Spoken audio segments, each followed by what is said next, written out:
you were doing, right? You did this instead of yes, yes.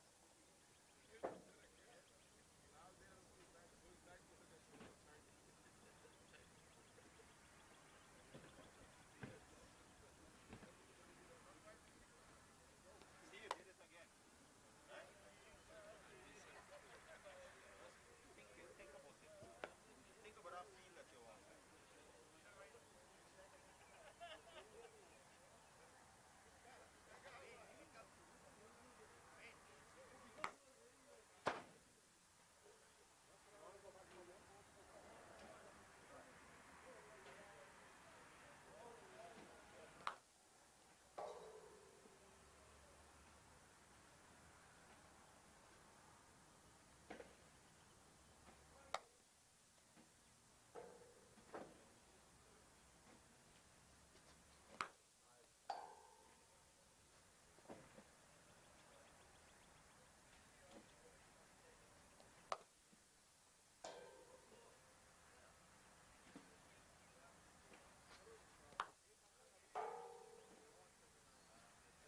Nice in the feet.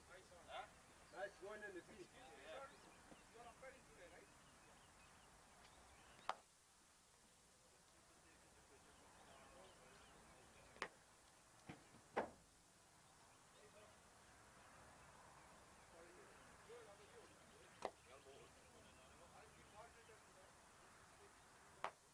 And to me, that's what you gotta look for all the time because you're actually better off pitching local calls, right?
send you something last night by your WhatsApp.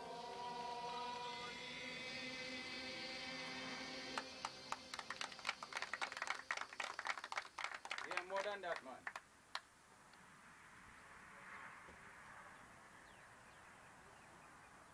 All right, cool.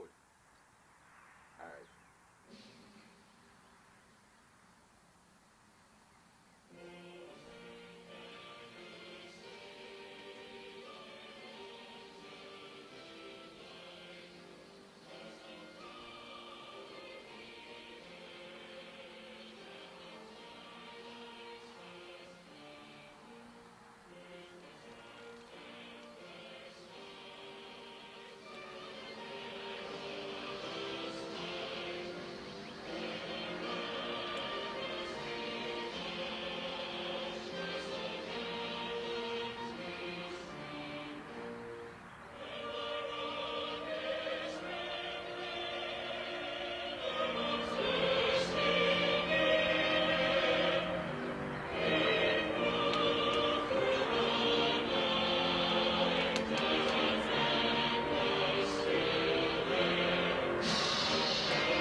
Yeah.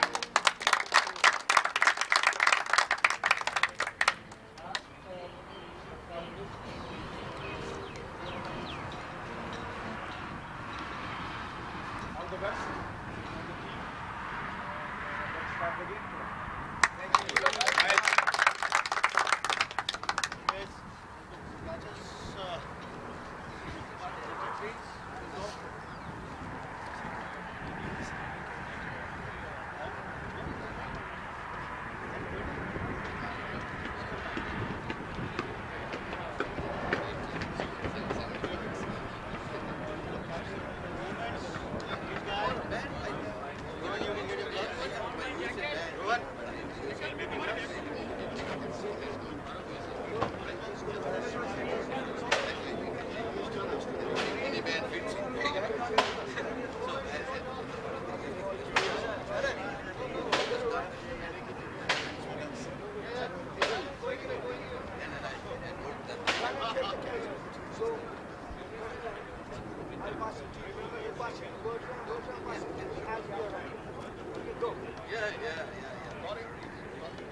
Guys, let us Kiran, do you know who's the 12th person who's not batting today? Ask your captain. Huh?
Yeah, that's right. Third upright.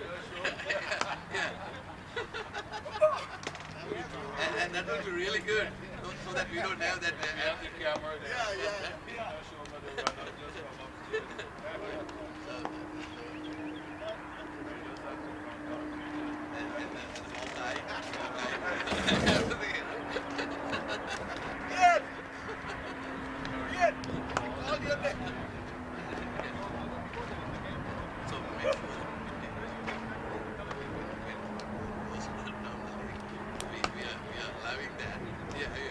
Otherwise, they will say, hey, this is some brave. That's not Malawi rules, right? They are coming to that way.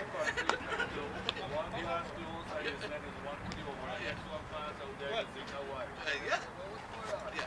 So, no, actually, when the first one goes far wide, you can give it to them. And the second one goes closer, one for you, or you can give it.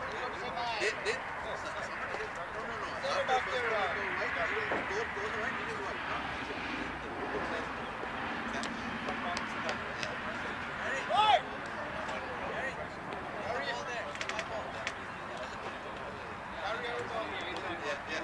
Yeah, it cannot be the first one, it can be the second one.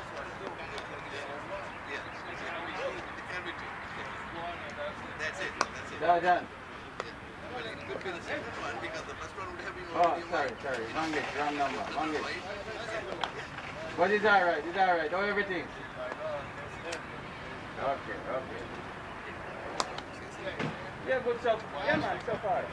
That's why. Yeah, Now complain. May I do some improvement? if it is, and you just I mean, the feel compared to last year, feel 100%.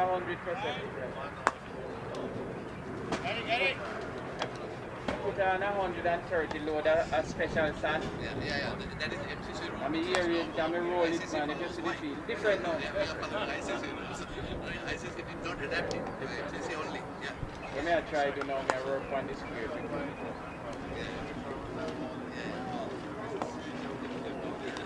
You know what we did? Yeah, man, no problem. We did the whole season. But ICC is still following white, and we went back to the ICC. Yeah. And then this October they are having it. So other things that Western crossing we don't have to worry about that. Catches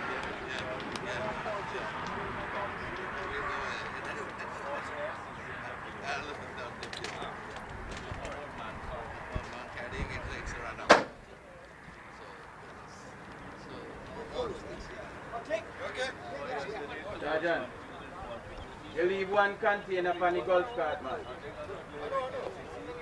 Container, yes, for the golf cart. That's what I thought, but they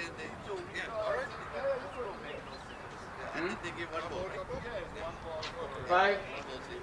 Yeah, but we used to have more than that, man. We used to have at least 10 diesels.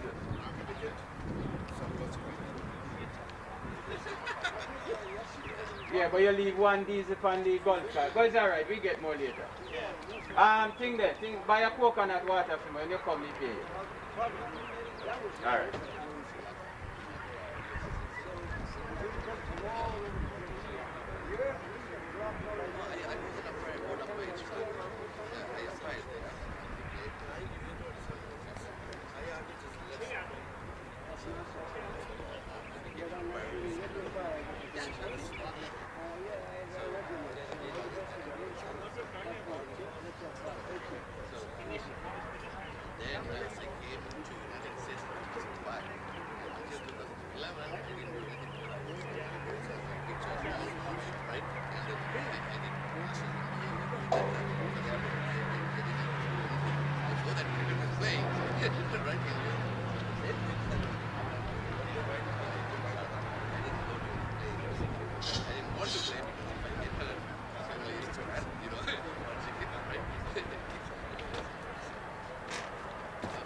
hang up in the area.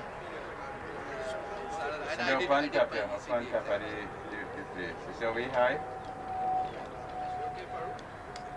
No, we have a high upstairs top of the side screen that's about 25 feet high, half a ground.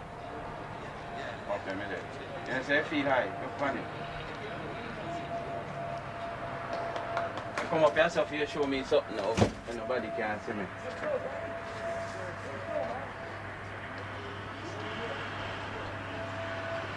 Come up here so now high, when nobody now will use to see.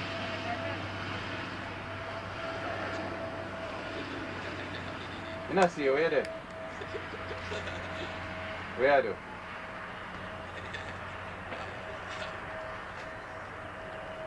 You don't know which part in the house it is. That's a house big, you don't know which part it is in the house? That's the last?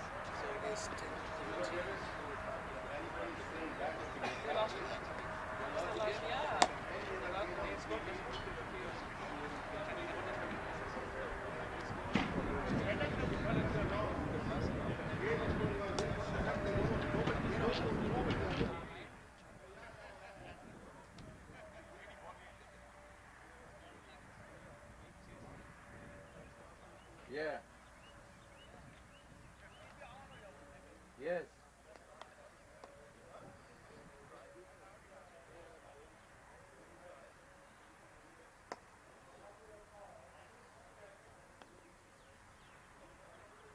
Yeah, we call back.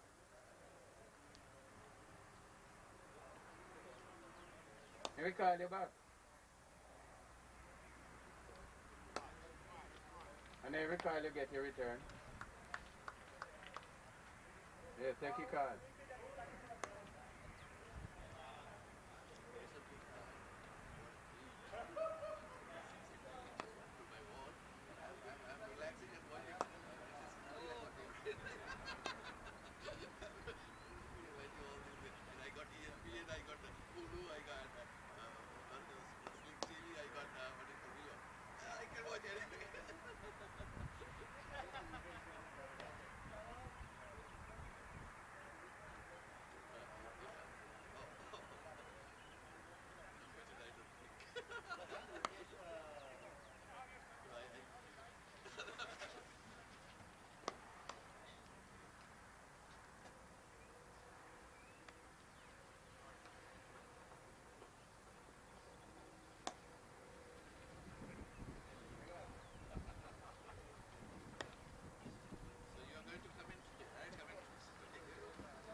तो ये जाना शुरू हो जाएगी।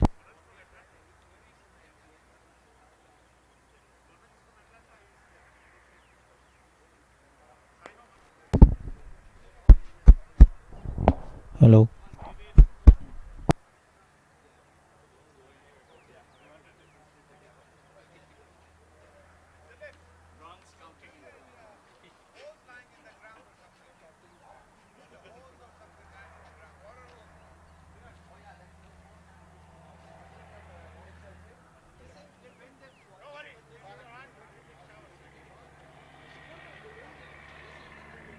Hey, morning.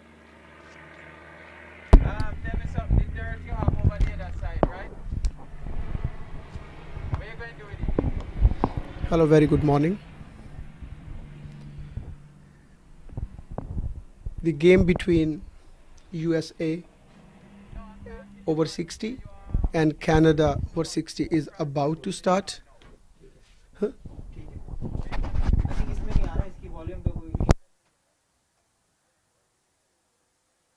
Where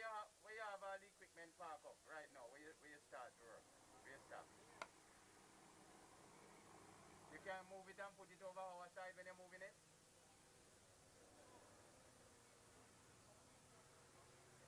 You know me, man, I'm at the stadium, man.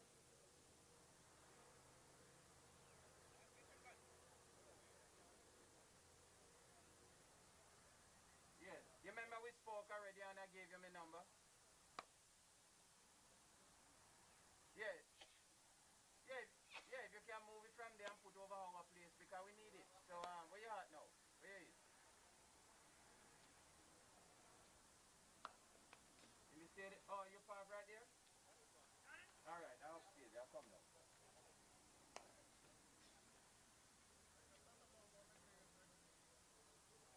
Where do you bookkeeper your head, man?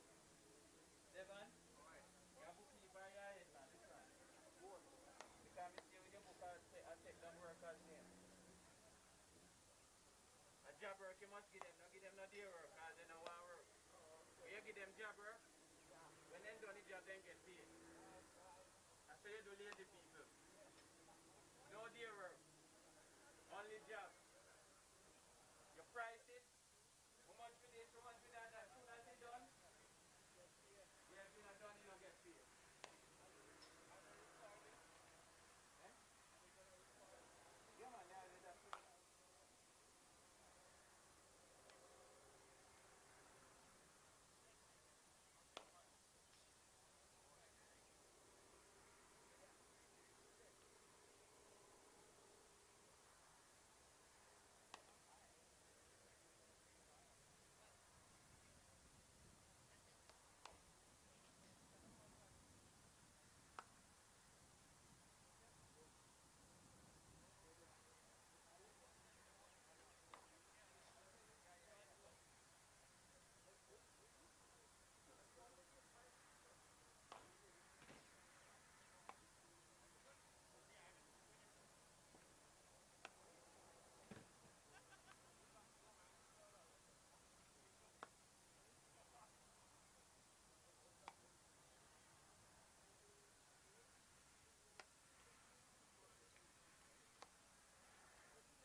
Hello, good morning.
Good morning, viewers. So, due to some technical problems, we were not able to telecast live for first 5 minutes of the game. So, very good morning to the viewers, and here is the game, which is being played between USA over 60 and Canada over 60. Good morning, viewers.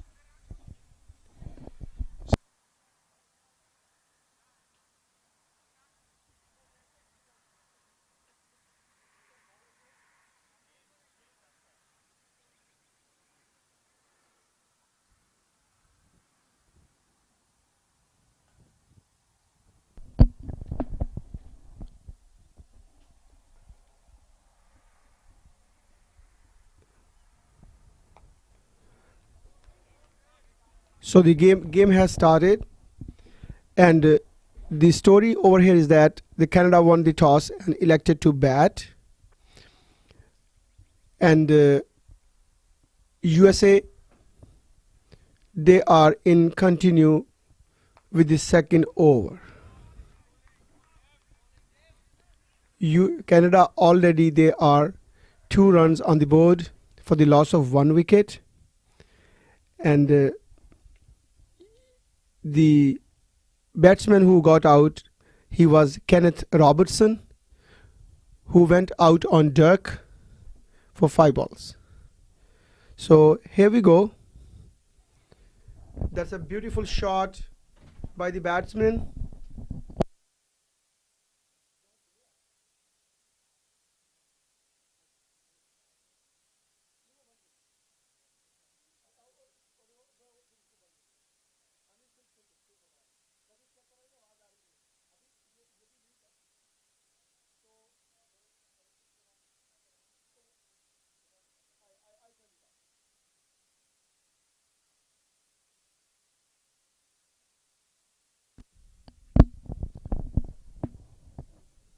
So Wayne was bowling to Arun K, and Arun, he played a beautiful shot in the extra cover for 4 runs. And Wayne is ready again to bowl to Arun. It was right on the middle stump, very straightish ball, and Arun played it comfortably back to the bowler. So here comes Arun again, and batsman played it comfortably. It's another dot ball.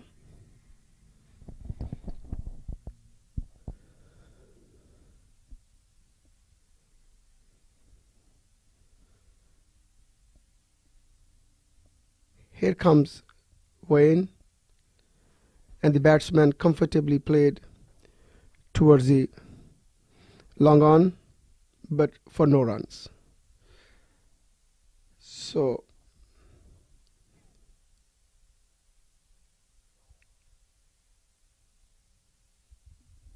two overs completed. After 2 overs, Canada, they are 6 for the loss of 1 wicket. So for the viewers' information, I will tell the playing 11 for today.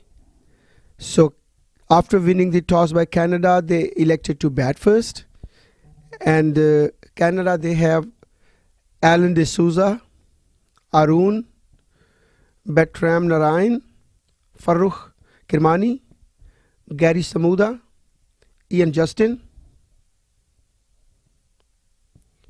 Kenneth Robertson, Mukesh Narula, Nasir Khan, Rohan Jasikera, and Wilson Senath Singh.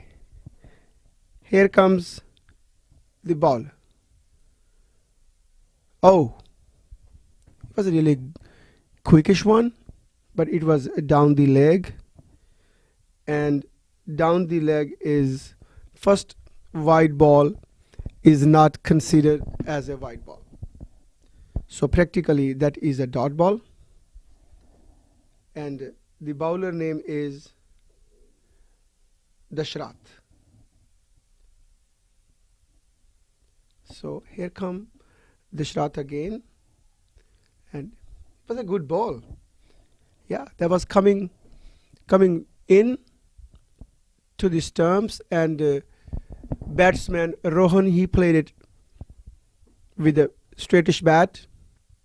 It was a little shout over there, but he played comfortably, and umpire was staying still. So here comes the bowler, and again it is incoming ball. It looks like that that the bowler, he's bowling right on line and not giving any room to the batsman, but Rohan is very much focused and looks like in no hurry actually.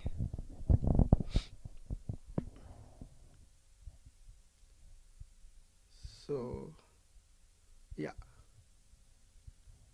here the shot come again, and the batsman played it to the shorter leg position for no runs.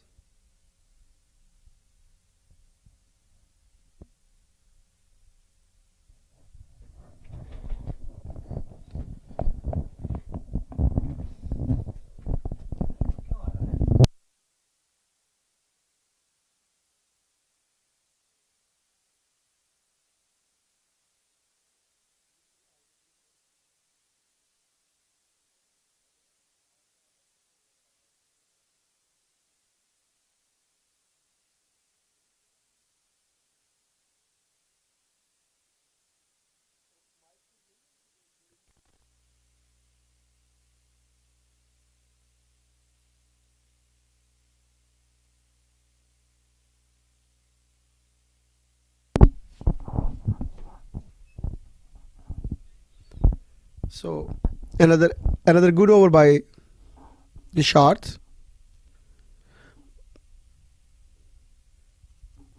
But it looks like that Dashrath is feeling little uncomfortable while bowling, but he still looks determined to keep going on. But he's limping a little bit, and he has decided to come little like slow ball just to finish the over. And it looks like that it is like a big shock for USA team, because he is one of the main strikers from USA side, and he is limping, and it looks like that he needs someone to come in and he will go out. He's very unfortunate. He was very much determined to show off his skills this morning, and he's coming back. So the substitute has gone in, and Dashrath is coming out. So Canada, they are 6 runs on board for the loss of 1 wicket after 3 overs.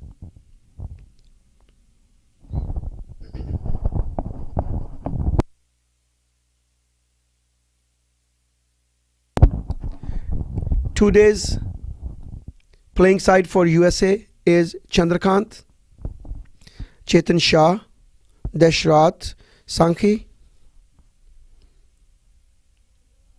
Dave Ramdan, Dharminder Patel, Janak Patel, Joseph Buffon,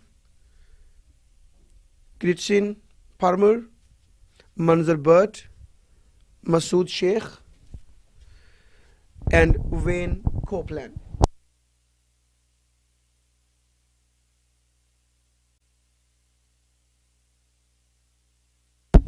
Here comes the bowler.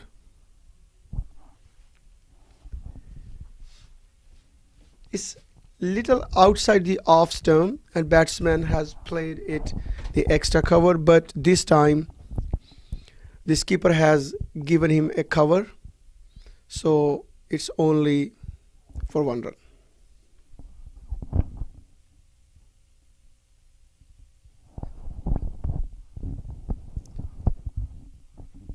So the bowler is Dave. Here he comes in, and good ball. Batsman did not offer any shot and let it go to the wicket keeper.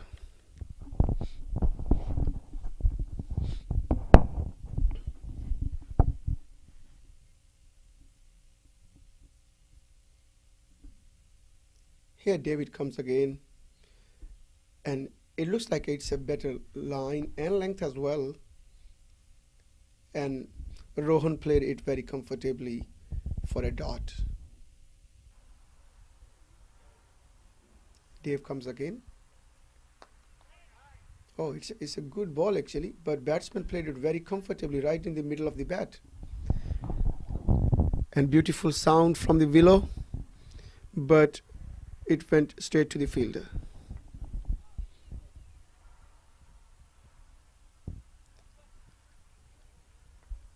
USA skipper is trying to arrange the fielder for the batsman again to avoid few runs. And this time Rohan, he played straight for 1.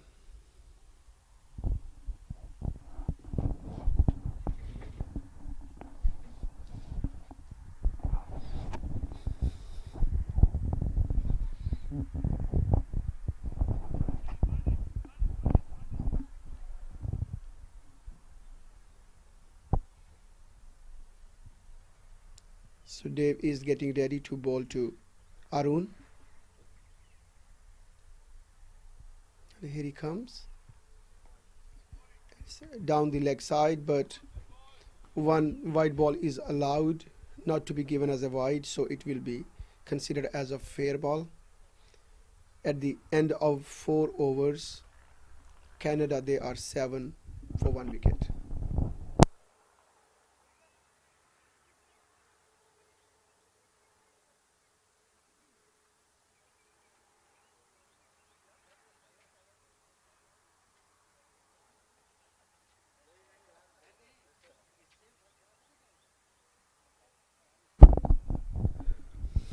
Our viewers who just joined,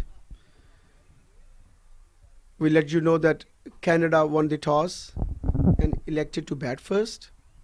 It is a beautiful day in Houston, USA.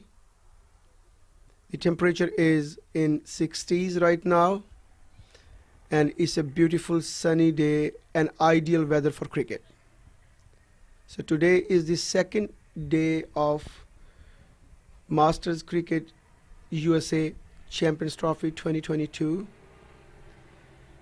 and teams are really enjoying the atmosphere. This match is being played at Musa Cricket Stadium, and this is one of the very good facility what we have here for cricket.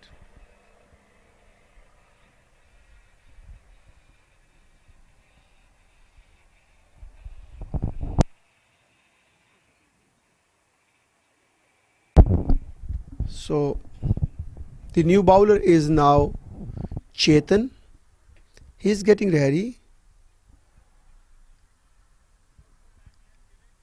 and the batsman is Arun.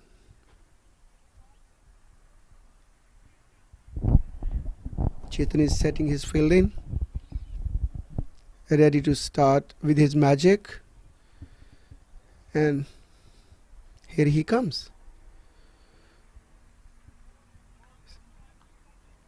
He gave enough air to the ball.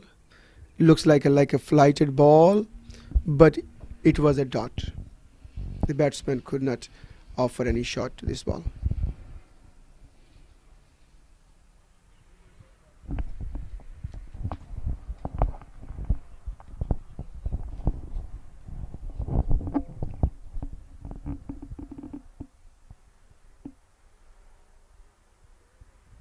Here comes Chetan again.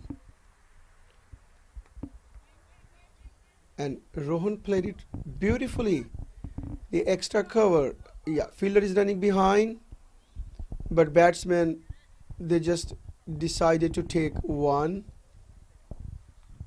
They know that it's a long game and they don't want to get tired, and they have already their own plans. Hopefully they have already set some target on mind, and then they are feeling very comfortable the way they are playing and performing.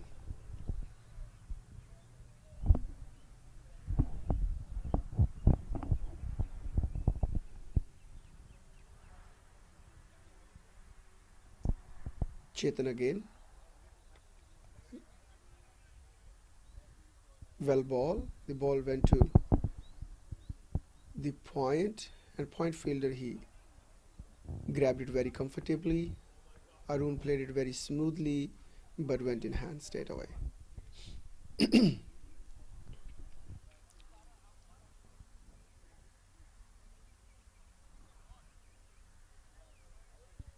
Chetan has pushed his fielder a little bit behind long third man, and he is moving him a little bit towards the extra cover now. The field is adjusted. Here comes Chetan, and Arun played good shot. It was like a good middle shot, but went straight in hands of the batsman.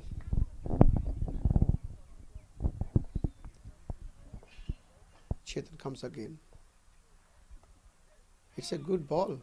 Yeah, he wanted to cut it off, but it went to the gully fielder for no run.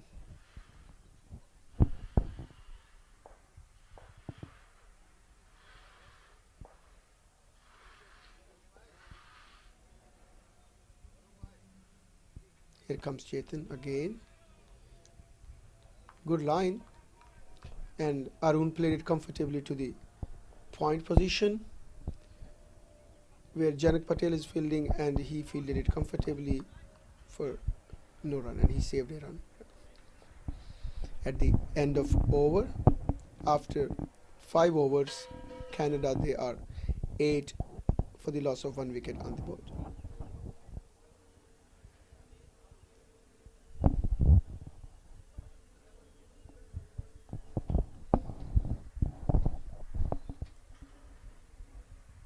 We have very experienced cricketers in USA side, particularly Manzar Bhatt, Masood Sheikh, Wayne, Janak Patel, Dharminder Patel. They are the players who really have played good cricket and served cricket for years and years.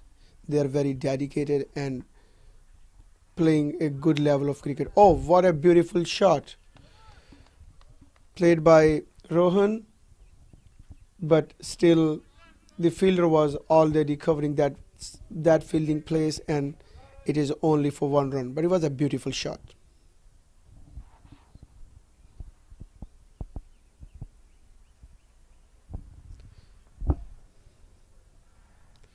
So here comes Dave again, right on money, and batsman played very comfortably.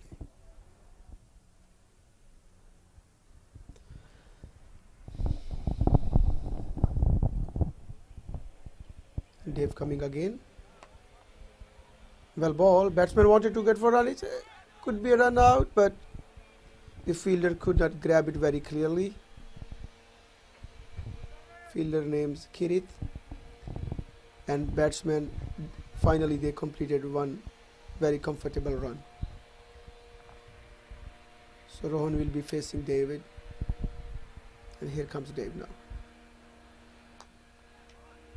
Oh, it went bowler's back drive, but hit straight away to the stumps. But this time Dave could not touch the ball, and the batsman was already standing within the crease, so there is no risk of run out. Dave is bowling with great line and length actually.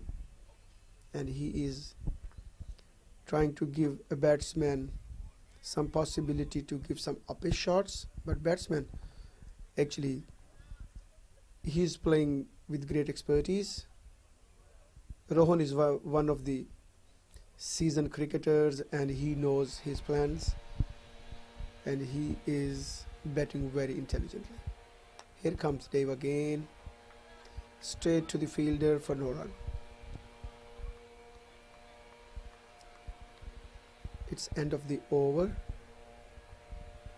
and Canada, they are 10 for 1 after 6 overs.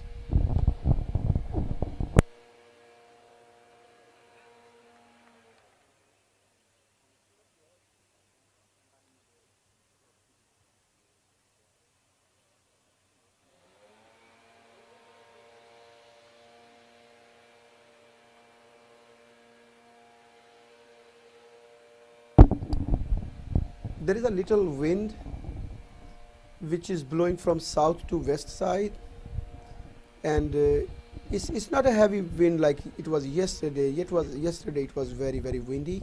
Today is a perfect cricketing weather, and wind is only 3 to 4 miles per hour today, and it's perfectly a good feel of cricket. Here comes bowler again. It was a good ball.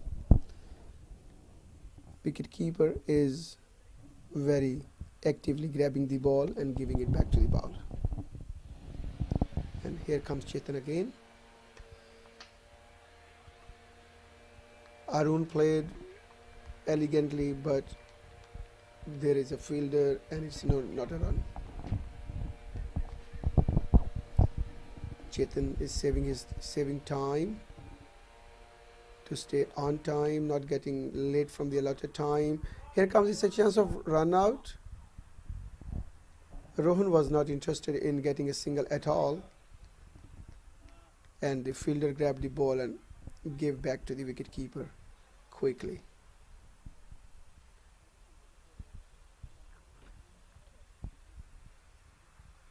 Chetan getting ready, wicket keeper standing up.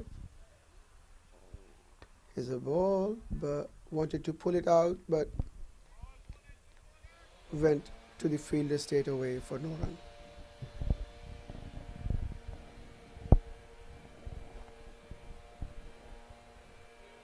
Chetan again. It's a little quicker one, and batsman let it go. There is a soft inquiry about the wide ball, but umpire is unmoved or not convinced at all.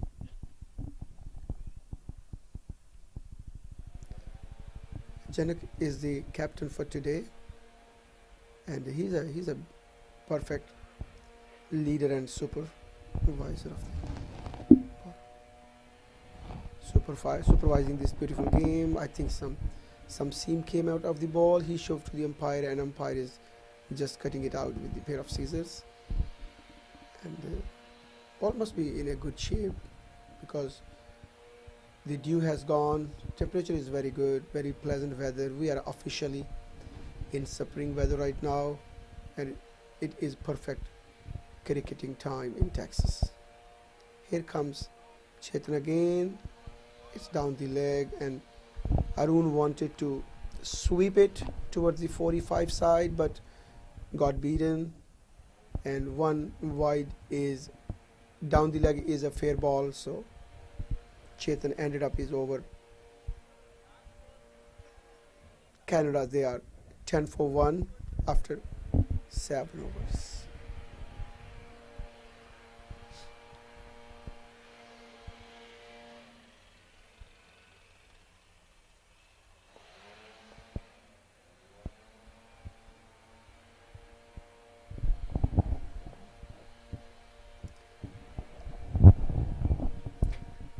Dave will continue from the pavilion side, batsman getting ready. Here bowler is ready and bowler is coming to ball. Here Dave comes to Rohan. Elegant drive, but for 1.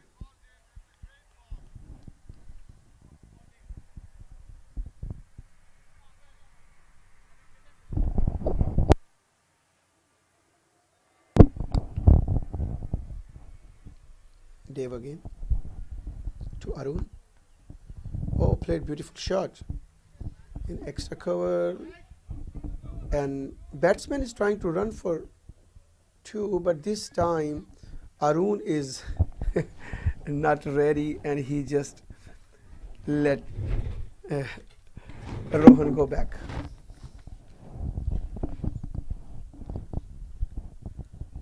Dave comes again. It's a good shot, elegant shot, but it will be only for one, because Janak Patel, he has already taken one fielder on the extra cover boundary to stop the big boundaries, or just converting them into ones, and one is not damaging at this time because both batsmen, they are running very comfortably. They are not pushing one into two. So I think USA side will be, USA skipper will be very happy with this one. Here Dave comes, and oh, he glanced it towards the long third man side. Ball is going, fielder is behind it. Hopefully he will cut it off, and he sent it back. Meanwhile, the batsmen, they took 2 runs. That was very intelligently played by Arun, and he kept waiting for the ball, and he knew that there was no fielder at the 45 side, and he played beautifully and got added 2 runs to his scores and the team scoreboard as well. Here comes Dave. It was a Yorker leg ball. He wanted to play, but finally, yes, he was successful to duck it well for a dot. Dave is getting ready. Here comes Dave. Oh, good looking bowler's back drive, but it will be only for 1 right now. But it's a beautiful ball, beautiful shot as well. At the end of the over, and at the end of the over, Canada, they are 16 for 1. Over number 8 is completed.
Chetan comes in, ball to Rohan.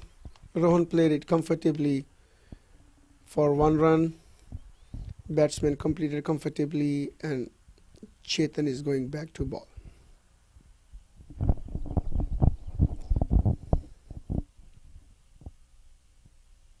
Chetan will be bowling to Arun this time. Here comes Chetan, and oh, batsman waited and played a great short bird to the extra cover, and it fumbled a little bit by the fielder, and then meanwhile batsmen, they got 1 run.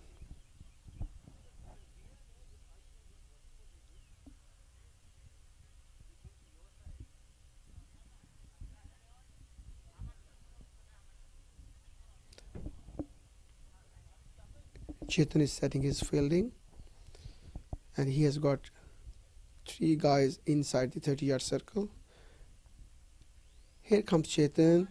Oh, he lofted it up, but what bounce to the fielder, and fielder was determined to stop the ball rather than just coming and grabbing it,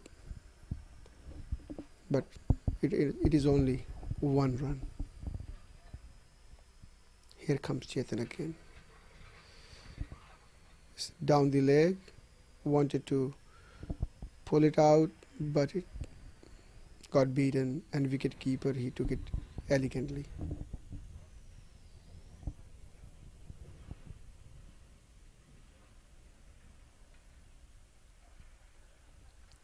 Here comes Chetan, and this time it will be a wide ball, and batsman signal for a wide ball. Chetan is trying to bowl like flight balls and offering batsmen to play some up-ish shots, but batsmen, they are very much focused and they are playing whatever the situation allows them right now. Chetan completes his over. His figure is 3 overs, 6 runs, and he is bowling beautifully. Canada, they are 21 for 1 right now after completion of 9 overs. So for our viewers who are really interested in knowing that what is Master Cricket USA, we are offering them to come and join. This is this second inning of cricket. So Master Cricket USA will endeavor to provide opportunities for senior cricketers to play national tournaments and international cricket with other over 40, 50 and 60 World Cup playing nations. Masters Cricket USA's main objective is to identify and accumulate over 40s cricket talent in the USA. We have representatives from all regions of the country. We strive to be inclusive and have Masters Cricket USA represent all the cricket lovers who make up this wonderful melting pot of cultures in the USA. So our over 40 cricket is coming very soon as well, and right now we are playing a Masters Cricket USA Champions Trophy 2020, which is this game is being played between USA and Canada today. And new bowler is David. He is a left arm coming through like diagonal, and he flighted it well, and batsman played it very, very comfortably.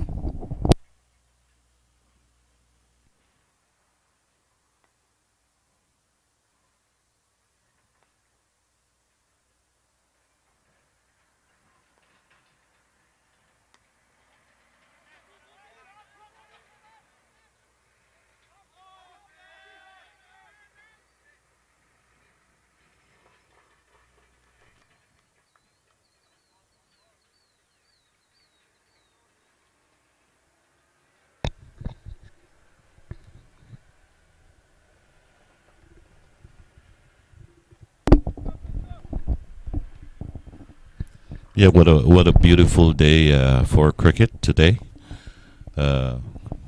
We have had some good weather all week. Yesterday was slightly breezy, a bit colder, but today is a wonderful day for cricket. Here David comes. Oh my gosh, it was a really good ball. It was a little quicker armor ball. Batsman wanted to loft it over the extra cover, but it went on the 45 for no run. So David is a left arm, very experienced bowler. He's coming diagonal, bowling to Arun. He played it elegantly to the gully side for no runs. We have with me Mr. Ron. Yes, sir. Thank you. Welcome, Ron. He's one of our more very experienced and prudent cricketer, and his love of cricket is that he's with us in the commentary box. We will ask him a few questions about how it's a nice weather today, Ron. Oh yeah, it's a beautiful day. Yesterday I umpired on the PV ground and it was sunny but very cold. But today it's about 28 degree, and it would even get hotter after 12 o'clock today. Correct.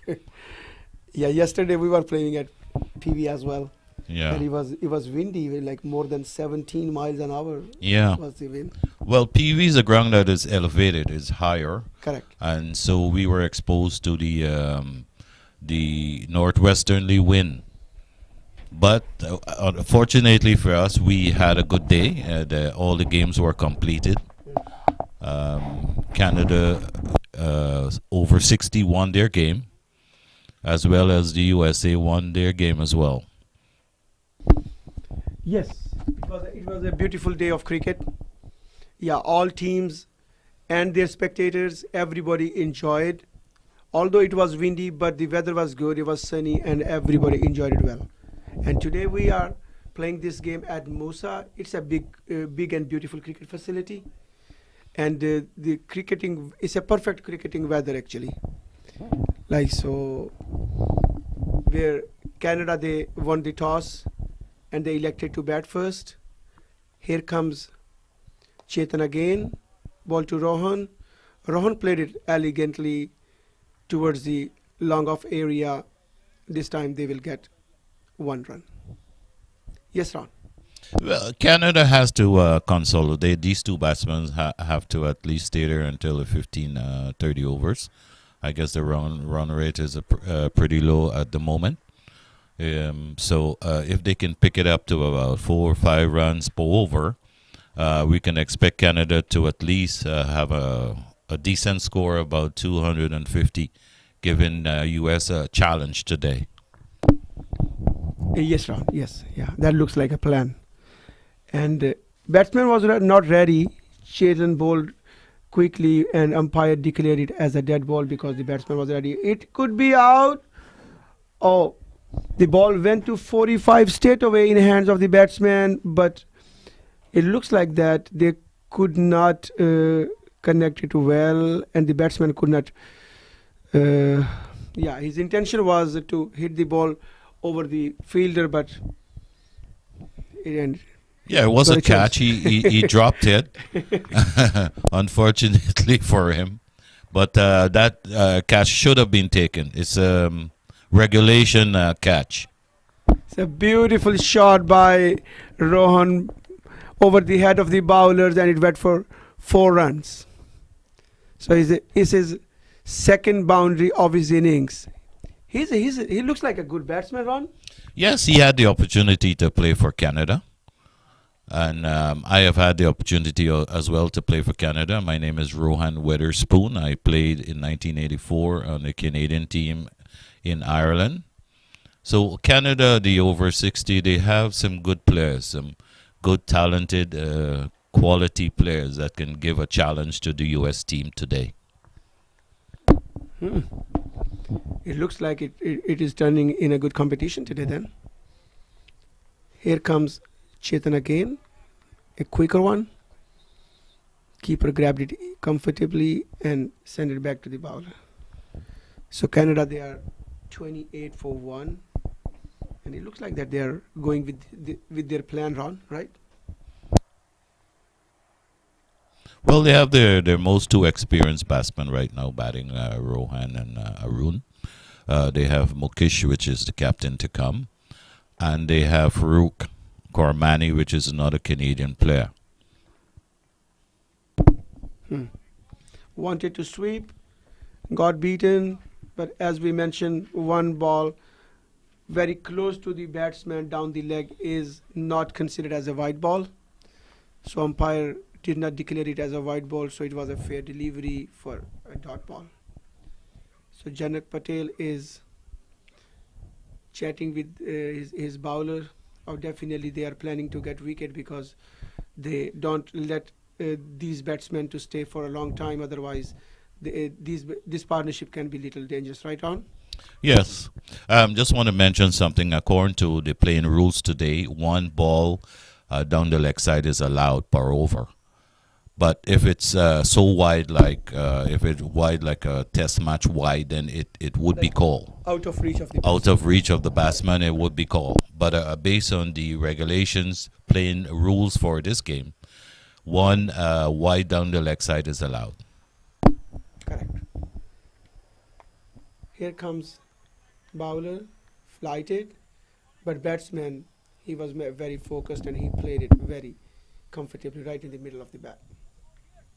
Here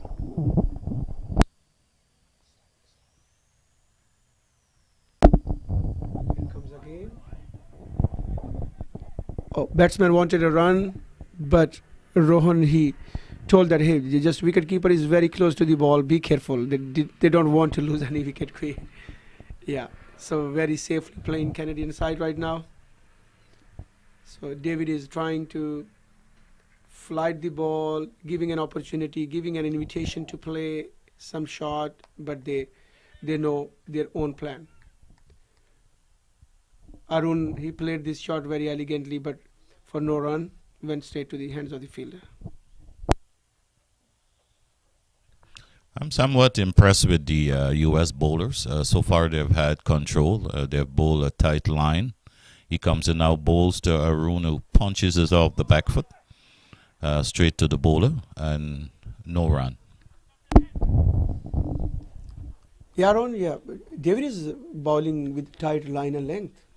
And it looks like that he knows his plan and he's bowling accordingly. And he does not give any width to the batsman to get runs, right? Yeah, that's the important thing. Wicket to wicket, allowing the batsman to play just in the V. He has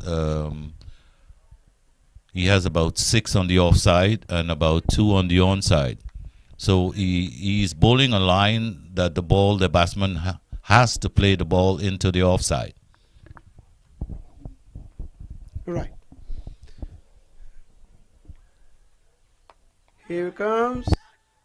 He played it officially, wanted to go for a big shot, but it just dropped before the fielder and they completed 1 run.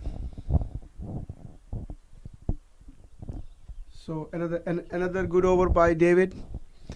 And Canada, they are 29 for 1 at the end of over number 11.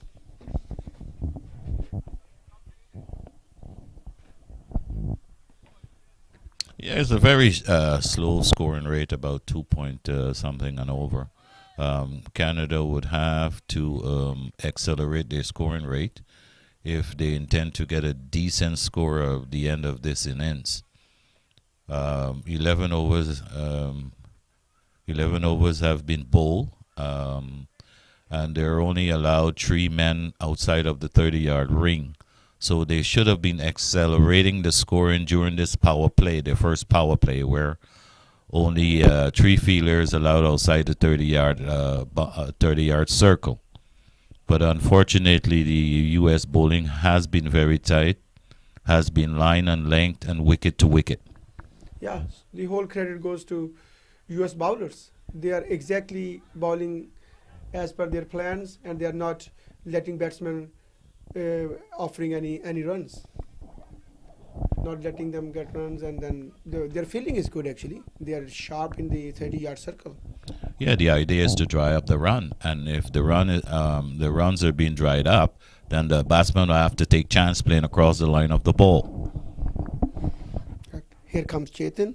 So down the leg. He's appealing for the leg before, I guess, but it was down the leg. Umpire straight away unconvinced actually.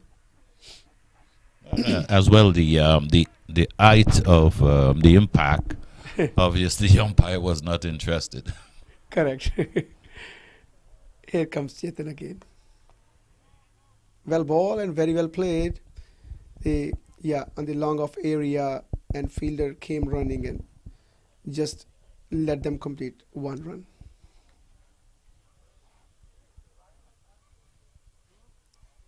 Yeah, Ron, you're right. I think Canadians, they must be thinking to accelerate a little bit because the run rate is Yeah, it's really slow, and they could not benefit the power play actually, right? Yeah, because less than 5 runs and over in a 45 over game, it's not you would at the end of an innings you would not be able to get about 200 runs. And it means that you are giving tough ask to your bowlers to work hard. Yeah. That is true. Right now he's bowling with a deep extra cover, a long off, and a long on the boundary, and there are about 5 fielders in the 30-yard circle. So his idea is to bowl wicket to wicket, line and length. Correct. So white ball. It was a quickish one, and Chetan wanted to let batsman play a cut shot to take a chance of the caught behind, but the ball was very wide outside the off stump for a white ball. Chetan comes again. Yeah, he stopped himself. It was a good bowler's back drive actually. It was a little quicker, but I mean, he stopped. Yeah, I'm surprised this morning that Canada won the toss and decided to bat. I thought since there was some moisture on the outfield, the wicket was slightly moist, they would have taken the advantage of bowling first, but they decided to bat. Yeah, the surface is looking really flat, and being local like USA team, they know the conditions and the circumstances, and I think they were happy when they were invited by Canada team to go for field, and they were happy because they know how to chase this target, and in the afternoon, even if there is any moisture, that will go away, and the pitch will play even more flatter. Obviously, because normally after 12 o'clock, the outfield would get faster. It would be dried. The ball would race to the boundary. The wicket, as you say, is flat, so there was no need actually to bat on this. It would have been wise to bowl first, but they decided to bat, giving USA, in my perspective, the advantage, because if USA had won the toss, they would have field first, knowing the conditions on this ground. So ideal for USA. That's absolutely correct. This one is driven up to mid-off. There's no run.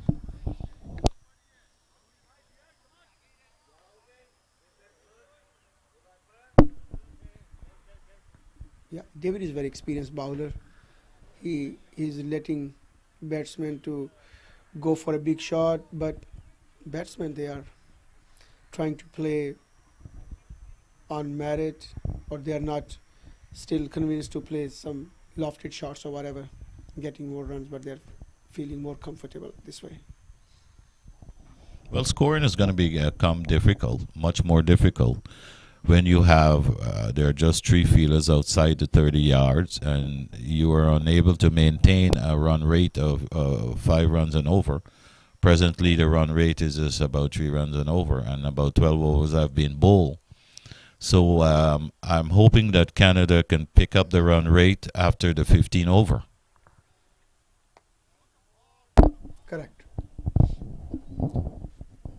Yesterday, they were fortunate to score 241 against the USA A team on a ground that was moist with some moisture on the pitch.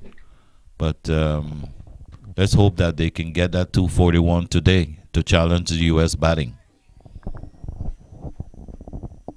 Arun played very elegantly, but it will be just 1 run. Canada is struggling at 31 for 1 in about 13 overs. 13.4 overs gone.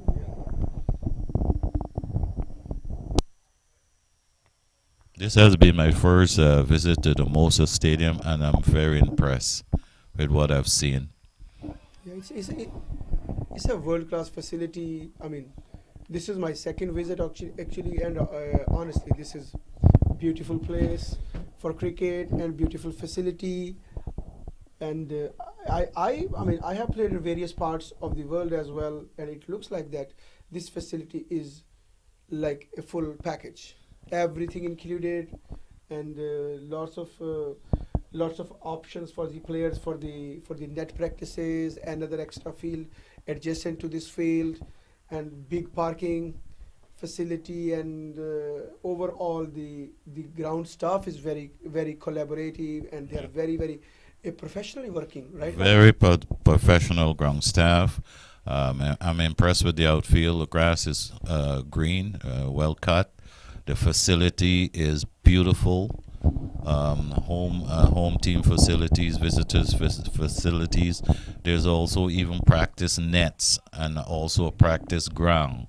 So hopefully the USA can bring a few international T20 games here: West Indies, India, Pakistan, Bangladesh, Sri Lanka. It's a wonderful facility that could host international cricket. Correct. And Masters Cricket USA, they are definitely trying to bring more cricket at this level or even at the junior level as well. Yeah, that would be a wonderful idea. I know in Fort Lauderdale they have wonderful grounds out there, and they have had a lot of international cricket there. So Houston should be thinking along that line to bring a few international games, introduce the game of cricket to the locals. With the large population of immigrants in the Houston area, this would be a wonderful idea for them to see some cricket. There seems to be a change of bowling. Correct, yeah. Wayne will be the new bowler. It's a change of bowler. And Wayne is very experienced bowler. He knows his line and length. And yeah, he's very effective bowler for USA team. I'm guessing the idea is to contain the batting of the Canadian team under 140, 50 runs. Oh, right on money. The first ball by Wayne, that was exactly coming towards the middle stump of the ball, but batsman was ready to play it comfortably for no run. So how you see, Aaron, how you see Masters Cricket USA initiative at this level, like second inning of cricket? Well, I was very impressed. I was introduced to the Masters Cricket by Mr. David Mohammed. I'm part of the Canadian Cricket Masters Council of Quebec, and I've had the idea to see the professionalism, the camaraderie among the players, the attitude, the willingness to work hard and to develop cricket for senior cricketers, people who are over 50 and over 60. And this is a good idea, because people believe after 40, after you finish playing cricket, cricket is dead. But cricket is not dead, it's still alive. And it's good to see people over 50 and 60 playing cricket. Well said, thank you. Yeah, at least it keeps us sound and healthy. Yeah, I was told that Canada also is thinking about having a trip to Australia later this year in September. And there have been other trips they have made in the Master World Cup tournament. So this has been a good venture for me. This has been my first year traveling with the team, and I'm very impressed. But I'm an umpire. My special job is to umpire. But I still feel that I have a couple more years in me to play cricket, because I've had that opportunity to play for Canada. I'm still in good health, and I'm sure most of the players out there feel the same way. They can go on and play another 5 years. Yes, I'm trying to take advantage of your presence, Rohan. I know we learn a lot from your experiences about cricket, and particularly the supervision what you do on field. That is great. I saw yesterday that was real professional supervision, and everybody was happy the way you made your decisions and the way you are doing great job. So we are in the drinks break right now. 15 overs gone. So sir, please let me know, like in Canada, like you guys are like holding this type of like over 50s some sort of cricket tournaments locally as well? Yes, David Mohammed, they have been trying for many years, and they have been playing the over 50, over 60 for many, many years in Canada. They're trying to organize a league that in each province they can have an over 50, over 60 team that can compete provincially in Canada, which would expose more professional players, more better players that can make the over 50, over 60 Canadian team.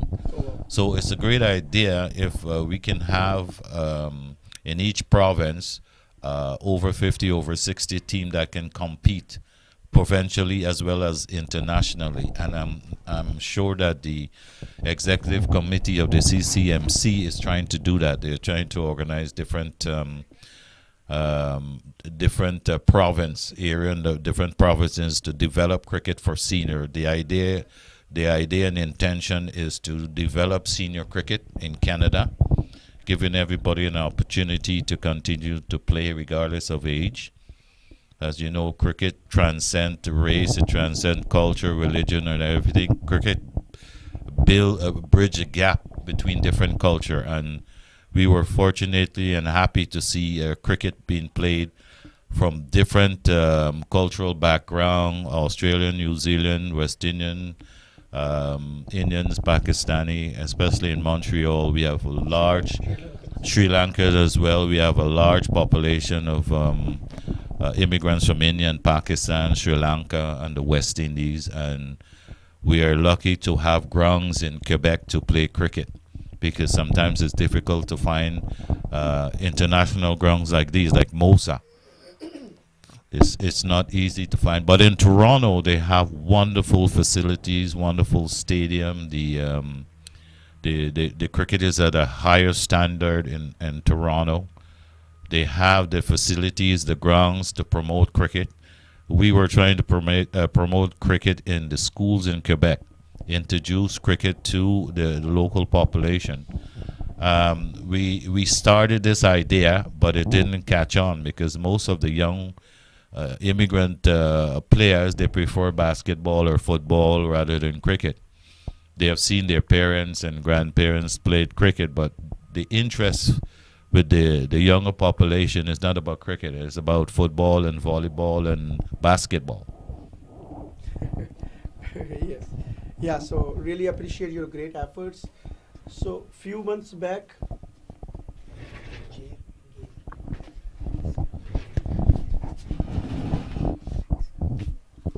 you remember Ron?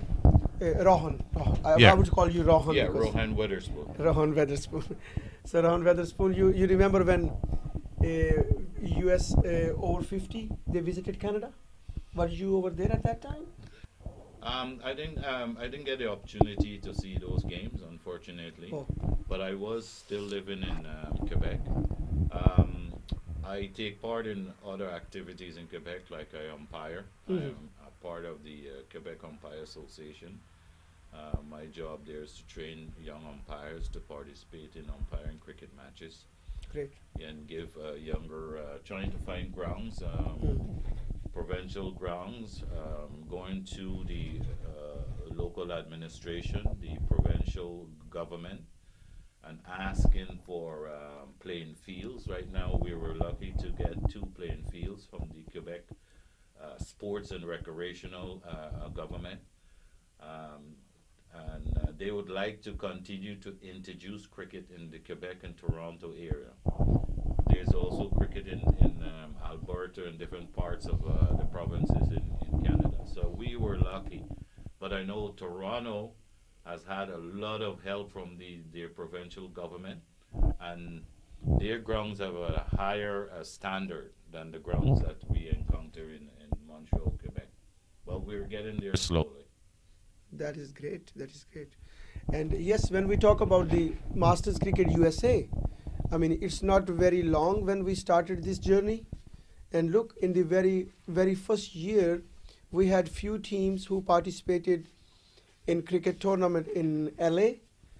And suddenly after 6 months, or within 6 months times, we had like more than 10 teams over there. And at this particular period of time, We have like around 16 teams. It means that it is flourishing and it is being liked by people, and players are convinced. And this second innings of life, players are very much interested to go with this one, because this is the most healthiest activity they can find at this level, and the standards of cricket, they are really high, Rahan. Yes, in Montreal as well, we have people that have played international cricket in different parts of the world, West Indies, India, Pakistan. They come with their family, they immigrated to Canada, Montreal, Quebec. But what we have found that most of the immigrants, they moved to Toronto because of the language barrier. As you know, in Quebec, we are required to speak French. French official. Yeah, official, French is the official language. Yeah. So most of the immigrants tend to go to places like Ottawa, Toronto, BC.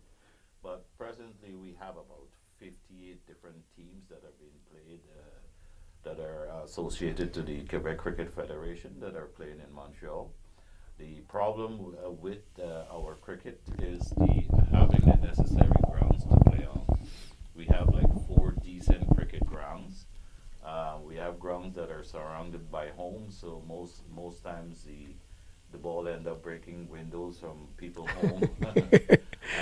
There's problem probably with hitting people's cars and injury. So what we need grounds that are not located in the city itself. We need grounds that are located outside the city, that we can have the proper dimension, 65 to 75 yards away from the wicket. Good grounds that we can develop our cricket. So how those people, they treat you in French? Yeah, well, Once somebody gets his window broken, they talk in French. yeah, well, it's important that you have insurance, third-party insurance, so that you can repair. So how is your French, Yeah. Rohan? My French is not bad. I've Really? been living in Quebec for over 40-something years. Oh, so I would say merci beaucoup, Monsieur Rohan. Enchanté.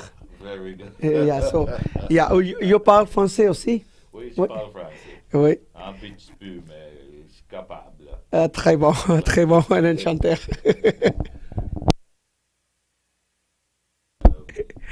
As well, I'm very interested in different languages. Very good. I So- remember where I used to work. I tried to speak a little Japanese as well as Mandarin. So I'm very interested in different language, and I've been playing cricket with people from South Asia. So I've learned a little Hindi as well. It looks like that. It looks like that we are a good match as a cricketer and as a person as well, because I lived in Europe for a long time, and I did my international linguistics over there, where I learned Spanish, French, Italian, and Portuguese language. That's pretty good. Yeah, so it means I totally agree with you that the language barriers. I mean, if you know how to communicate, you are able to mix up with different cultures, and you can learn a lot. And obviously, you can tell them about your own culture and those things as well. Oh yeah, it's very important.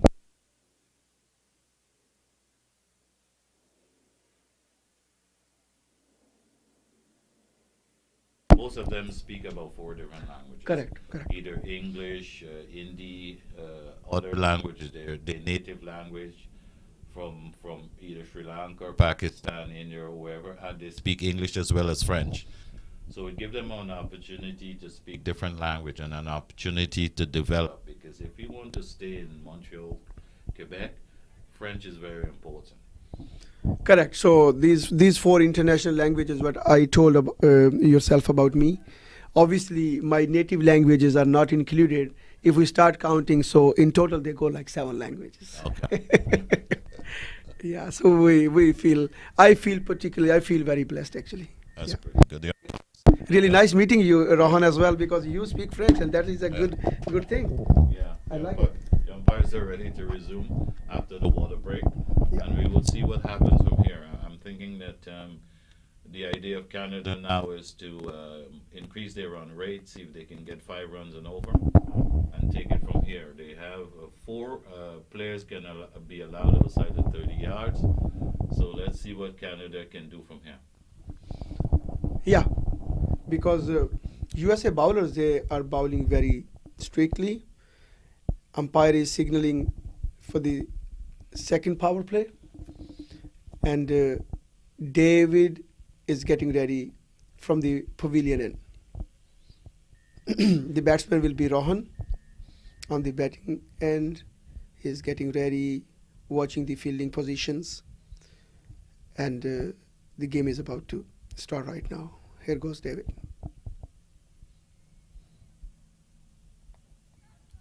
Yeah, it looks like that they heard us and they are going for few good shots, because Rohan is there, one of the senior colleagues as well. Like, he knows the planning and strategy of Canadian team as well. So they must be going for getting more runs, right? Yes, the plan has to be after the 15 over, after the first power play, is to increase the run rate. And now you have a long off, long on the boundary.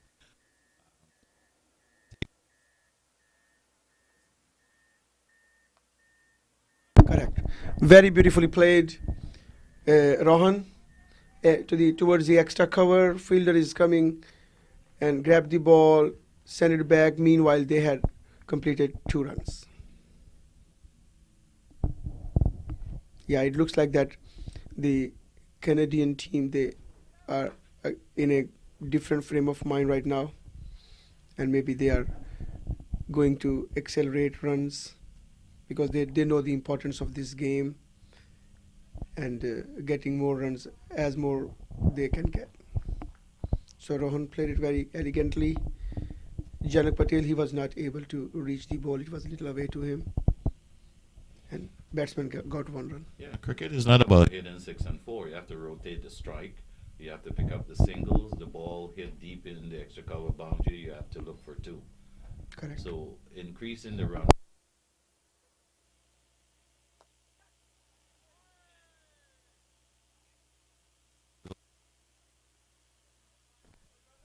Totally agree. Yeah, that sets the momentum of your game and takes off pressure from. You're right. Consolidation, partnership. Right now, they need a partnership. These 2 batsmen should be there at the 30 over. Yeah, agree. It looks like that it will be healthy for Canadian side. But meanwhile, David is trying to keep them quiet, and he's getting ready, coming diagonal and bowling around the wicket. It was a right on money. Batsman played straight to the fielder. Well, normally if you're looking at 15 overs, you're looking at 60, 70 runs in the first 15 overs in the first power play. Canada actually is behind. They're 38 for 1, 16 overs. So they should be looking to increase this run rate to about 4 or 5 runs and over. It might be difficult, but they have to find the gaps. Yeah, but it looks like that they have talked within the break maybe, and their intentions are looking very clear, and maybe they are planning to accelerate it a little bit more. Yeah, I'm sure the discussion from the captain would have been, gentlemen, we need over. We're 16 over, 38 for 1. We need run rate. We know this is over. The gentlemen, they were before, but a ball that is hit deep out in the deep extra cover. Run 2. Correct.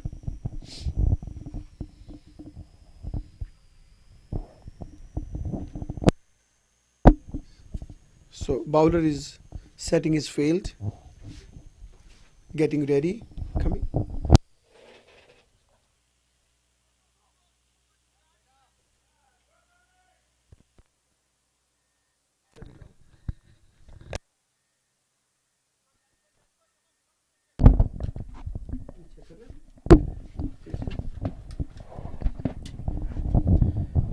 Yeah, when he's getting ready, coming and ball to Rohan.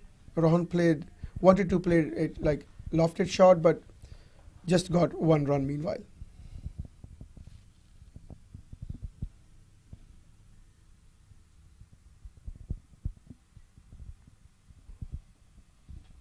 Well, we have been lucky for this tournament. We have had good weather all week, and we're expecting to have beautiful weather tomorrow and during the week. They might be expecting some rain on Tuesday, but let's hope the rain stays away. Yes, this is what we're expecting. And a few more coming days, the weather is looking great. And as we are going ahead, the tournament is going to be more interesting as well. Oh, very well. Here comes Wayne, and Arun played towards point. Janak was there. Meanwhile, he stopped. Batsman completed 1 run. Yeah, we had the opportunity yesterday to see the USA beat the West Indies. We had the opportunity as well to see the great West Indian fast bowler, Mr. Colin Kraft, bowl yesterday. Unfortunately, West Indies lost that game. But today appears to be a much more competitive game between Canada and the USA. Yes. Yeah, both teams. Before starting the game, I had an opportunity to talk a couple of players from the both sides, and both they were very determined and very passionate to give some good game, and I mean they definitely were desperate to win, and which is beautiful thing. It means that you are ready to give your 110% for your team, and you are very committed. Obviously. The Canadian team won yesterday. They beat the USA A. Unfortunately, they over 50 loss. But they're hoping at least to get into the semi-final. That would be a great improvement for them. And let's hope that both the over 50 and the over 60 can get into the semi-final. Yeah, it looks like that. Yeah, you're right. So here comes the skipper himself, Janak Patel. He's a very seasoned cricketer, left arm, and it looks like that maybe he's coming diagonal. Yeah. He's setting his fielding, just moving the point fielders, the gully fielders a little bit more finer, and here he comes. First ball started with the flight, Rohan. Yes, looking at his field, you could see he has a short square leg, mid-wicket, mid-on, mid-off on the boundary. And he is varying the flight of the ball. This one was placed out to deep extra cover for a single. That's all the batsman would get. Line and length is very important on this wicket. Drying up the runs, bowling wicket to wicket, and having the field well set according to the bowler's plan. And his plan seems to be bowling on one side of the wicket on the offside. Yes. Yeah. Here comes Janak again. Very flighty delivery. Went straight to the fielder for no run.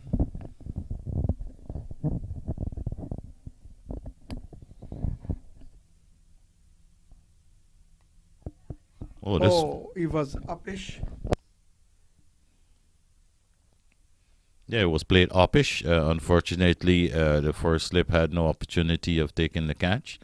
It went down to a short third man for a single.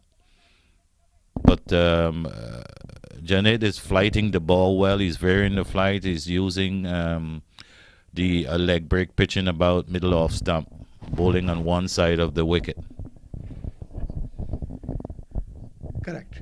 Yeah, he's really keeping the ball on the line, and he has already set his fielding according to his own bowling, and he knows that batsman is.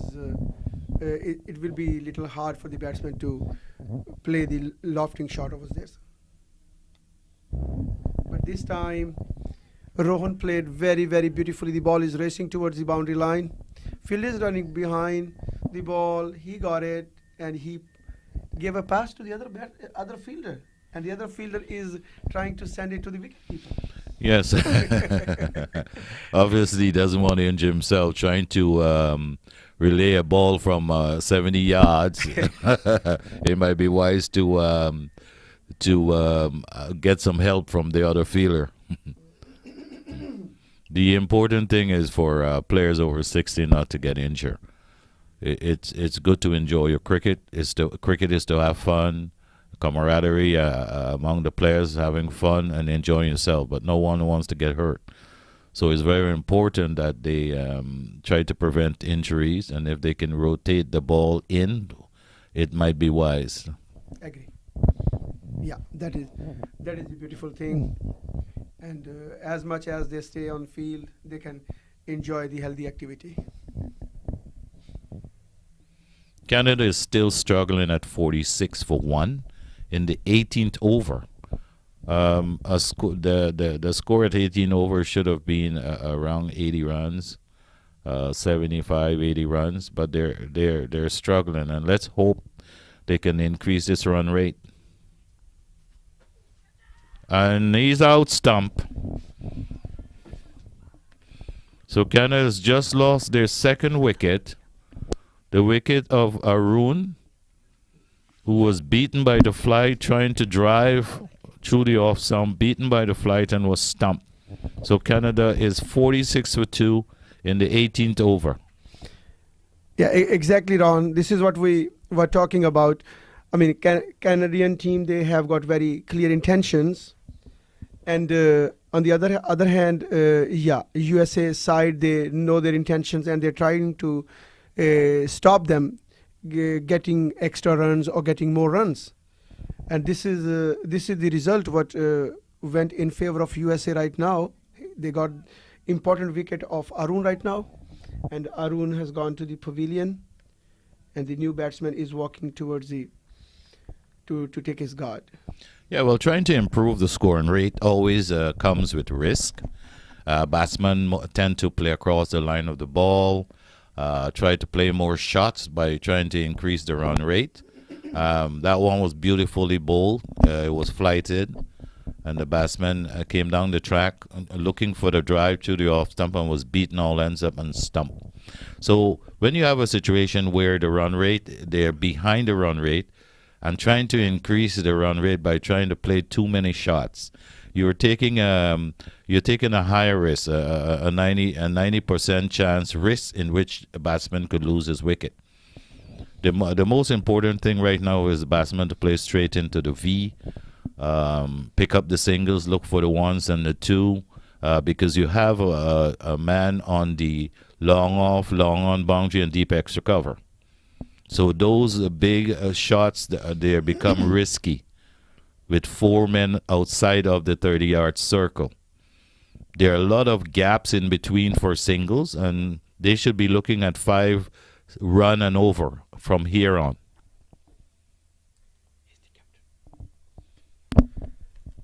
Yeah, the skipper is on the crease now. Mukesh, he's very experienced campaigner, and he definitely brings his plans with him. Here comes Wayne, and ball outside the off stump, and he played it very comfortably. Mukesh is one of the experienced cricketer in Canada side, right? Yes, he played an integral part yesterday in winning that game. He scored 73 runs, and now he is looking as good as you can see him. This one was punched down to long off for a single. Yeah, we can see his intentions very clearly. It means that he's there to accelerate. Well, obviously, if they continue at 2.5 runs and over, they would not be able to get 200 runs on this wicket. And with the batting that the U.S. has, this match obviously will be in the bag of the USA.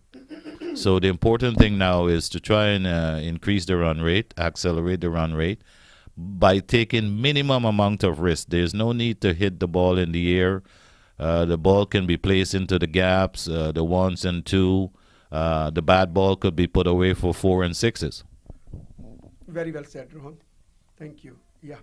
So again, Mukesh played very, very elegantly, but at this time, Janak stopped very beautifully, and did not give any chance to run the batsman. Yeah, Janak is very active and very energetic in the field today, and he is definitely planning to stop Canadian side to get more runs on the board. But on the other side, like Mukesh has got with very clear plans, I bet. He just played a wonderful shot down to long off for a single.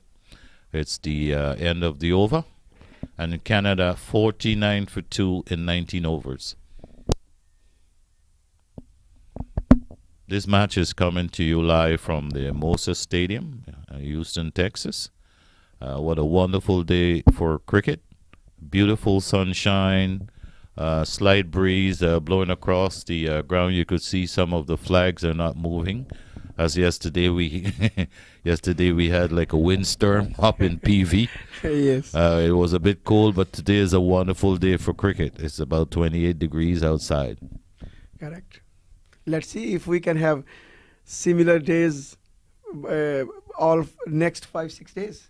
Hopefully. I was watching at the weather forecast, and it was stating that Tuesday they're expecting some rain. So let's hope the rain stay away and we can have a wonderful master tournament. Yeah, thank you, Rohan. So here Janak comes again. He's coming diagonal around the wicket with little bit flightish ball, and batsman played elegantly, but bowler's back drive and he stopped himself. So Mukesh is facing Janak now.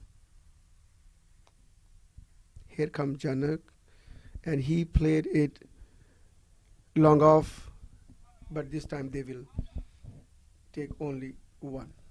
A wonderful drive by Mukesh down to long off for the single. The bowler is trying to contain the batsman, the Canadian batsman, using these flight and variation. Yes. And Janak is bowling. Yeah, he's always a very, very economical bowler actually. He really bowls on tight line and length, and he likes to contain the batsman and does not offer any width to play free shots. But this time, Rohan played very, very beautiful shot. He lofted it over the 30-yard circle, Rohan. It was a beautiful shot. Yeah, it was. It was short, giving him time to get off the back foot and punch this one over the mid-off fielder down to a deep long off for 2. So you can get runs on this wicket. You just have to be patient, and you have to put away the bad balls. Again, he played towards the point. Fielder was definitely very ready to grab the ball and gave it back to Janak. It was another short ball. It should have been put away, but it went straight to a fielder. And this is a reverse stroke down to a backward point, and he gets 4 runs. That's a beautiful shot, right? Wonderful shot. Improvised it very beautifully and reverse sweep. Even Janak was not thinking of this shot, that this shot is coming from Rohan's side. But I think the skipper is with Rohan now, and they are definitely having few words to each other and plan to go and accelerate the run rate. Yes, that's the plan from the Canadian batsman. That was a wonderful shot because the Janak is bowling left arm leg break, pitching off stump. So it wasn't a risky shot, the reverse sweep down backward of a point for 4. So these are the kind of implementation that the Canadian batsman will have to do to increase the run rate, but taking minimum amount of risk. Trying to hit the ball to long off, long on over the boundary, those are risky shots. Yes, but I mean, Rohan was very brave to play this shot actually. Sometimes these type of orthodox balls, they can damage you, and you can, I mean, no need to take risk actually. No. At 56 for 2, there's no need for risk. Yeah. Wayne is back, and he is bowling gentle leg spin as well, and bowling right on line. But he's wearing his balls. Sometimes he bowls straighter one, and sometimes he bowls a little slow leg break as well. It appears that Mukesh was dropped by the bowler. That one was hit straight back to the bowler, which unfortunately could not hold on to the catch. But it was a good shot actually. I mean, he Yeah, just put his hands. It was short. The ball was short. He had a lot of time to place that back with a point. Right. Again, Mukesh wanted to loft it over, but just got one. And came down the track looking for that shot over the mid-off fielder, but unfortunately found the bowler who couldn't field cleanly, and he got a single. Rohan is facing, and again a good ball. Bowler back drive. Wayne stopped by himself and did not give any width for the run.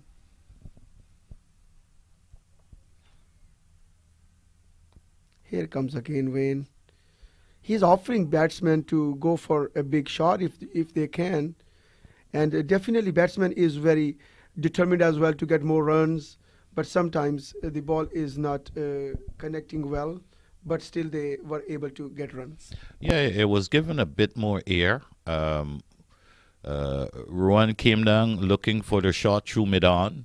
Got a thick outer edge, well wide of a short mid-wicket for a single.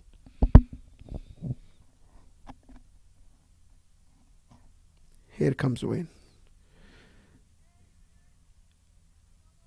Yeah, Mukesh wanted to go for a run, but Rohan stopped him because the ball was with Janak, and he knows that Janak has got better shoulder to throw towards the wicket keeping side, and then Yeah, it was a good call because the ball was hit straight to a fielder, and that's a possibility of a run out. So it was a wise idea to say no. correct.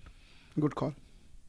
For me, that was half a run. So you would obviously be run out. No need to suicide, right? No need for suicide, and they always say never run from a misfield. Yep. There's always a risk in running from a misfield because the communication is always scramble. It's always going to be yes, no, yes, and out. Correct. So the important thing is to say no.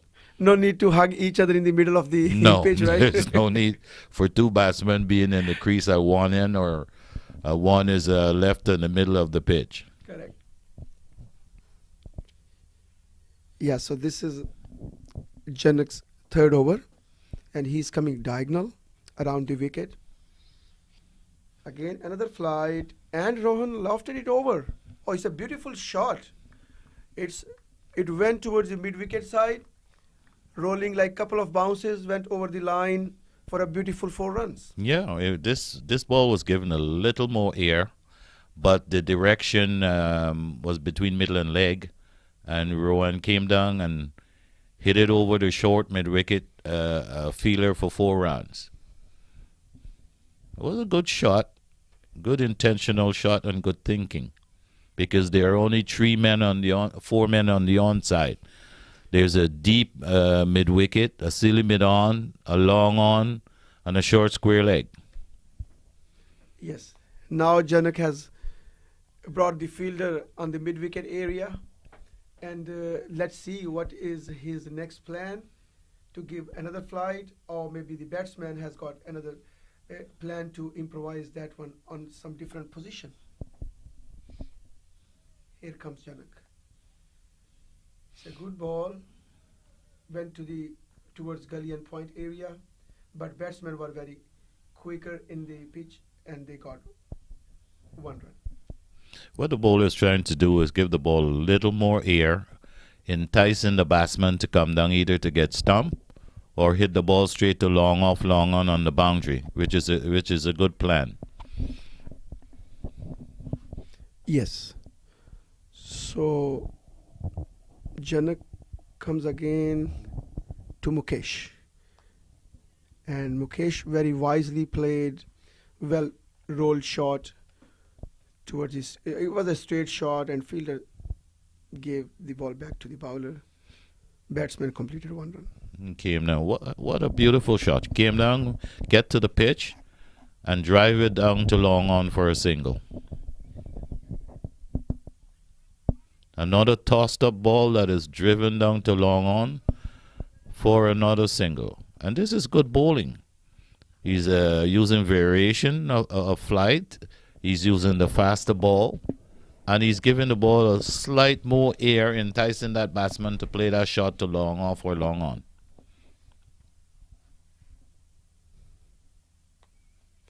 And this is what exactly, Rohan, we were talking about, that this way the scoreboard should keep moving.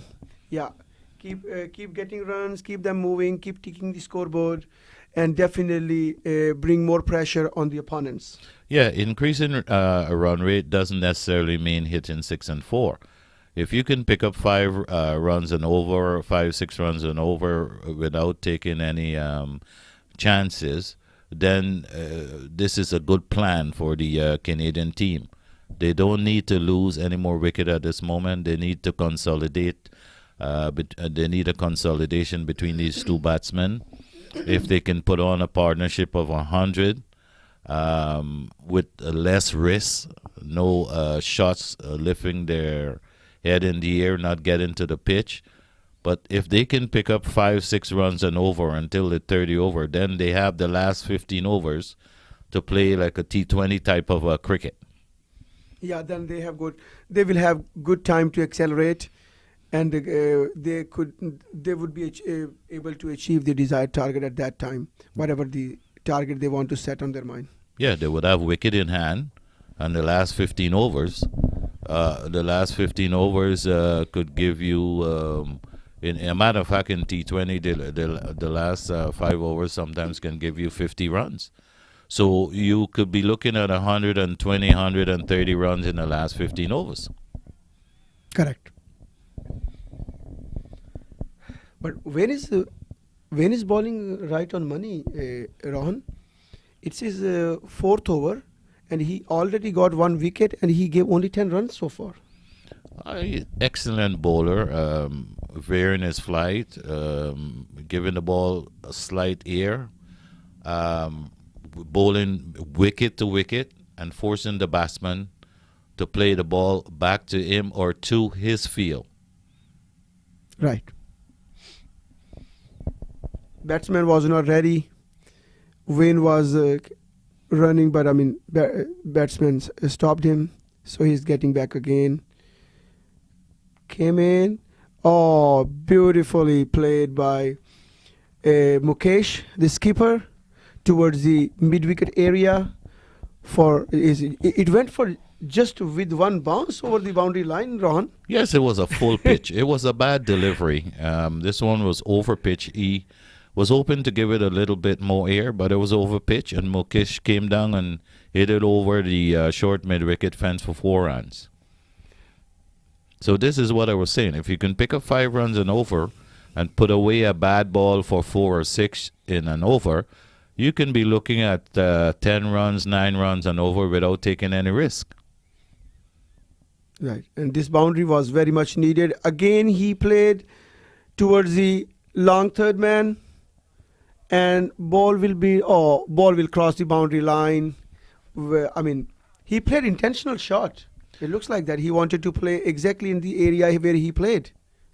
Yeah, it was a faster ball, slightly short. There's no slip or gully. It took a tick outside edge and run down to third man for 4. It was an intentional shot because there's no slip. There's not an Irish shot. It's a safe shot down to third man. Yeah, he went to play towards the point area, but he got a thick edge. You're right. So 2 balls, and they have given 8 runs. So it means that Canada, they are taking the charge now. Well, obviously at 74 for 2 in 22 overs. Normally at 22 overs, you should be looking at 100 runs on the board. Canada is behind the scoring rate. Mukesh is on 14 and Rohan on 34. This one is push up to long off for a single by Mukesh. And that's the idea of keeping the board ticking, keeping the scoreboard turning over, and looking for every possible run. Very smart cricket by Mukesh. After getting a boundary, he straight away went for a single to make it more runs on the board, no, rather than taking a risk. And Rohan played elegant shot, but it went to the skipper Janak Patel for no run. Canada has 7 overs before the second power play. Presently, there are 4 fielders that are allowed outside the 30-yard circle. They should be taking advantage of all these real estates. When I mean real estates, there are a lot of spaces out there in which the ball could be pushed into those spaces for 1 and 2. They shouldn't be looking at high-risk shots, looking to hit the ball over, long off, long on, or mid-wicket. The idea now is to accelerate the score rate by picking up these 1s and 2, and eventually the bad balls will come along. Correct. Here comes Janak. It was a little outside the off stump. Mukesh played it beautifully, but straight to the fielder for no run.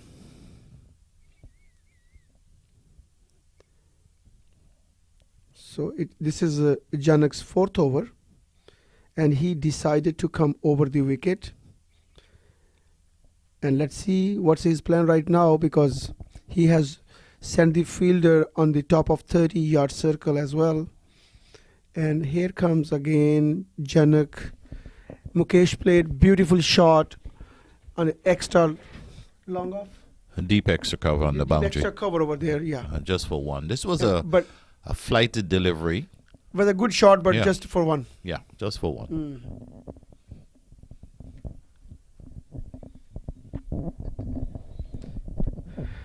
Here Janak comes. And again a beautiful shot by Rohan. Oh, it looks like that this is Rohan's favorite area to play shots. Yes, he got the ball he wanted, over pitch on the leg stump. It was hit over the short mid-wicket boundary for 4. It was So- a little full toss, Yeah, and batsman took full benefit of that line, even though fielder on the mid-wicket was closer, but no time to save that 4 run. Again, another shot towards the mid-wicket side. This time, it will go straight to the fielder. But look, now the batsmen, they are running even faster. They that got was 2 runs. that was good running, because the ball was hit to deep mid-wicket, and they had the opportunity to run 2, and they took the opportunity. Correct. Very clear plans and ticking the scoreboard. Beautiful single again. It was a fully grounded shot and beautiful drive. Yeah. Excellent shot on the full, hit down to deep extra cover for 1. I think now is what Canada intention is clear. We're gonna pick the singles up, the 2s, and we're gonna put away the bad balls. Correct. Here comes 007 again. So 007 means this is Janak Patel's shirt number. It's So not he- 007 from England. He is 007, but I will call it 007. Yeah. Well, he has given away 27 runs in his 4 over. He's become a little expensive in his last 2 overs. Otherwise, he was bowling right on line. So he must be thinking on another new plan now, Rohan. Yeah, because once a bowler, the first 2 overs was pretty good, and he started to experiment. He was bowling around the wicket, then he came over the wicket trying to bowl a ball from off stump away, going away to the offside. And he eventually bowled 2 full pitches and 1 that was short, and he was punished. Both batsmen, Mukesh and Rohan, they really like to come down the wicket. And most of the balls, they are coming down the wicket and picking the ball from the pitch. Yeah, it's very important to use your feet, get to the pitch of the ball, and drive the ball on the ground, on the turf to the fielder. There is no need to be hitting the ball in the air, taking unnecessary chances. With the fielder on the boundary, there are about 4 fielders on the boundary. So the idea, there's a lot of real estate. There's nobody at short mid-wicket. There's nobody at short square leg. There's runs everywhere.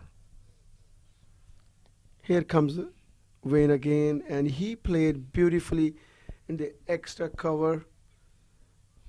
Oh, the fielder could not pick the ball cleanly. Meanwhile, they completed 2 runs. And Yeah. Mukesh is a very good runner between the wicket. Yeah, he is. Any misfield, the fielding team should be punished. They took advantage of that misfield and they got an extra run. And that's the idea now. Canada should be picking up the running between the wickets. Yes. Put the U.S. fielders under pressure. Yeah, this time Mukesh is smart enough to take little time before he will get ready for another 2 runs. He knows that when he needs to relax and then run again. So Wayne comes again, and again coming down the pitch and playing a beautiful shot, but this time it will be for 1 run. It appears that the Canadian batsmen are trying to put the U.S. bowlers under pressure. They're using their feet, trying to get to the pitch, and looking for the bad balls.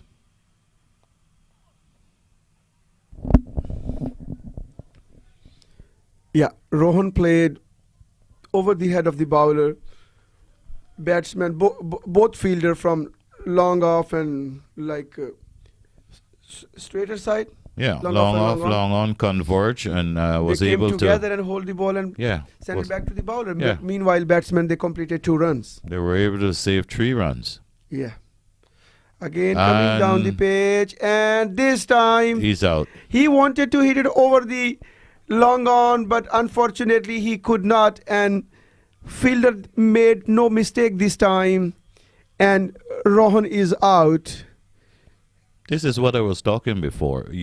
There's no need for high risk shot trying to beat long off, long on the boundary. And that's what the bowler was trying to do, giving the ball a little more here, enticing the batsman to use his feet and come down the track. And this is the mistake he made. Correct, He was correct. not to the pitch of the ball, and he continued with a shot and lob it down to a long on the boundary. Yeah, we had a lot of other areas where batsmen could comfortably play and get the runs, but this time he wanted to slog it over the line, but unfortunately the ball could not go. I mean, it was a good effort, but no needed that. No, you don't need that shot at this time. What you needed was consolidation between these 2 batsmen. A partnership of 100 runs was needed at that moment. Now they're 89 for 3 in the 25th over. Yeah. So Canada is struggling. They would need consolidation between these 2 batsmen. Fortunately for Canada, Mukesh is still out there. He had a wonderful game yesterday. He scored 73, and we have Farouk Kormani, which is an excellent stroke player. These 2 batsmen probably can accelerate the score. So how deep is the batting line with Canada, Rahan? How long is the batting line, like real batting line? you Well, can say? I could see this batting down to about number 7. Mhm.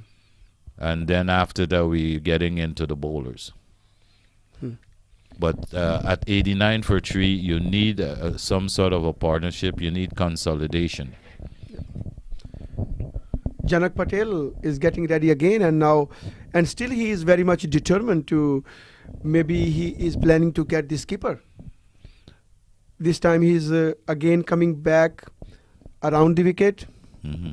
and Mukesh very wisely just tucked it slowly and ran for 1 run. You would see a different intensity between these 2 batsmen. They're good runners between the wicket. You would see balls that are hit deep into the outfield. They're going to be running, looking for 2 and 3s.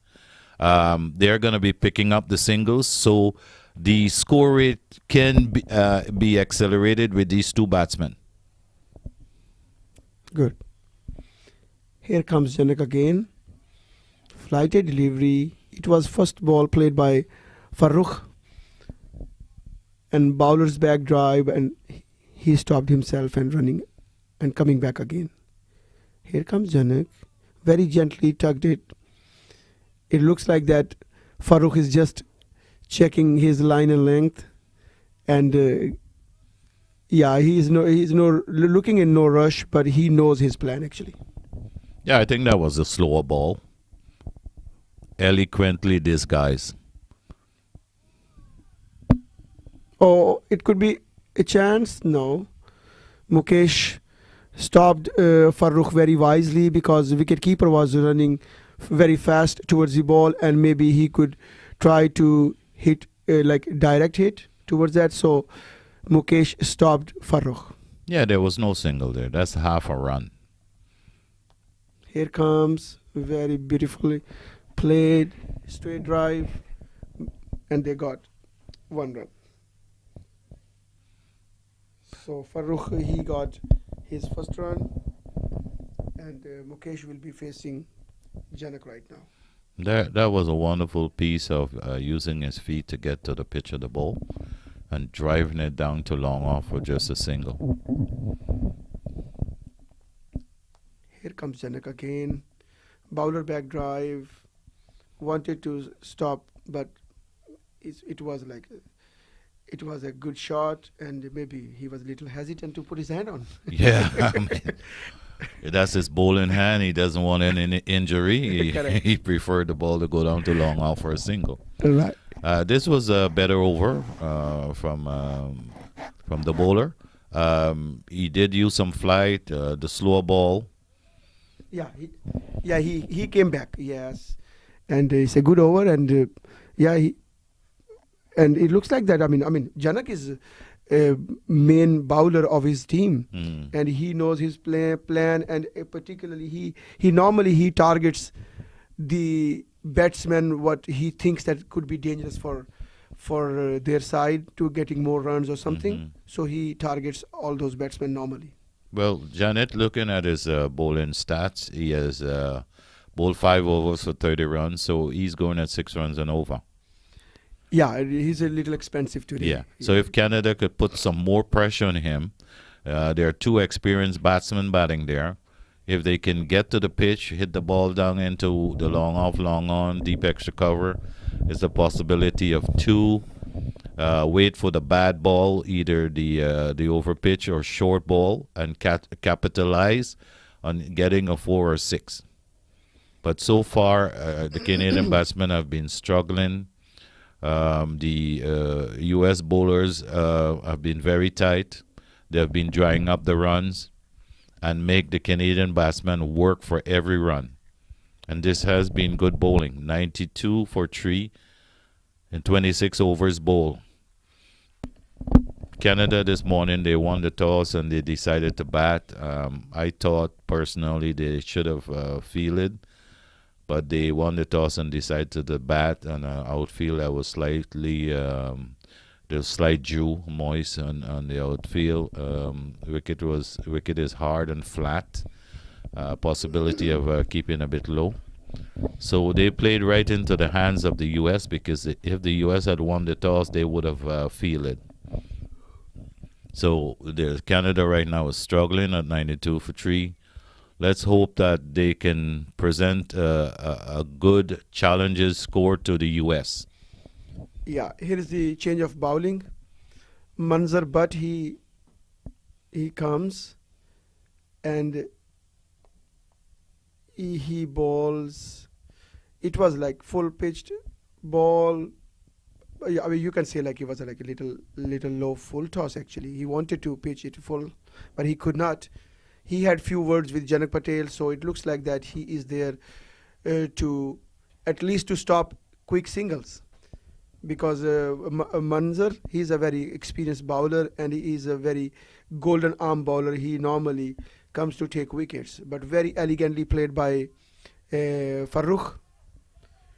And it's a little overthrow, and it looks like that the fielder threw to the keeper, but maybe keeper could not collect it because of maybe batsman came right in front of him or whatever. Yeah, the keeper could not collect the ball cleanly and give an extra run. Yeah.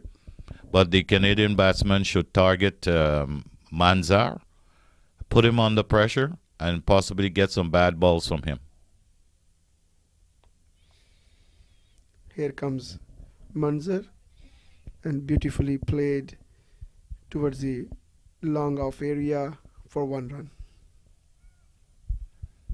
So far, he has bowled 2 full pitch delivery. They should apply a little more pressure and put him under pressure right away.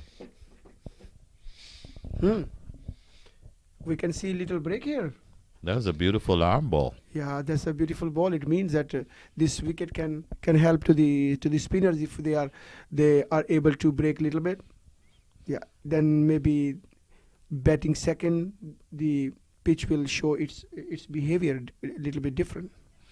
Yeah, that one was able to grab on the pitch and turn a bit. I don't think there's much turn out there. The pitch wouldn't play differently later in the afternoon, but the outfield will become faster. Correct. As the sun beat down on this outfield, it would become faster. The pitch is looking a little flat actually. Yeah. Here comes Manzar again. Flighted ball. But yeah, Mukesh played it wisely, but it went straight to hands of Janak Patel. And he is very actively waiting for the ball to stop it and throw it back to bowler or wicket keeping end if needed. Yeah, it was a rank full toss. I think the batsman thought that the square leg would have called no ball, but unfortunately it was below the waist. And he fortunately punched it straight to cover for no run. So they have to be a little more patient. They have to more placement of the ball. They're 2 good runners, and they can put a bowler under pressure. They have to decide whether it's going to be Manzar or the skipper to put one of these bowlers under pressure. Yeah, batsman had a soft inquiry to the umpire, asking if it was a beam or no ball.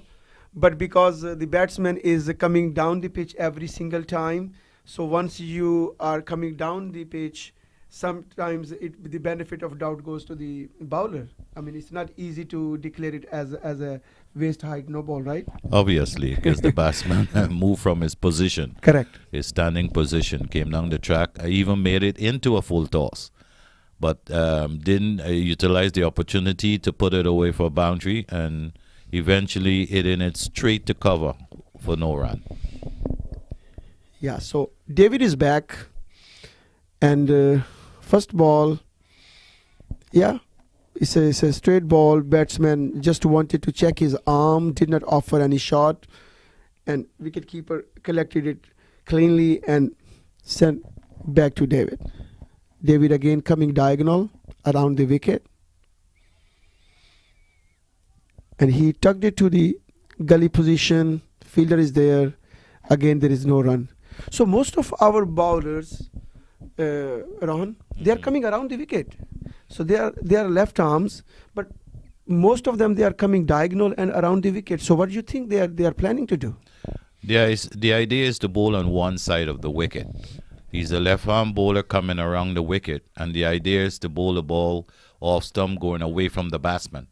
So he has one shot is to play the ball through the offside. This one was a bit fuller, so he punched it to a short mid-wicket and ran for a risky single, which could have been a run out. But unfortunately, the bowler didn't gather the ball cleanly, and they got an extra run. Yeah. Here comes David again. It kept low actually. This ball kept low, and batsman had enough time to play it like a shot on the square leg side. Fielder was there, but still they were able to get one. David again.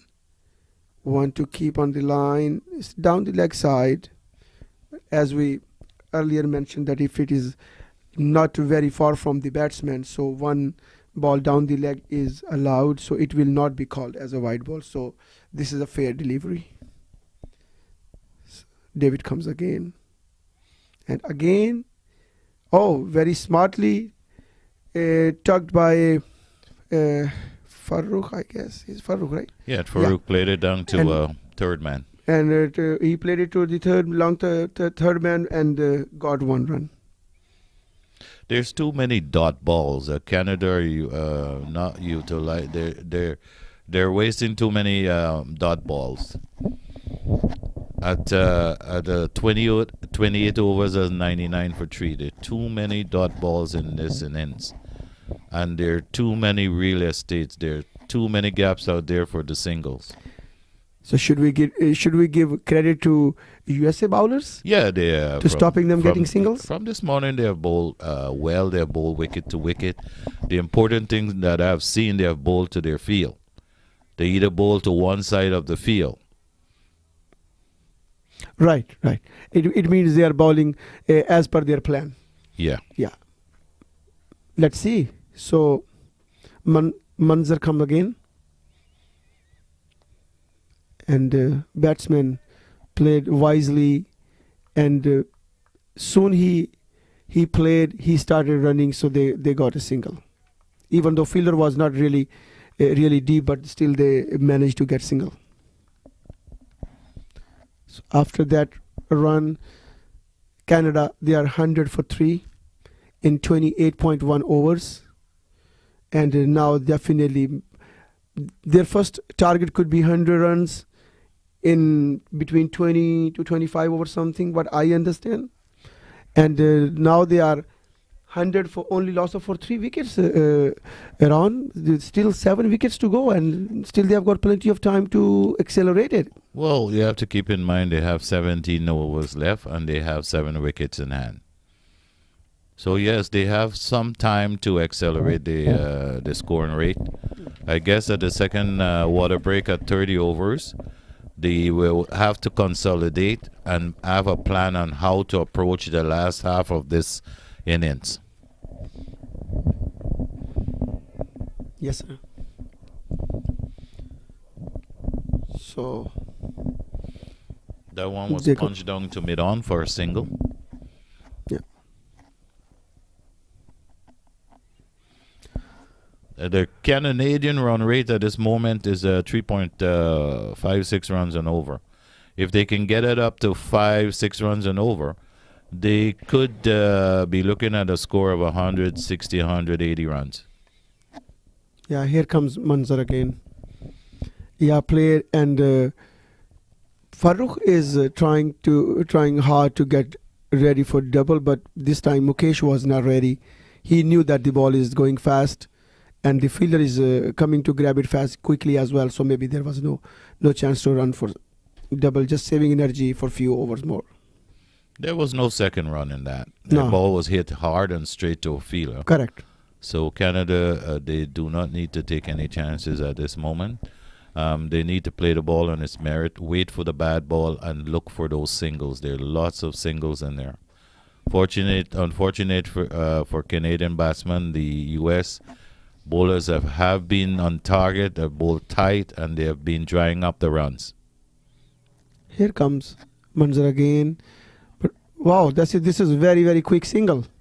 Yeah, because they already had planned. Batsmen, they have got good understanding, good combination with each other, and they know what they want actually. And Mukesh was very clear to get a single run on the last ball, and Farooq definitely supported him very clearly. And even it was right in hands of the fielder. Yeah, And they completed one run. I think their intention at this moment is to put pressure on the fielding team, pick up the singles. That was a quick single. And if they continue like that, 5-6 runs and over, unfortunately, they may get a bad ball, a full pitch, or a one that is short that they can put away for 4 or 6. But this is a good idea. This is a good plan. 6 runs and over, non-risk shot. This could be a good plan so that they have wicket in hand to accelerate at the last 15 overs in this innings. Yeah, they got 5 runs in this over. So There David you go, did- okay. The quick singles. Oh, it was a chance of a run out, but it did not hit the stumps. But batsman got another overthrow run. That's what I was talking about. Putting pressure on the fielder. They would throw away the ball. There's a lot of extras that can come into play that can benefit the Canadian batting team. Once you put pressure on the fielding team, It's a possibility that they can throw away the ball and you can have some more extras.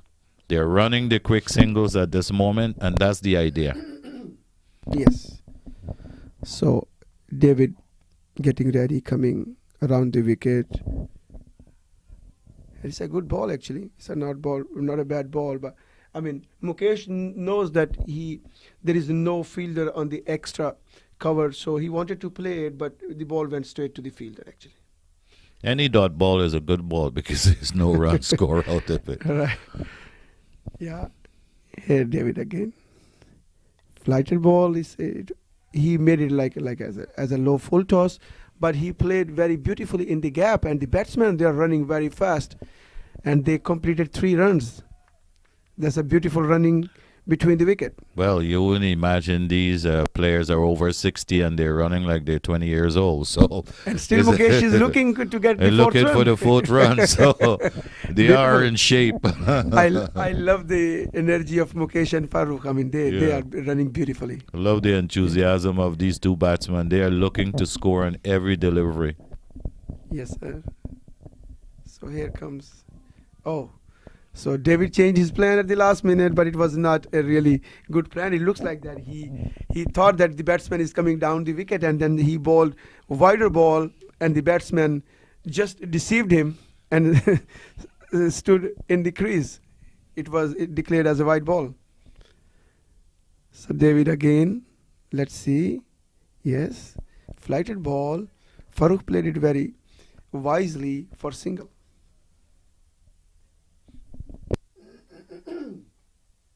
With that 1 run, Team Canada, they are 111 for 3 and 29.4 overs gone. And this is David's 6th over, and he has given 18 runs. He was not able to get any wicket. And at this time, Team Canada is 111 for 3 for 29.4 overs. It was muted already. Yeah, it's a quicker delivery, and batsman is looking that they were not in any plan. They were just wanted to see, let's see what he does, and he just played it right in the middle of the bat for none. That's it.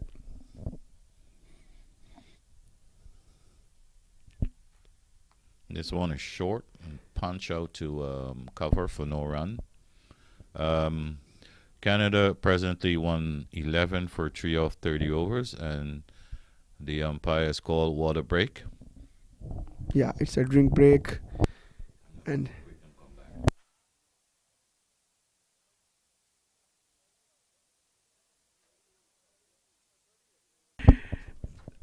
so we have a drink break, and at the end of over number 30, Team Canada, they are 111 for the loss of 3 wicket, and at this time they must be satisfied with their overall progress, but maybe Janak Patel, he is looking for a couple of more breakthroughs, and with a couple of more wickets, I think Team USA, they will be very much dominant in this situation.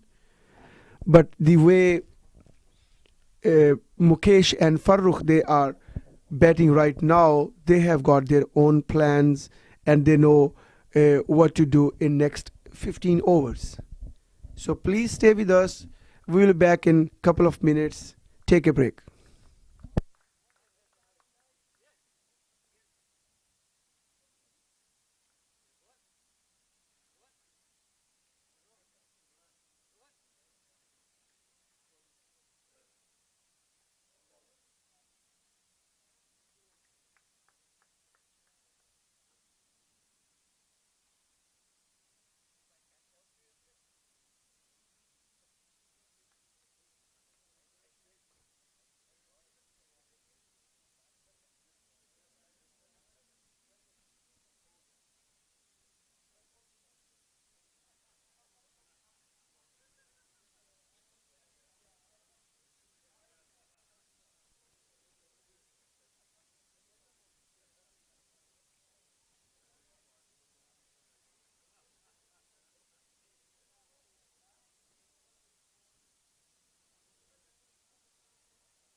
Well, play at the Molson Cricket Stadium is about to resume.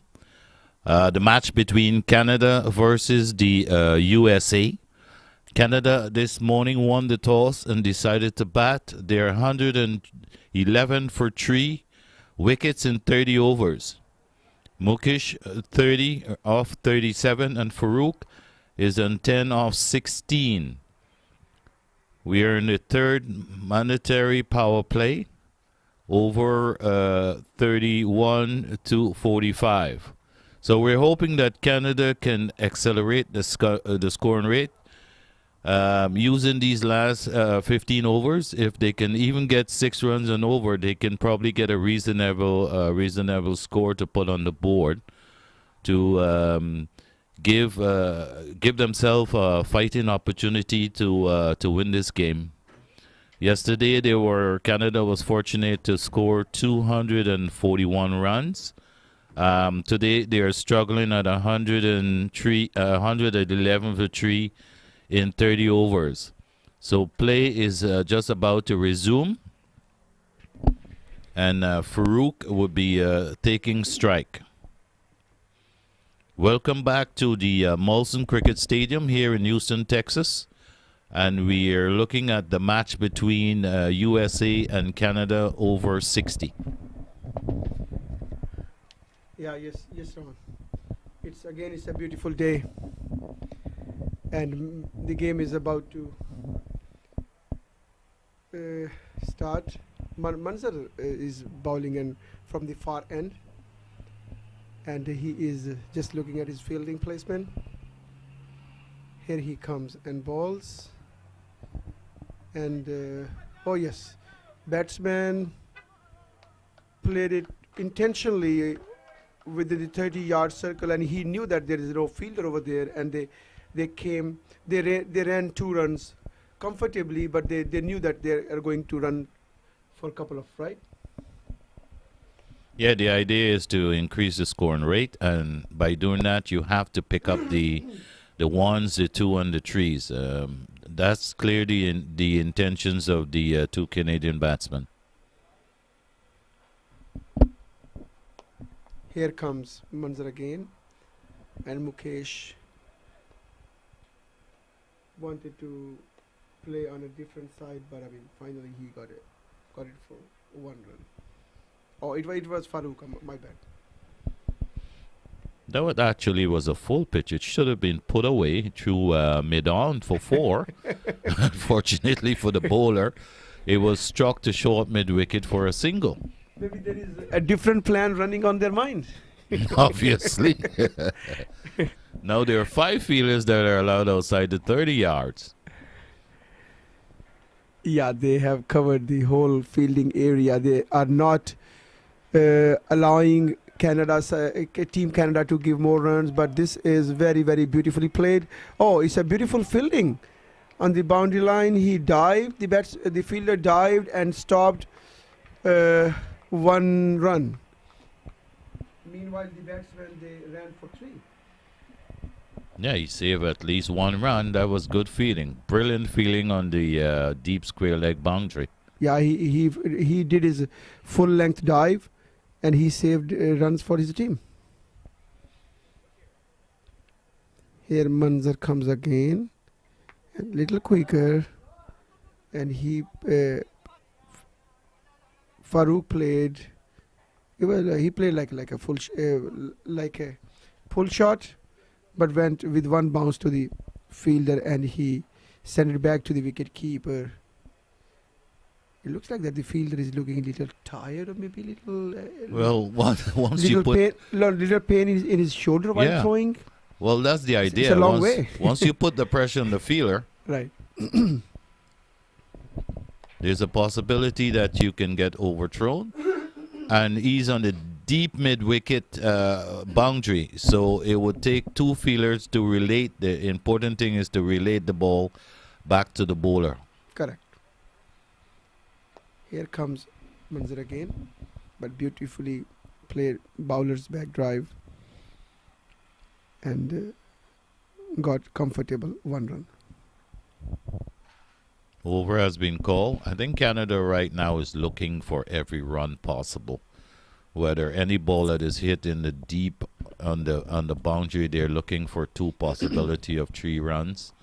They're looking for the weakest feeler. If they do not have a good throwing arm, they probably would take the 3rd run. But these two batsmen, they run well between the wicket. They know each other, and they run well between the wicket. I would say Rohan.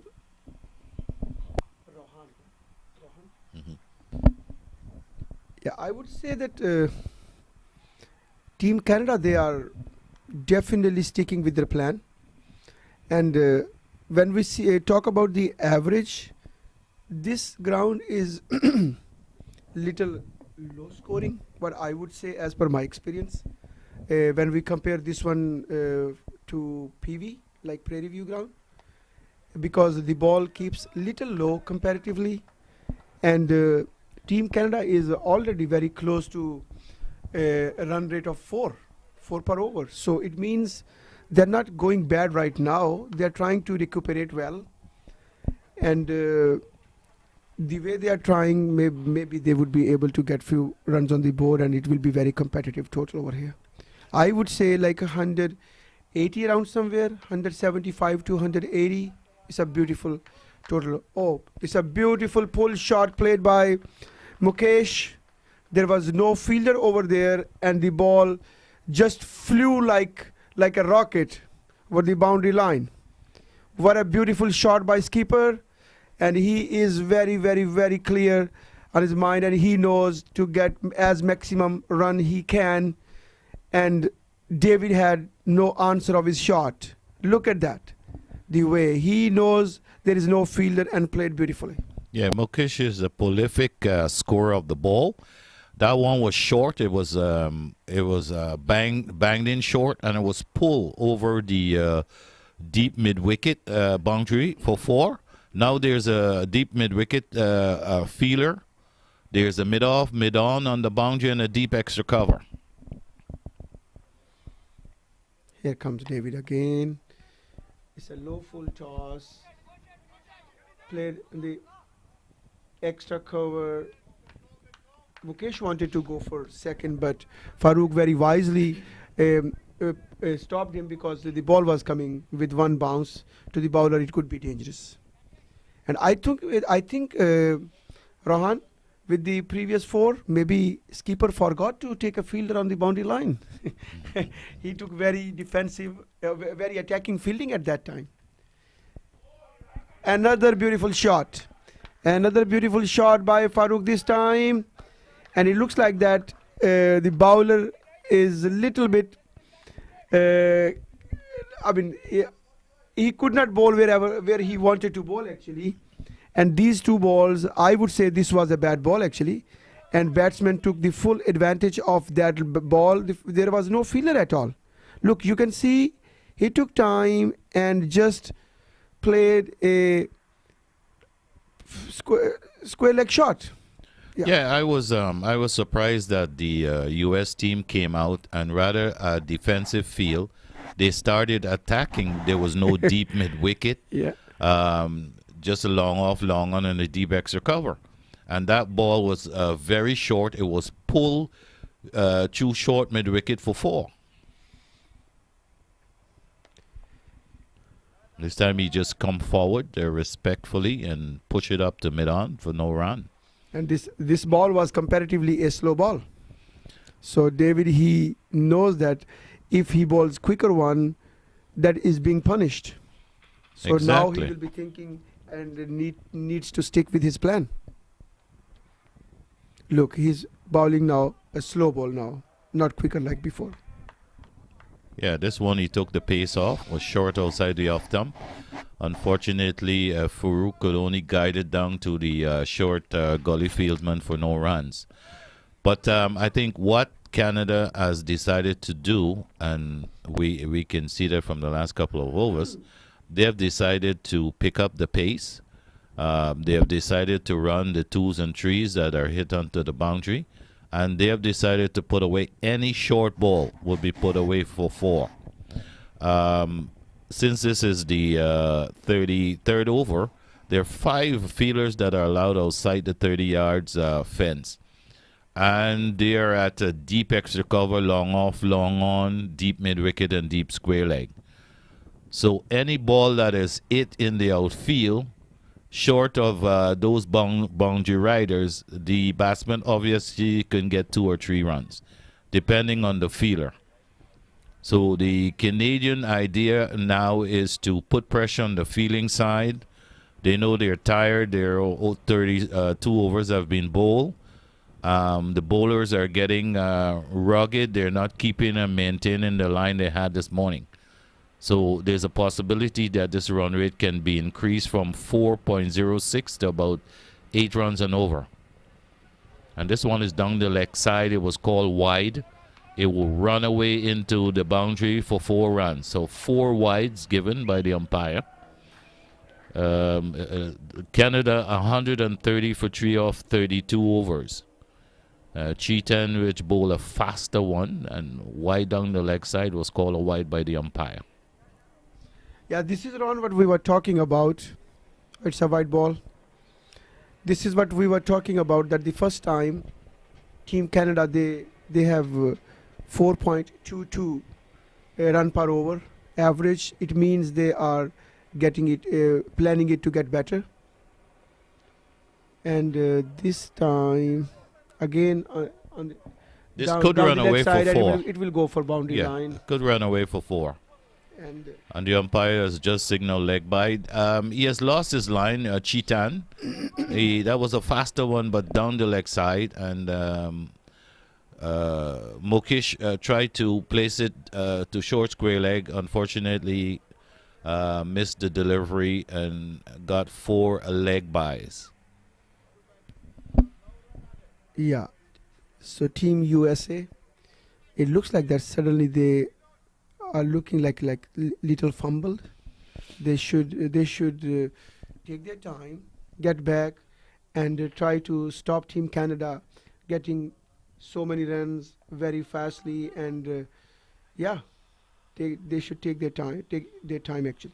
Yeah, I guess they lost the plot in the last 2 overs. Right. They have to regroup and come and maintain their line and length, forcing the Canadian batsman to play across the line of the ball. As Chetan comes up, he bowls, and Mukesh just dabs it down to a short gully for a single. Canada, It was a good run. Canada, after choosing to bat this morning, they're 140 for 3 off 32.3 overs. Farooq is on 21 off 25, and Mukesh is on 39 off 43 delivery. So more or less, both batsmen, they are playing like run a ball. More Obviously. or less. Yeah. It means that is their plan. So run a ball means that will be 6 runs and over average. Obviously. Yeah. And if they can get a few bad balls in between that they can put away for 6 or 4, Correct. they could be looking at 8 to 10 runs and over. You said that the average score on this ground is about 160 runs in 45 overs? I would say like 180, somewhere around 180. That will not be a bad total actually. Mm-hmm. So that will not be a bad total to defend. If your bowlers, they just stick with the basics, with the line and length, I think that can be defended easily. But very, very Wonderful beautifully shot played, very by beautifully played by Mukesh. Mukesh. Came back and dabbed it into the vacant gully position. He gets 2 for that. That's good batting. That's intelligent batting, Rohan.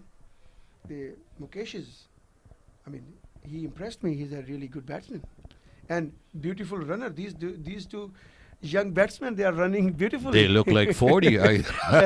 We may need to check their IDs. It looks like that. Yeah, maybe we will let them play in over 50s rather than Well, over 60s. they can. This was a beautiful square drive played by Mukesh down to the deep square leg boundary, and he's coming back for the 3rd. And great effort by David. He stopped it and definitely saved one very important run for his team. It was, for sure, it was a boundary line, but he stopped it at the last minute.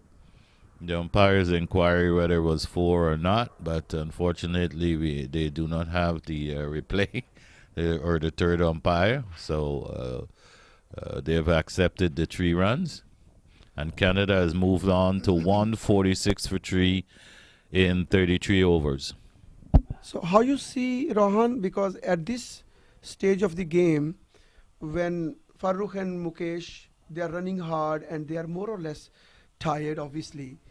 So is the fast bowling is the good idea right now? Do you think so? Because they will have to struggle less to play fast bowlers rather than the spinners.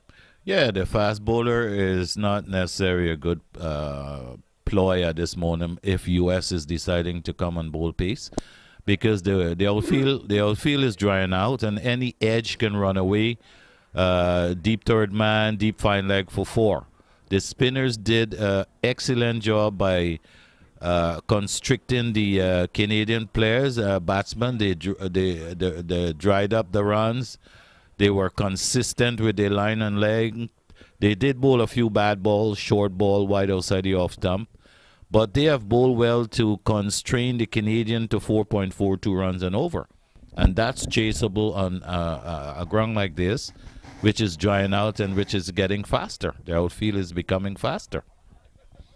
And this time, Janak Patel, he has decided to bring Wayne from the pavilion end. And before he bowled his few overs from the far end. And now he will come from the pavilion end. He's a right arm. And let's see what is the plan right now with Wayne. And how he can improvise as per the expectations of his captain. Here comes Wayne. Right arm over the wicket. Oh, it was a good shot, but he put his hands. Obviously, it hurts, right? Yeah, but a bad ball should have been put away, but he hit it straight to the mid-off fielder. That should have been 4 runs. Not a short ball. Now is pull. Yeah. The deep square leg for 4. No worries, Rohan. They have got another 4 runs from the square leg shot. It's a pull shot. Obviously, it was pitched very far, and batsman took the whole advantage of this ball. There was no fielder to cover up. I mean, as a captain, I would say that because these batsmen are going on attacking, and I would like to give a cover to my bowler. Yeah. At least to stop runs. I mean, attacking is when fielders are not trying at all, and now they are going for. Yeah, now he has replaced the field. He has a deep square leg, deep mid wicket, long on, long off on the boundary, and a deep extra cover. This one is short again and is guided down into the gully position for a quick single. And how you say, Rohan, when a bowler gets punished for 4 runs and you did not have fielder at that time, but once you gave 4 runs and then you place the fielder at there. Well, how you see that? the horses have already gone out from the barns. That we always say that. Yeah, that's interesting, right? You cannot bowl. You cannot set a field for bad ball. Correct.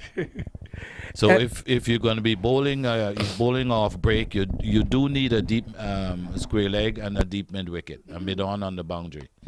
Because when you take the fielder of that similar shot, bowler is careful. He's not going to bowl the same ball. That's true. And batsman, he is careful because he knows that the fielder is there. That's right. So the different ball is coming. So I would say fielder should be set before giving the 4 runs. Yeah, but I mean, we cannot set fielder at every ball because that is true. You cannot set a field for every bad ball, as they say. Very beautifully played by yeah. Farooq, and it was towards the short gully side. Fielder tried hard to stop it, and he definitely saved a couple of runs, and it just gave 1. Wayne is getting ready, and Mukesh is as well. Mukesh is playing on 49, Rahan. And that was a good ball. Look, he's played like 49 on 49 balls, so it means he's playing with 100 strike rate. Yeah, he has improved his strike rate since he came in. Yep. Like he's the most prolific batsman for the Canadian team. As I said yesterday, he made 73 runs, beautiful runs. He strikes the ball well. He runs well between the wicket, and he's an intelligent batsman. He take the lowest risk shot necessary to achieve his objective. So he's looking at Canada. Actually, is looking at over 230 runs at this moment, and they can achieve that if they put a little more pressure on the bowling, a little more pressure on the fielding side. Yeah, at this time, Team Canada, they have 154 for 3, 34 overs gone with the run rate of 4.53. So over 4.5, it's not a bad run rate right now, Rohan. Well, basically on this ground, you expect at least 8 runs and over. There's too much real estate, and I mean there's a lot of gaps in this field. On the leg side, on the off side, there's a deep, what you call a deep extra cover, a gully, a slightly backward of point, and a deep mid off and a cover on the off side. Okay. And the leg side is a 3/4 man on the deep square leg, and he's out. Oh, it is a beautiful ball by Janak. Janak changed his strategy. He came from the far end, and it is really a typical Janak magical ball. I think batsman wanted to pre-plan shot. He wanted to just throw it somewhere close by and run for single, but he could not. It was a terrible shot. He was trying to play the ball on the onside for a quick single. The ball took the shoulder of the bat and sky up to the keeper who took a comfortable catch. So that was like unexpected bounce from the bowler. Normally the wicket was keeping low. There was slight turn, but it was just unfortunately for Farooq. He got a bad ball. He got a ball that bounced on him at the last minute, trying to turn it to square leg for a single. And the batsman closed his bat very quickly actually, and it took like the outer edge, and the ball hit to his cap as well. His cap fell down, but still ball was in the air, and wicketkeeper grabbed it very quickly. Yeah, he would have been out if the cap had fell on the stumps anyway. So it could be dangerous to hit on his face, right, Rohan? yeah. Because this was like unexpected edge. Yeah, I was surprised that the bowler got that amount of bounce off the wicket. It surprised the batsman. He was just trying to turn a simple ball down to a short square leg because there's no fielders there. And unfortunately, it took the leading edge. Here comes Janak again. It's a good ball, but the batsman played it gently towards the 45 area and got single. So scores are not stopping. Yeah, I could see what Farooq was trying to do because the deep square leg now has been removed to the deep square leg boundary. So there's no one short at deep square leg. So he was trying to get the single on the onside. Unfortunately, he got a bad bounce, shoulder the ball to the keeper. Yeah. Here comes again. And it is 50 of Mukesh with 2 quick runs. Very well played, Mukesh. Great batting. Great skipper knock, and this is what he is known for. He is a man of crisis. Whenever team needs him, he is always there and plays his beautiful, intelligent shots. Very well played, Mukesh. He is 51 on 50 balls. Another good shot, stayed too long off for 1, and he is the man who is taking charge right now. Yeah, he's the man that the U.S. need to get out if they want to win this game and restrict the scoring rate under 200, because he can accelerate the scoring rate very quickly. Oh, very smartly just tucked it and ran for 1. The square leg fielder got it, but before he gets it, they already completed 1 run. Yeah, The he was new too. batsman is Ian, and it looks like that he has come with the plan to give good support to Mukesh as well. The idea is to give the strike to Mukesh and Look run at that! the Look quick at that! singles. How Yeah. beautiful running they are between the wicket. Yeah, this one was pushed to mid-off by Mukesh, and he takes a quick single, retaining the strike at the other end. It means he wants to keep maximum strike right now. 35 overs gone. Canada 164. They have 10 overs remaining. So if they go at 8 runs and over, they could be looking at 220, 230 runs, which would be a good score to challenge the U.S. batting lineup. So Mukesh has to bat sensibly here. Ian has to give him the strike. There's too many men on the boundary riders. So there are singles and twos in between these gaps. Yeah,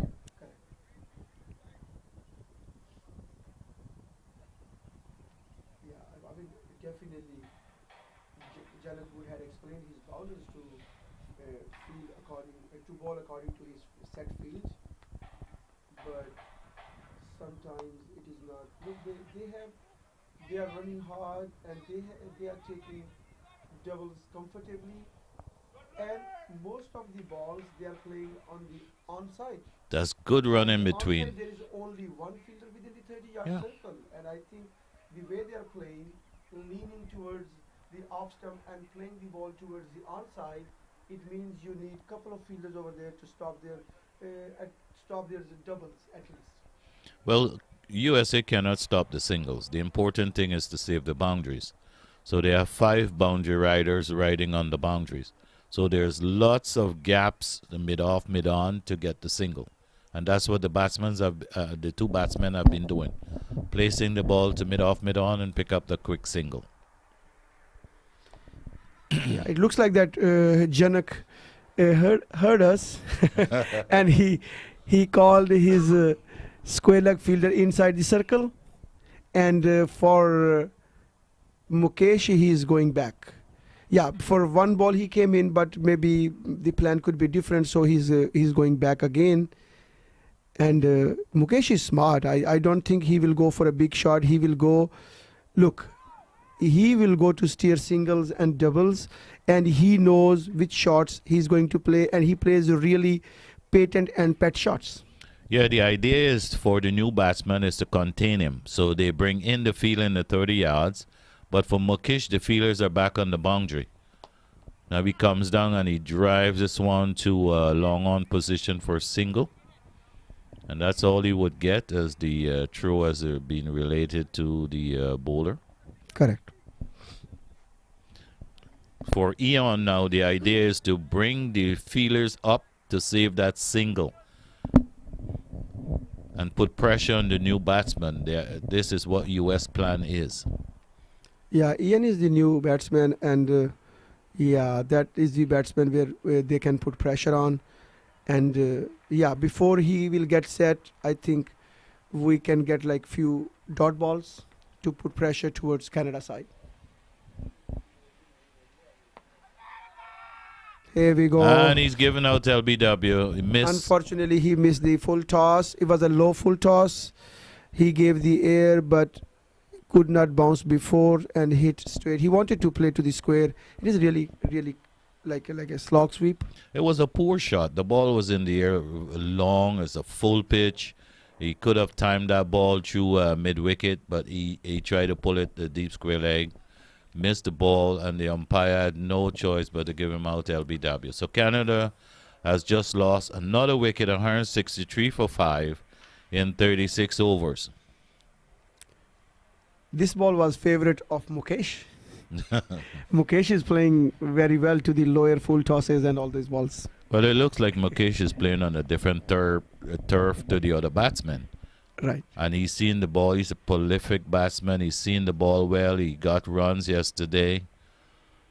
So he has a lot of confidence. He's the captain, and his job now is to make sure that Canada ends up with a good score, a challenging score. Right. So the new batsman is Gary.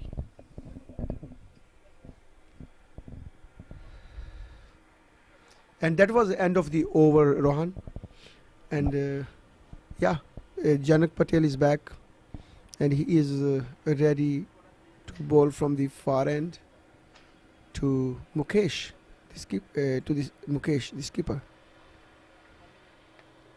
Here comes, and he played beautifully through the extra cover. The fielder was there. It will be just one run. Janet is coming back for his 7th over. So here is another hard work comes for Janak, a combination of right hand and a left hander. That's right. So let's see. Go ahead, Janak. Let's see what he does, because it's always very, very tough combination, particularly when you are going through the end of the inning. Yes, it give a bowler problems in maintaining his line and length. When a bowler has a right-hand batsman that he is bowling at, it's easy for him to maintain line and length. Yeah.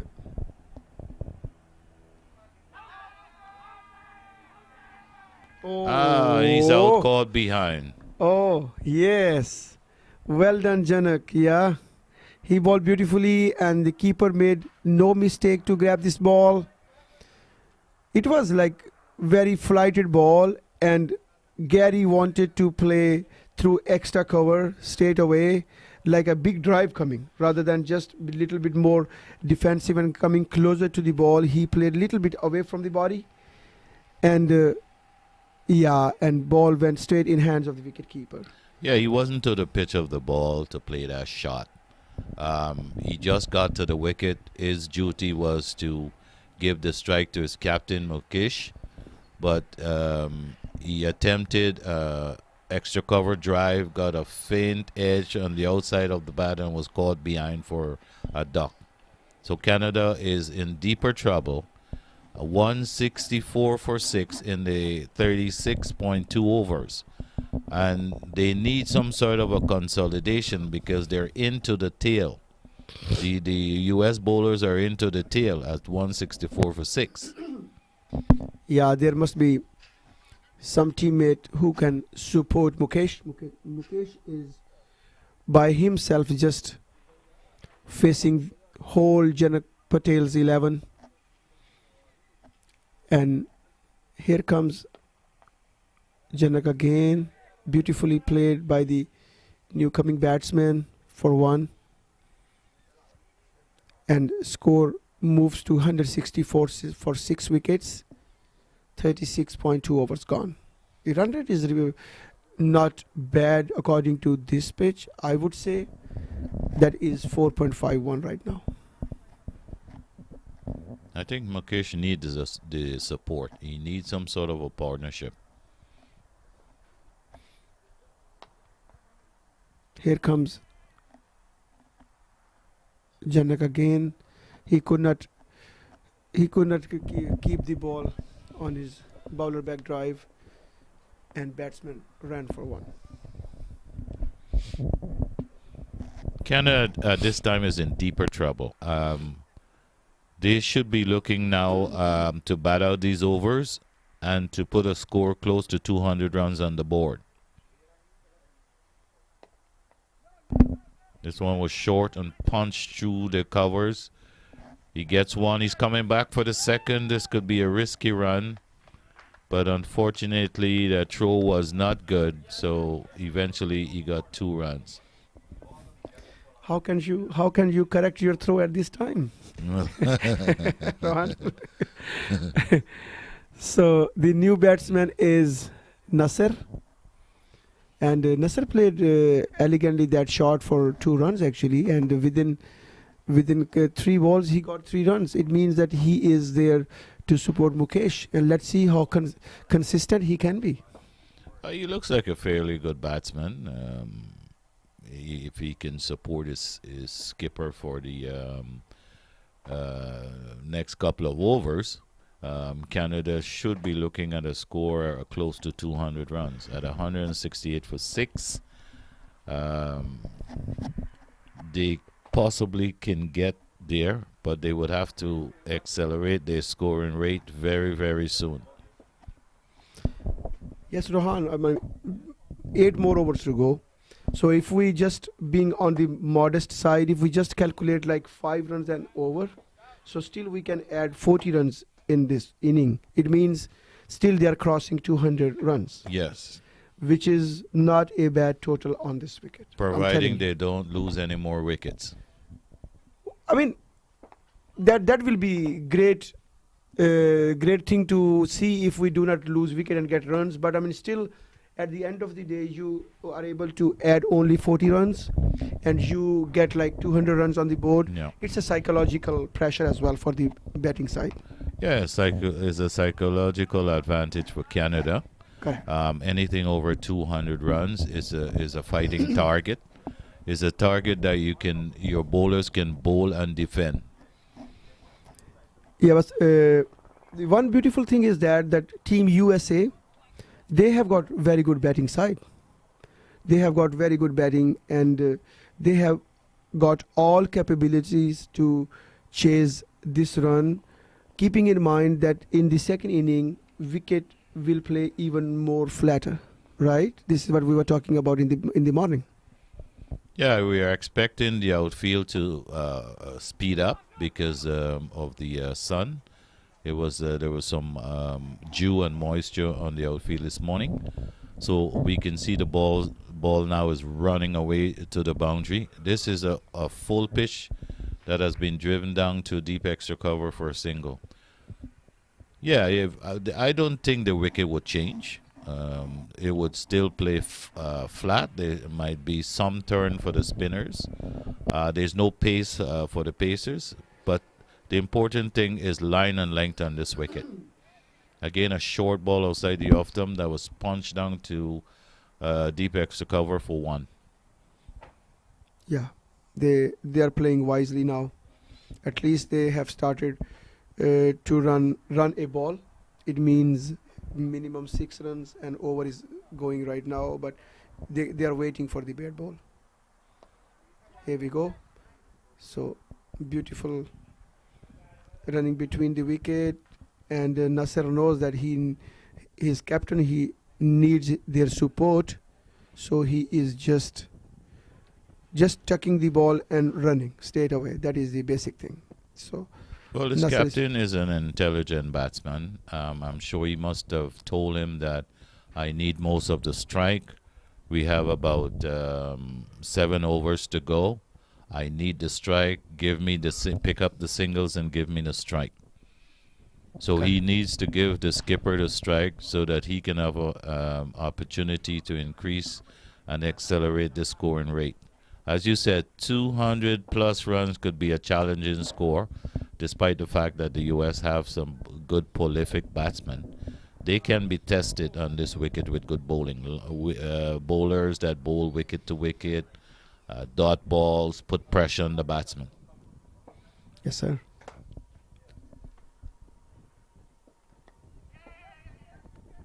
Beautiful run, and Yeah. this one was push up to mid off You're and not took off even- for the single. You're not even able to stop these singles now.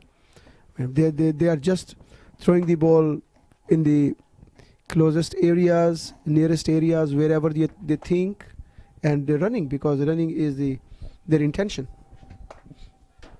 Well, this is what I was saying from since the 30th over.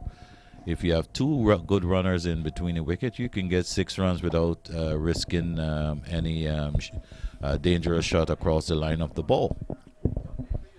Here comes Janak again. Beautifully played by Mukesh, but unfortunately, I would say, I mean, not unfortunately, but it went straight in hands of the fielder. It was a good shot. Again, Janak comes and played on the short leg position, got 1. You can see Janet is mixing the ball up. He's not giving the batsman he's varying the anything. pace, right? Yeah, he's varying the pace, using flight, giving the ball some air. With the new batsman, he seems to be flighting the ball a bit more. Yeah, Janak is smart. Yeah, he knows. Look, He wanted to give a different ball, but it was not the way he wanted to ball it, and umpire declared it as a white ball.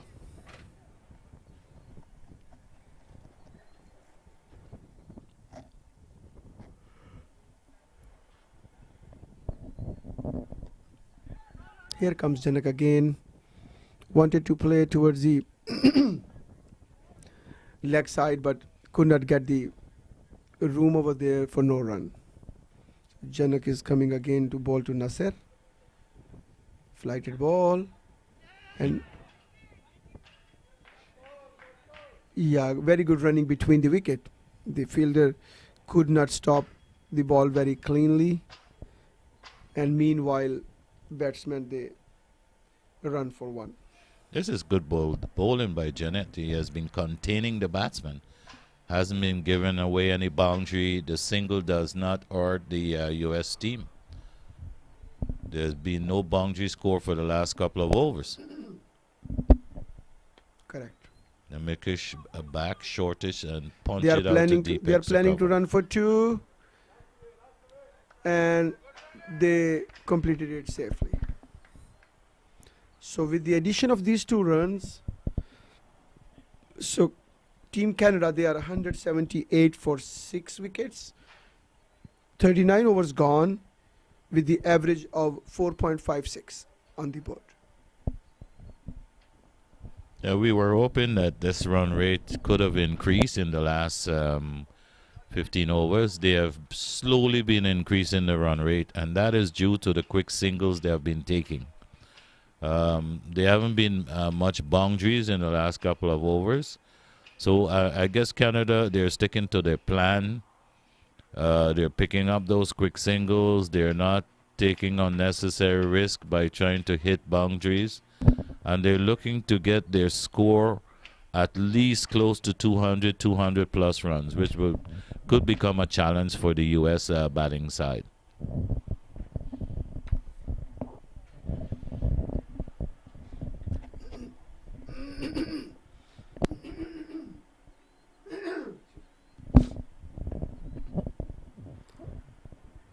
There is a change in the bowling.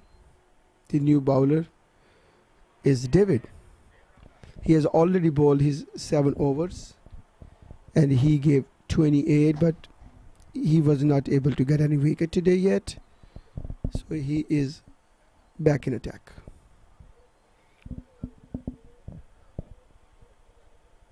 So David is a right arm spin bowler. Sometimes he bowls a little quicker as well. So let's see how he can plan that.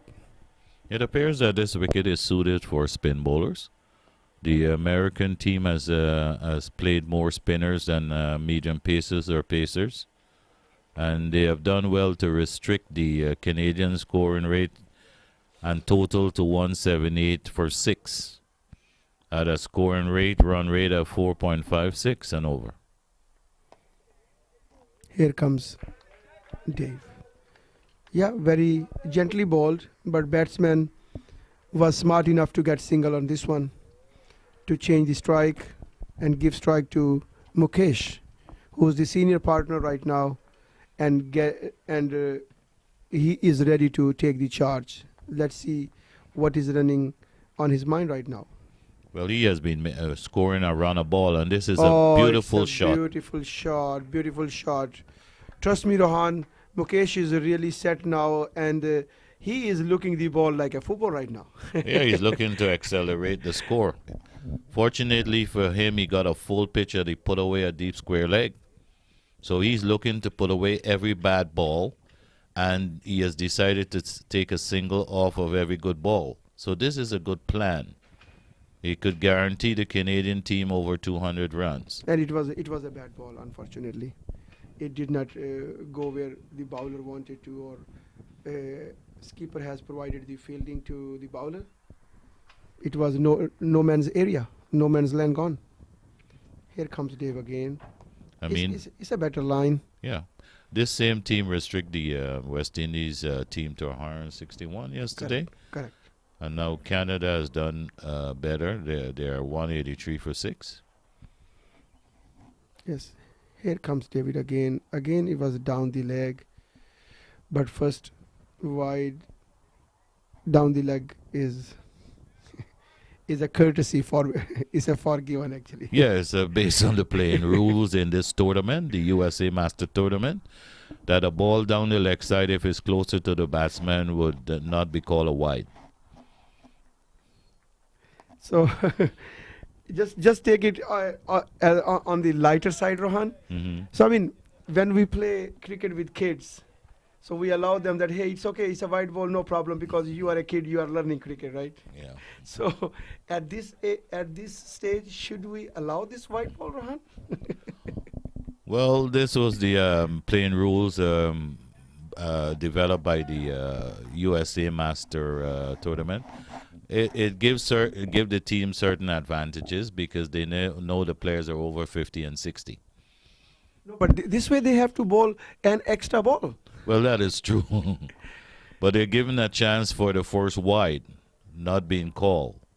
Look, Now the wide has been called because he was it given was the second ball. the second ball. It was the first wide was not called based on the playing rules, the playing rules of the tournament. But this one wide down the leg side was called wide. Yeah, so sometimes, yeah, it's really interesting, this rule, because if it is the last ball, for example, and you need 3 runs on the last ball, and I can be smart bowler to bowl a white ball. Exactly the point. So the advantage is to the bowler, not the batsman. Correct. Or if I'm on 99 and I need a run to get my century, you bowl it down the leg side because that's the first leg side ball in your over based on the regulation. And don't let him complete 100. Exactly the point. Yes, sir. So, anyways, is Team Canada, they are 186 for 6. 40 gone, Rohan, and I see the run rate is pretty healthy. Healthy means according to the current circumstances or situation. What you want to see in 5 more overs? Well, in 5 overs, if the captain and Nasir can get this rate up to about 8 runs and over, 5/8 is 40. They can be looking at 230, 220, 230 runs. That would be a good score for the U.S. team on this ground, because this wicket is flat. It's taking spin. It's unpredictable. There's some balls that bounce, some balls that keep low. It's a hard wicket to score runs on, and anything over 220, 30 could be a winning score on this ground. Manzar is back in action, and yes, very intelligently, Mukesh just tugged the ball very closely and ran for single. Yeah, they know the importance of these last 5 overs of this inning, and they know the importance of every single run. Oh, and he's out caught. Short ball. Nasir pull it straight to the short mid wicket fielder, and he's out caught. That was a long up. That should have been put away for 4 or 6. I think Nasser is a little unlucky. The ball, I mean, he played well, but it went straight away to the fielder. Exactly the point. Yeah, and there was no other possibility. Even though behind that fielder there was no fielder over there. Exactly, because it appears that the USA has brought in the field for Nasir, and they're using the boundary rider for Mukesh. So he should have been able to put that ball away, since most of the fielders are in the 30 yards circle. There are 5 fielders are allowed outside the 30 yards, but the skipper was more attacking rather than defending. So that ball should have been put away. Actually, Nasser could not connect it well, actually. So it did not come exactly in the middle of the bat. So it was on the higher side on the blade, right? Yeah, Canada now has lost another wicket, 187 for 7. Could they achieve their objective? Could they get to that 230, 220, 230? It's still left to be seen with 3 wickets in hand. And the 41st over being bowled. Here is the new batsman. Here is the new batsman on the crease. So here comes Munzer again. Oh, it was an effort by the wicket keeper for a stump, but the batsman was in the crease. He struggled a little bit to come back, but I mean, he was already landing in the crease actually. So It was a beautiful ball because it not only beat the batsman, it beat the wicket keeper as well. And so he is lucky to still be out there. He should have been stumped. And this time he comes forward and push it up to mid-off. There is no run.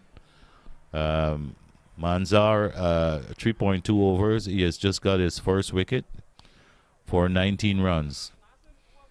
I think the plan looks now is, even though if you cannot hit the ball, but please do not lose the wicket. What a beautiful shot off the back foot. Yeah, that's a good shot for a couple of runs, and that was very well played by the new batsman.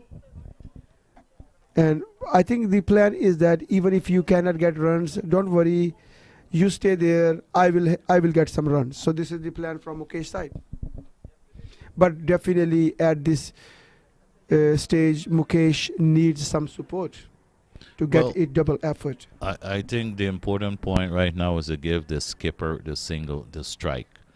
There's about 4 overs or 4.1 over remaining.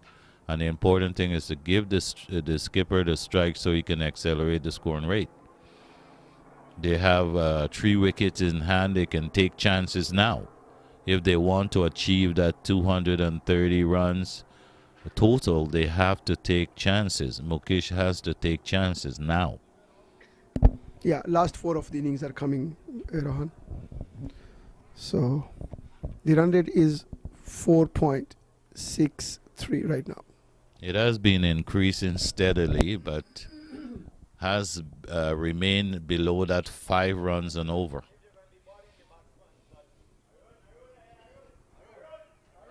The new batsman is Allen. And there is a change of bowler as well. So the bowler will be David again. He's a left arm bowler. He likes to go diagonal, and he already bowled diagonal as well. Let's see if he sticks with his existing plans. Well, he has a deep mid-on, deep mid-wicket, and deep square leg. Silly mid-on. This time he has covered a few good positions, but he has got very big gap actually in between them. But maybe he's not bowling on that side. Yeah, look, he's telling to the fielders that, guys, don't panic, no need to throw. If you have grabbed the ball, just please quickly give it to me rather than throwing on to the stumps. It means Team USA, they are definitely very careful and they want to save every single run.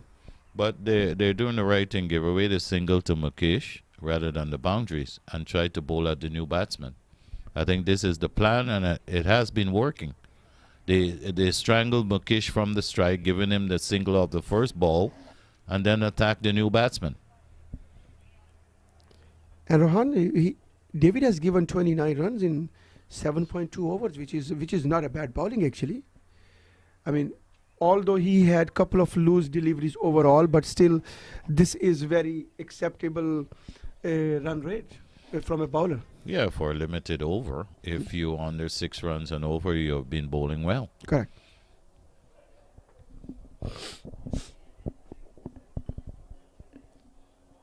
So few words are going between Wayne and Dave, and definitely they must be thinking to please go with the basics rather than armor delivery, go with the slow one, and it's hard to hit it.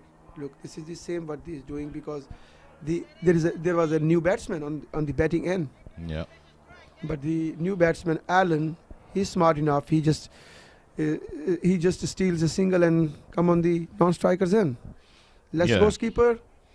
It's all for you. I think Mukesh should attack now with 3 overs remaining and try and get the score over up to about 230. But Mukesh is just getting like a couple of balls in every over now. He's not getting more than that. That's true.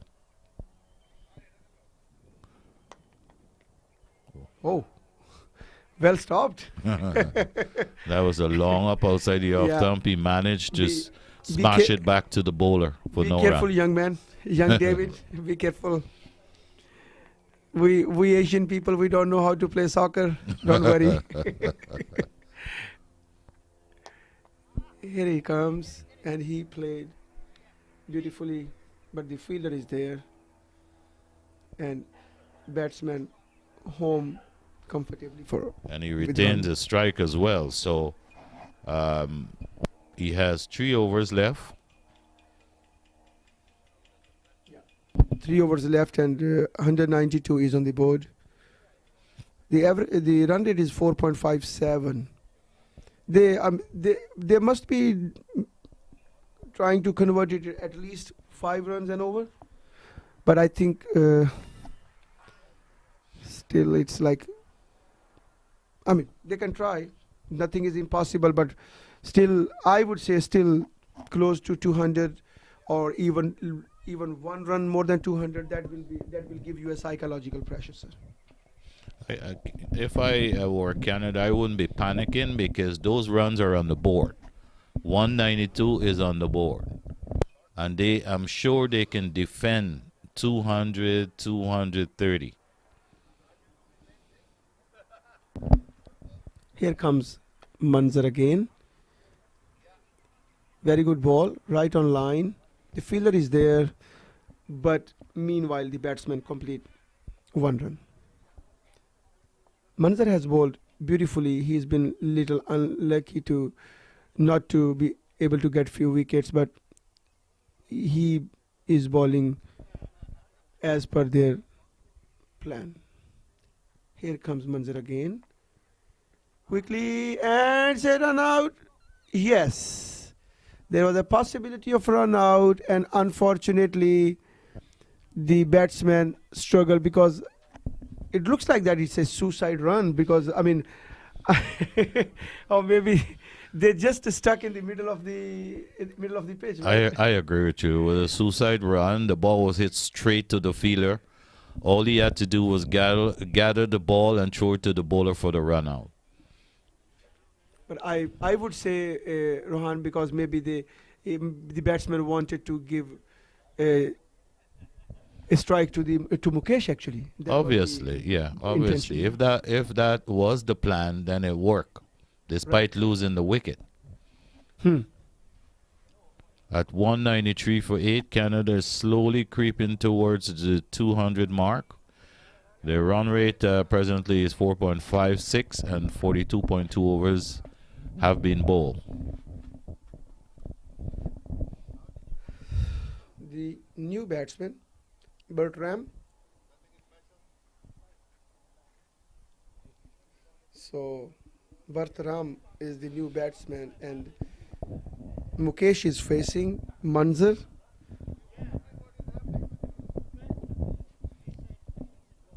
So it looks like the scorer has added that wicket to Manzar's account. That was a run out. And there's almost could be another run out. Yeah. The new batsman is backing up too far down the track. The ball was hit straight to the fielder at short mid wicket. For no run. Here comes Manzar again.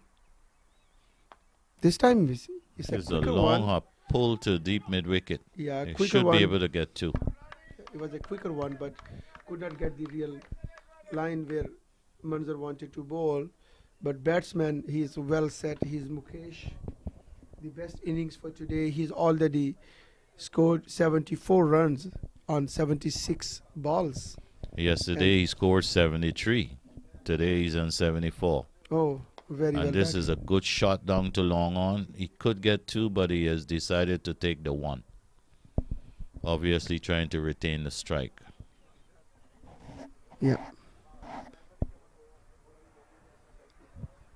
So it's 196 for 8, 42.5 overs. And Bertram is left-handed. So definitely skipper has to adjust the field before they start. And let's see what is the plan for the bowling to the left-handers. Well, he's bowling with a long on, a deep mid wicket, a slip. And this time Manzar is coming around the wicket. And it was a slow ball, and batsman even did not want to take a risk because their plan could be to give strike to Mukesh, and he stopped it comfortably, no risk at all, and 43 overs gone. There's too many dot balls in the Canadian innings. Fortunately for them, their captain Mukesh has played an excellent innings.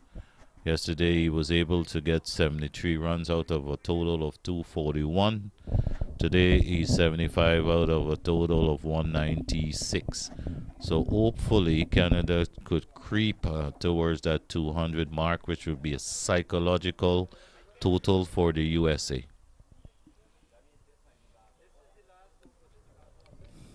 Yeah. So Janak is back in action. Maybe he definitely knows the importance of every single run, and he's here to stop that one. Let's see if he's able to stop Mukesh. Here comes Mukesh, played highly, but it came towards the fielder, and he is running again. It's a chance of a run out, and waiting for the umpire's decision, and umpire says it's not out.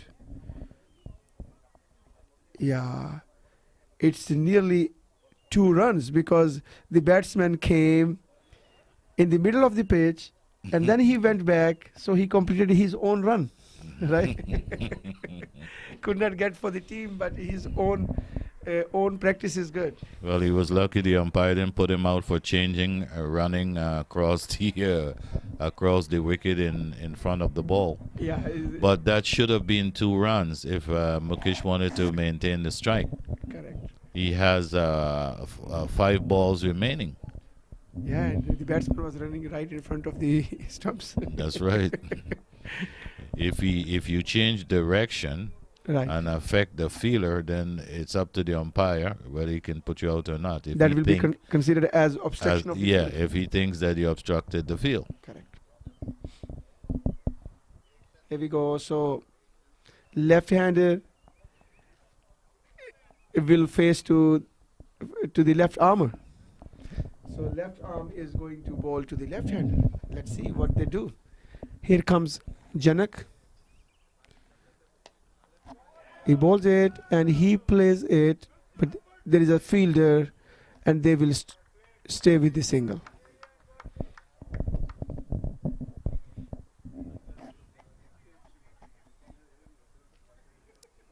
Well, let's see what Mukesh does. If he's going to go downtown, look for the boundary 4 or 6. I mean, definitely it is great wish from Mukesh side to get as many run as he can, but still he is very smart. He does not want to lose his wicket, but he wants to keep adding every single possible runs to the score, because he knows the importance of these runs once they cross 200. So psychologically it goes 200 plus, and if it's something less than 200, he says it doesn't matter, it's 199 something. So Yeah, it's always psychological. You go to the store and you see $1.98 for something, or $2. correct. You think you have a deal at $1.98, but But practically they are $2 actually. yeah. Here comes Janak. Very well ball. Doesn't give any room to the batsman to lift his bat and play some big shot. Even he has set his fielding very bravely. Most of the fielders are within the 30-yard circle for this guy. Ooh, And this time, missed stump. wicket keeper, he could not connect it very clearly, and the stump chance missed out actually. There should have been a stumping. Yeah. Bertrand ran down the wicket, missed the ball completely, and the keeper couldn't gather in time. So he Yeah. was lucky to get away with it. The good thing for Team USA is that there was no single on that ball. So at least they got it as a dot ball. Yep, and now Canada has reached their 200 mark. 200 for 8 with that single that was pushed by Bortram to mid-off. There's 1 over remaining, 1 mandatory over remaining in this innings.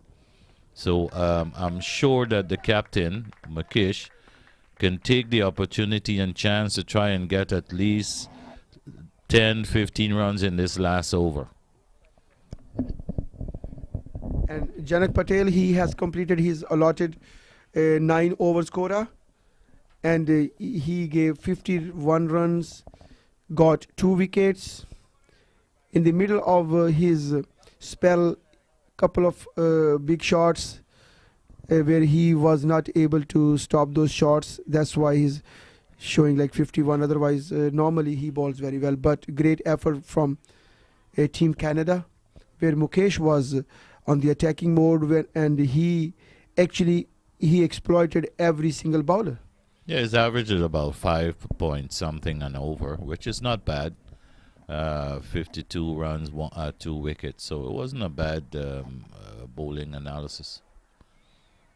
So here is Manzar again to the new batsman Bertram, and Manzar is coming around the wicket to the left-handers, but he's coming around the wicket, his right arm around the wicket diagonal. So here he comes, slow ball, but it was not pitched where he wanted to pitch it, and batsman comfortably got 1 run. Well, he made that ball into a full pitch. That if he had remained in the crease, he could have hit that anywhere. But he made it to a full pitch, and the only thing he could have done was push it up to mid-on for a single. But he did give Makish the strike. Right. And this could be 2. Makish drove this one past the short mid-on, and he's come back for the second. Very comfortably. Yeah, that is a very comfortable 2 runs. A matter of fact, short mid-wicket down to deep mid-wicket, and he was able to get 2 runs. This man is not getting tired, Ron.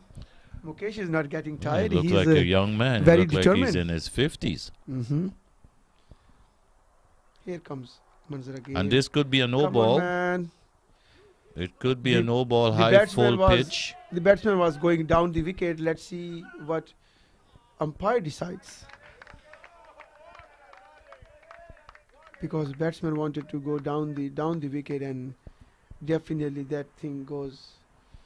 Well, the umpire decided that it was not a no ball, and the batsman is inquiring. And the umpire decided it was not a no ball. So the score remains on 204 for 8, Canada. But meanwhile, they ran for 2 runs. They got 2 off of Valuable runs. 2 valuable runs, yeah. There's 2 balls remaining in this over. Here comes Manzar. And this could be called wide. The first one is called wide.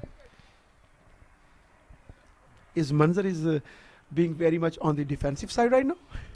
Well, it appears so, with 5 boundary riders on the boundary, and there's real estate everywhere.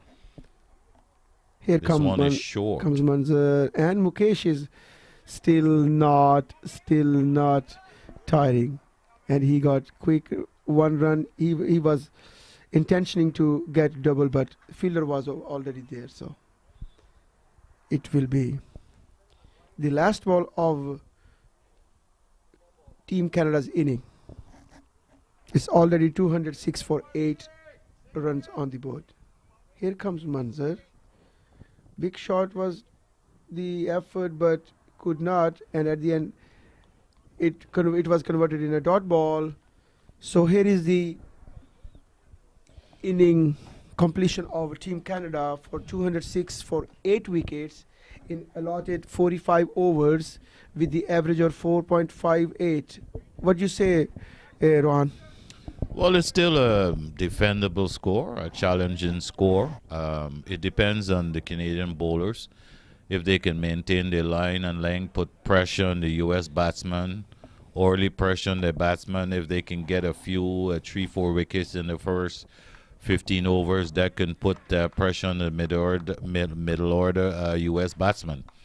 So Canada 206 is on the board. It's already on the board. It's a challenging score. It's a good target at 4.58. So we would see what happens when the U.S. Begins their innings.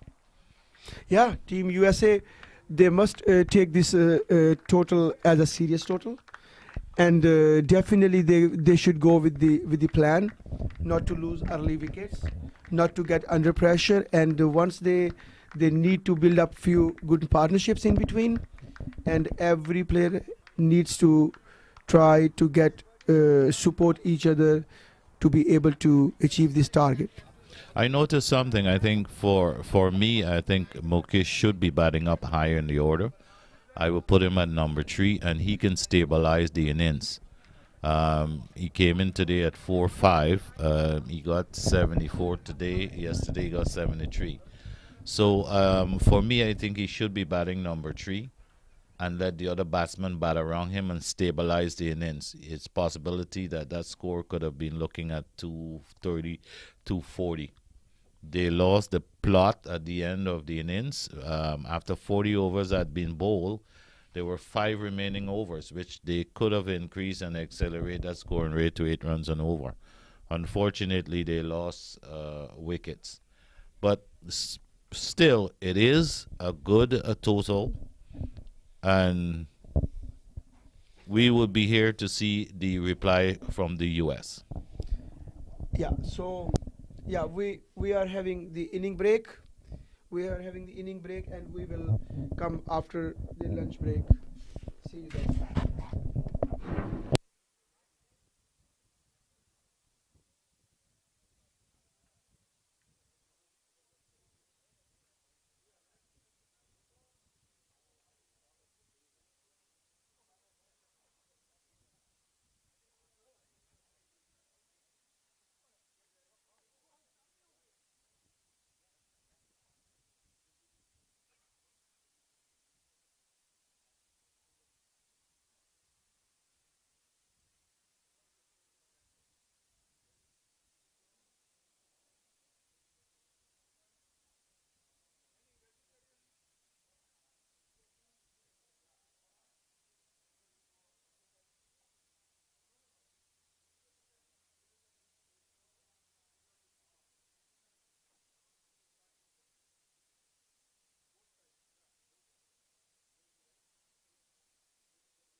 Welcome to the Mosa Cricket Ground. We're now watching the USA versus Canada in the over 60 tournament.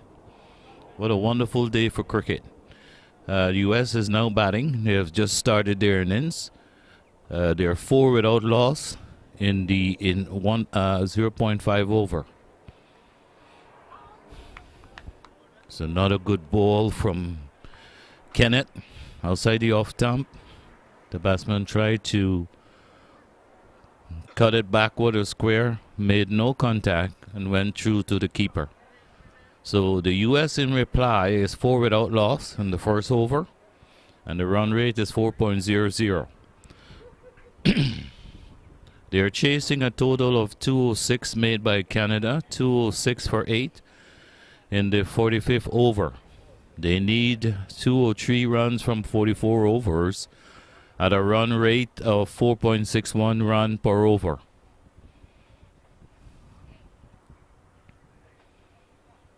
Welcome back to the Mosa Cricket Stadium here in Houston, Texas.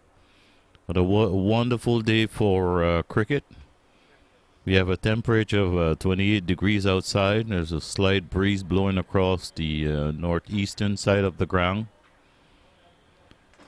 It would be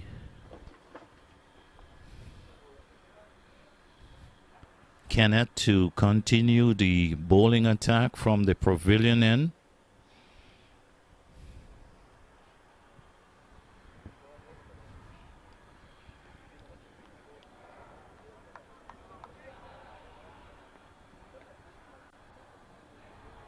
The batsman is ready and is Chandra Khan to take strike as Mokish runs up and bowls to him, and this one is outside the off stump. He plays and miss. Keeper didn't collect cleanly, and the ball is related back to the bowler. This is the first power play of 15 overs. There are 3 fielders allowed outside of the ring.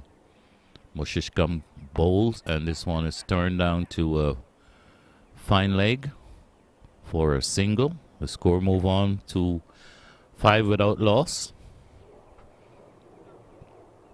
And Joseph now to take strike.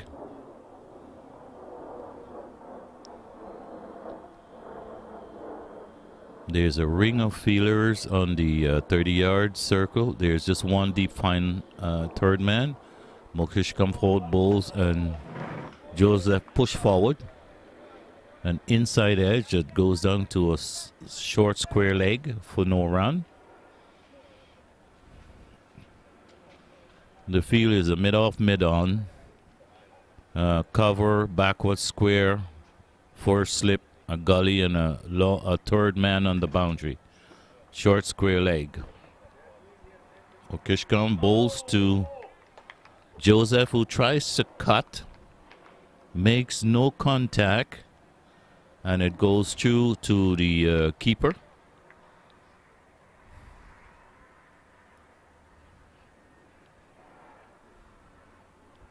Mukesh has 2 more balls. There's a 1 dot, just 1 run so far in this over. As he turns, bowls to Joseph, and this one is down the leg side. There's no run. It just trickled out to a short square leg on the leg side, and the ball has been retrieved to Mukesh. Mukesh is a Canadian captain and prolific batsman, got 74 in this innings. As he comes in for his last ball in the over, and this one is outside the off stump, and the batsman allow it to go through to the keeper. USA presently is 5 without loss. 2 over has been bowled. They need 202 runs from 43 overs at a run rate of 4.70 to win this game. They won easily yesterday against the West Indies. The West Indies made 161 yesterday, and the USA was able to reach the total with the loss of a few wickets. Now this is a challenging total for the Americans. The average score on this ground is about 180, and they're needed 202 to win this game today from 43 overs. So it would be Kenneth to continue from the other end, and Chandrakan is to take strike. There's one slip on a gully, third man. Kenneth comes in, bowls, and this one is push up to a short mid wicket. There's no run. That's a dot ball.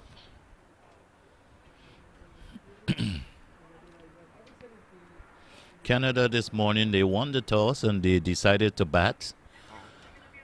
They score 206 for 8 in their mandatory 45 overs. And US is now replying on 5 without loss. And Kenneth comes once again, bowls, and this one, Chandrakan tries to turn it to short square leg. He made no contact. And wrapped on the pad, the wicketkeeper retrieve. There's no run. Kenneth comes up again, and this one, a good length delivery, middle and off stump. Is pushed out into the gully region. There's no run. This would be an exciting chase for the US team. This is in the mandatory power play where 3 players can be outside of the ring. And this one is called a wide down the leg side as the batsmen scramble for a run. Based on the bylaws of the tournament, the first ball down the leg side is not given as a wide, is given as a warning, and the second ball down the leg side will be called a wide. The first ball, the ball is given a warning, and then the second ball is called a wide. Kenneth comes in, and this one wraps the batsman on the pad outside the leg stump. There's a stifle appeal, and there's a late signal, I think, from the umpire for a wide. So I am guessing there was no contact with the pad. This one was again bowled down the leg side. And Kenneth comes up, bowls, and Joseph hit this one over mid-off. It should run away into the boundary. Now it crosses the rope. 4 runs. This one was pitched up outside the off stump, inviting the drive, and it was hit tremendously hard over mid-off for 4. So the Americans score, move on 12 without loss in 2.4 overs. The long off is pushed back outside the 30-yard circle as Kenneth comes and bowls, and this one is pushed to short mid-wicket. The batsmen scramble for a quick single, and Joseph moves on to 8. Chandrakan to take strike. He is on 1 of 5 delivery. Joseph is on 9 of 12 delivery. A beautiful afternoon here at the Moser Cricket Stadium as Kenneth bowls to Chandrakan, who push it out to mid-off. And that's the end of the over, as the score remains on 13 without loss in 3.0 over. Canada won the toss this morning and they decided to bat. They were bogged down in the first 15-30 overs, and fortunately for their skipper, Mukesh, who made 74 and not out, which was a very it was a great contribution by the captain to this innings. It was a captain knock of 74, and it was a great innings to propel the Canadian total to 206 for 8 in their mandatory 45 overs. As Mukesh to continue from the pavilion end. And this one is pitched up outside the off stump. And Chandra can just push it out to mid-off for no run. The plan of the Canadian bowlers is to dry up the runs, bowl wicket to wicket, force the batsman to go over the top. As Mukesh comes once again, and Joseph on the front foot and pushes out to a silly mid-on, where Farouk cleans up the fielding and return the ball to the bowler.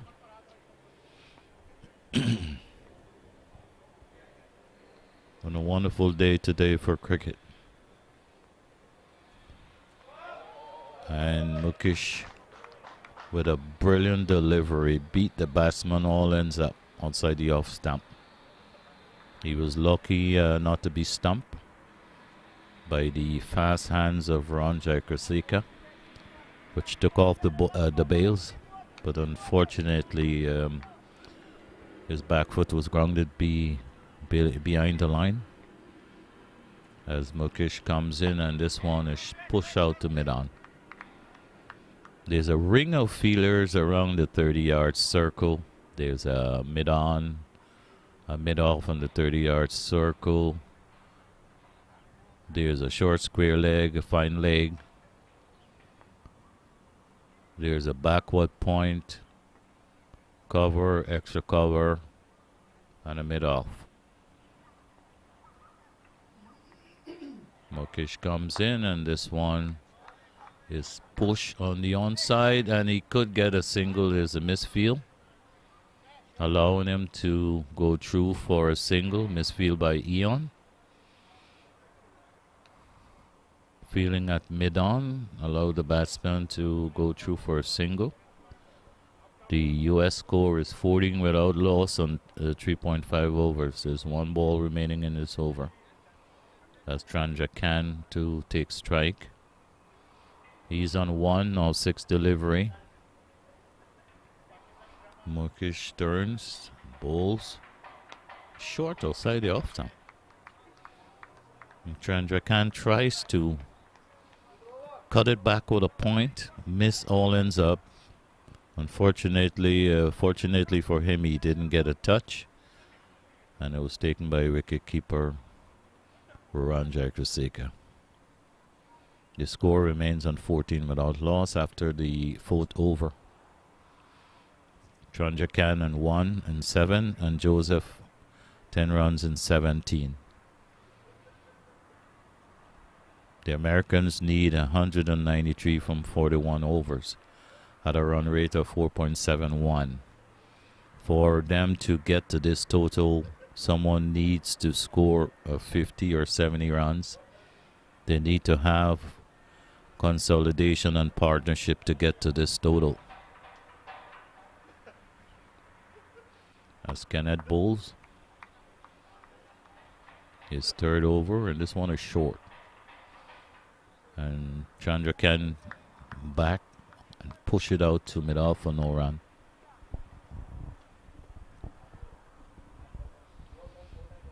And Kenneth turns, he bowls, and this one is hit tremendously hard over long off for four. The umpire is not certain whether it's a 4 or 6. He has now changed his signal and signal 4. So 4 more runs to Joseph. He's on 14. The score goes up to 18 without loss. The skipper is bowling with the long off outside the circle, but not back on the boundary.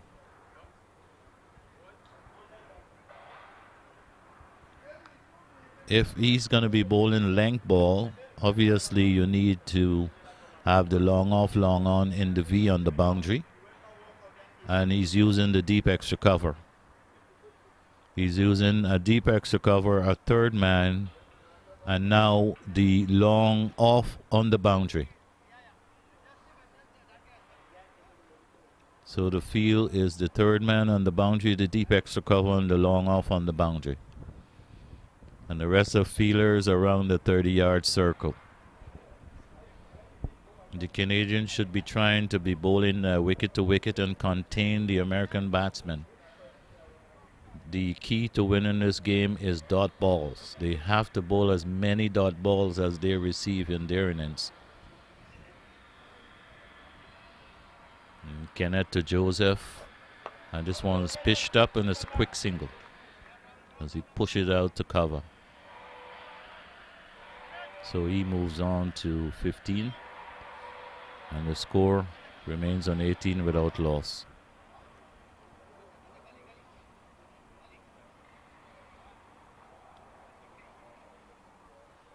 Total needed 189 off 40.4 overs. So at that run rate, the Americans do have a chance of winning this game if they can maintain a run rate of 5 runs and over. It's not a big total, but based on this ground, the average total on this ground is 180. So they do have some work to do, but maintaining 5 runs and over could easily win this game if they do not lose lots of wickets. So Kenneth to continue. He comes in, bowls to Joseph, who pushes forward.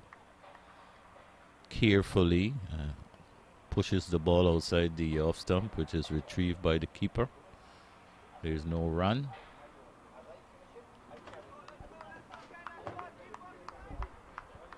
What a wonderful day for cricket. Yesterday we had a beautiful sunny day but slightly breezy. Today it's a beautiful sunshine. Slight breeze blowing across the Moser Cricket Stadium here in Houston, Texas. Kenneth comes up, bowls, and this one is pushed out to extra cover. There's no run. And that's the end of the over. And that's the end of the 5th over. So the USA remains on 18 without loss. And the 5th over. It would be Chandrakan to take strike. And the captain of the Canadian team, Mukesh, would continue his slight medium pace bowling. The key for the Canadian bowlers is to bowl line on line, wicket to wicket, forcing the US batsmen to play across the line or lifting their heads looking for the boundaries 6 or 4, which is a higher percentage of chance of getting out. With this field, it appears he's going with a long off on the boundary.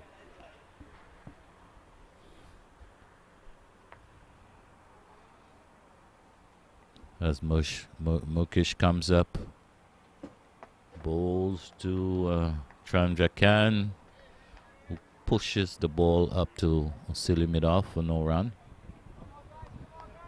Another dot ball by the Canadian bowler. He's bowling with what appears to be a short mid-wicket, short square leg, a fine leg, backward point cover, extra cover. This one is short, and this one is punched back past the bowler. Down to long off for a single. As Chandrakan trot, he moves on now to 2 off 9 delivery. He has been bogged down this morning with some accurate bowling. Sorry, it was Joseph who pushed that one to mid-on. He moves on to 16 off of 24 delivery. Chandrakan is to take strike from the pavilion end.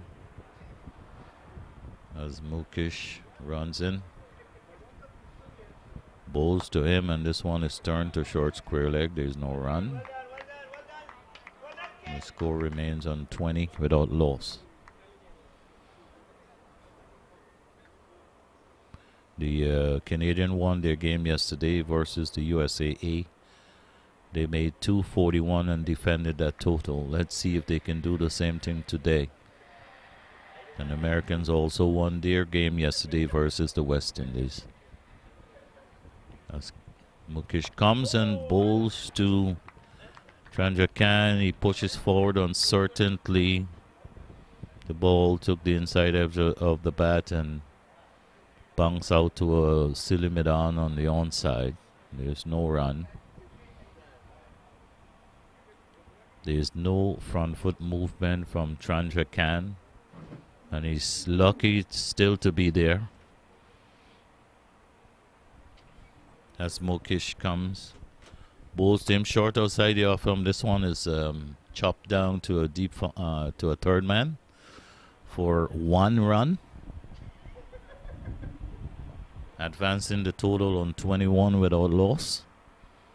There's one remaining ball in this over.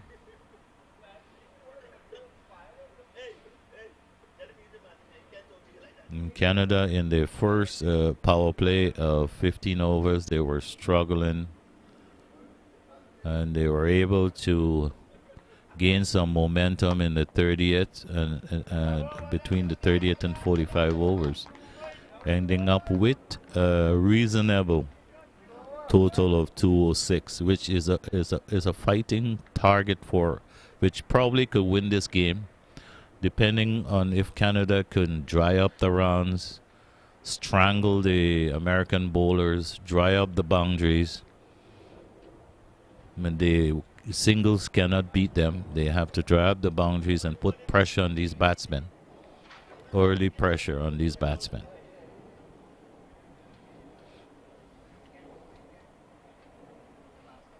It appears like Kenneth would continue.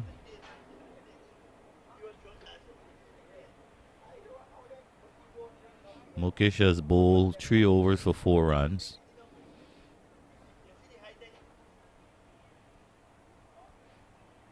And it's Kenneth now. He bowls to Joseph, who turns this one down to a fine leg. There's a misfield, and he comes back for the second.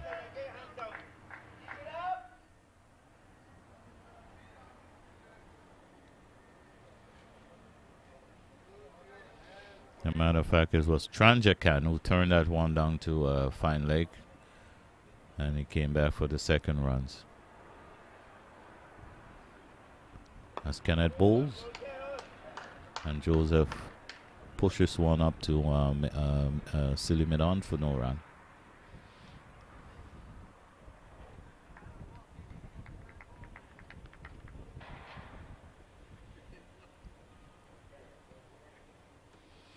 So Chandrakan is on 4 of 13, and this time he gets back and pushes one up to short cover. There's no run. There's 23 without loss. US chasing a total of 206 in 45 overs. They need 184 runs from 38.3 overs. As Kenneth comes up, bowl to Chandrakan, who turns this off the pad, and this will run away for 4. A full pitch on the leg side was turned off the pads down to a deep fine leg for 4. So he moves on 8 of 15. That was a pretty bad ball from Kenneth. It was full on the legs, and it was easy boundary stroke. All Chandrakan had to do was make contact, and the ball run away off this beautiful outfield for 4. So the American score moves on to 27 without loss. As Kenneth to continue. He bowls, and Chandrakan pushes this one up into the cover region. There's no run. The score remains on 27 without loss. The Americans need 180 in 38.1 over. And so far they're below the run rate. They're 3.95. As Kenneth bowls, and Chandrakan steers this one into the gully region. He scrambled for a single. He moves on to 9 of 16. And the score remains on 28 without loss of 7.0 overs. Just to recap, this morning Canada won the toss and they decided to bat it. In their 40 overs, they were able to get to a total of 206 for 8. And the USA in reply, they're 28 without loss at a run rate of 4.00 run and over. Yeah, this is correct. So yeah, I mean, this is the same thing what we were talking about before, that the wickets in hand, that will be the key, right? So this is what maybe USA they are planning to have. Yeah, for them to achieve this objective, they just need to maintain a run rate of 4.56 run and over. And once they have wicket in line, they can achieve this objective. Because Canada, in their first 15 overs, they were bogged down. There were about 30 or so runs in their first 15 overs. Exactly. And Mukesh bowls this one on the leg side, which was swept. Beats the deep fine leg for 4 more runs. Beautiful shot by Chandra Khan. This one was pretty bad delivery. Down the leg side, he swept, got and tick outside the edge, which beats the fine leg and runs down to the deep fine leg boundary for 4. So the USA score has moved on to 32 without loss. Yeah, that is a brilliant shot by Chandrakant. I mean, brilliant shot means where he encashed that ball. It was down the leg side, and knowing that there is no fielder over there, he perfectly played that sweep shot and got very useful 4 runs. Yeah, no doubt it is Mukesh day and that's why Mukesh trying to put out the pressure as well. But let's see. Well, this could be his day. He could make 74 and come and take on a trick or 5 wickets. That would be great for the Canadian team. Yeah, sometimes in cricket happens like that. But so far, the Americans have no idea of giving up. And this is a beautiful ball. There's an appeal for a catch behind. And the umpire say not out.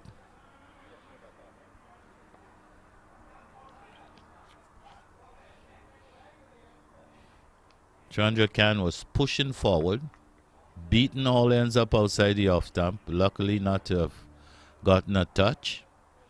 A big appeal by Rohan Jairasira. As Mukesh, and this is short outside the off stump. And it was punch to the short backward point region. And he was lucky he find the fielder. He was very unlucky to find the fielder. As Mukesh turns away from us from the pavilion end bowl, and this is short again. And this has been cut back with a point. It could race into the fence now for 4. What a wonderful shot. Short ball from Mukesh. Short and wide. And Chandra Khan on the back foot and cut this one back with a point for 4. That ball deserved the treatment because it was short. Short and wide. The Americans have moved on to 36 without loss in 8 overs. The total needed to win this game now is 171 from 37 overs. And this is going to be an exciting finish. It depends if the US can maintain this run rate. And it depends if Canada can get quick wickets, put the pressure on the batsman, get the dot balls, dry up the runs, bowl on one side of the wicket, force the batsman to play on one side of the wicket. So far all we have is a deep extra cover on the boundary.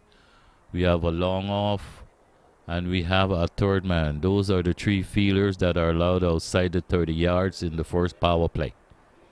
The first power play is 1 to 15 overs, and only 3 fielders are allowed outside the 30-yard circle. So it's going to be Kenneth to continue, and he's going to be bowling to Joseph, who tucks this one down to fine leg for a he didn't make any contact. The umpires just signaled buys. So that obviously was the first ball down the leg side, which was given as not a wide but as a bye, because the batsman made no contact, and the first ball down the leg side of the bowler is counted as the first wide, which is not given as a wide based on the USA Master Tournament rules. And so is Kenneth to continue against Chandra Khan, pushes this one out to a short square leg. There is no run. Kenneth seemed to be maintaining this line between wicket and wicket, trying to bowl to his field, which is a short square leg, a mid-wicket. Mid-on the 30-yard circle. He comes up again, and Chandra Khan drives this one to long off, straight to the fielder, and he gets another run. Kenneth so far has bowled 4.1 delivery for 25 runs. Unfortunately, he hasn't gotten a wicket yet. And Joseph move on to 16 off 26. And Chandra Khan is on 18 off 25. Kenneth comes in. Beautiful ball. And Joseph could only defend and push it back to the bowler. There's 2 more balls remaining in this over, as the Americans move on to 38 without loss. Kenneth bowls, and this one is a quick single. This could be a run out, but the fielder was back on his heels. Fortunately for the batsman, he didn't gather the ball cleanly, and they were able to take the quick single on the onside. A shortish mid-wicket. Ball was pushed on the onside, and they ran a quick single. After 8.5 overs, the Americans are 39 without loss. As Kenneth bowls, and this one is hit tremendously hard to long on just for a single. It appears like it hit the bottom of the bat. There was no power in the shot. It was just hit to long on for a single. And the Americans are now 40 without loss in the 9th over. It appears like they have a higher run rate compared to Canada at the same over. They are now 40 off 9 compared to the Canadian score at that over. And Joseph is 17 off 28, and Chandra Khan is 19 off 26. 167 more runs needed from 36 overs at 4.64. So the Americans just need to stay around that 4.4, 4.5 to win this game. They can accelerate their score in the last 15. Once they maintain that 4.5, 4.6, they should be able to win this game easily. I think we have a change of bowler from the pavilion end.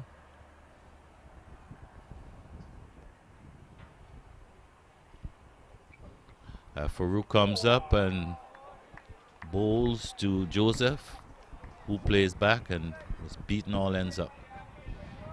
Farouk, who's a previous Canadian cricket player, he's bowling right arm leg breaks as he comes up, bowls, and Joseph strikes this one to a deep square leg. He looks for one, he's starting for the second, and Chandra Khan was sent back, and rightfully so, or else he would have been run out. That would have been 1.5 run rather than 2. So the U.S. total moves on to 41 without loss, as Joseph moved on to 17 off 28, and Chandra Khan 20 off 28.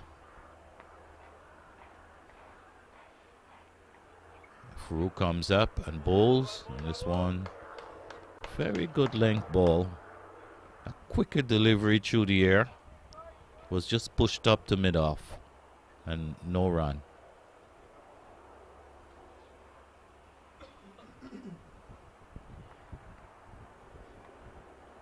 As Joseph takes strike. And he plays across the line of that delivery. As the umpire signaled the first ball down the leg side for the bowler. And that's his first leg side ball. The next ball down the leg side will be called a wide. And this one is hit tremendously hard over deep extra cover for 4 as it trickles into the boundary now. A short ball, short and wide.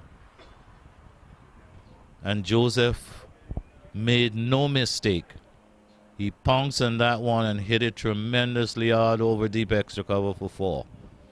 He moves on 21 from 31 delivery. US 45 without loss. Off 9.5 over. There's still no deep extra cover. There appears to be a change in the field. As Farouk comes up, bowls, and this one is defended back to the bowler. It's a dot ball, there's no run. And the US score remains on 45 without loss off of 10 overs. They need 162 from 35. We're coming to you live from the Moser Cricket Stadium here in Houston, Texas, a wonderful and beautiful stadium. The facilities are beautiful. We have bright sunshine here today, temperature around 28 degrees. We have a northwesterly wind. We could see the Texas and the US flags flying in the distance. The Sri Lankan flag on the other side, the Pakistani, Canadian flags around this ground. Beautiful scenery. Very, very, very beautiful. And what a wonderful day for cricket. There's also another change of bowling from away from the pavilion end. As the US is on 45 without loss of 10 overs. Joseph 21 of 32 and Chandra Khan 20 of 28.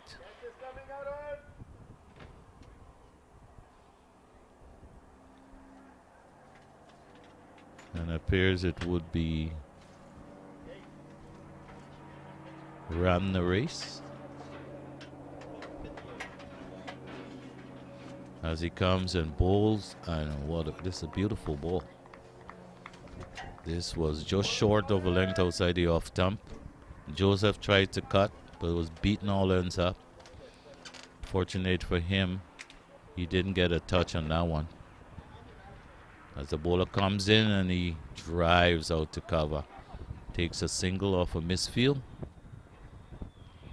He moves on to 22 off 32. And Chandra Khan now will be taking strike.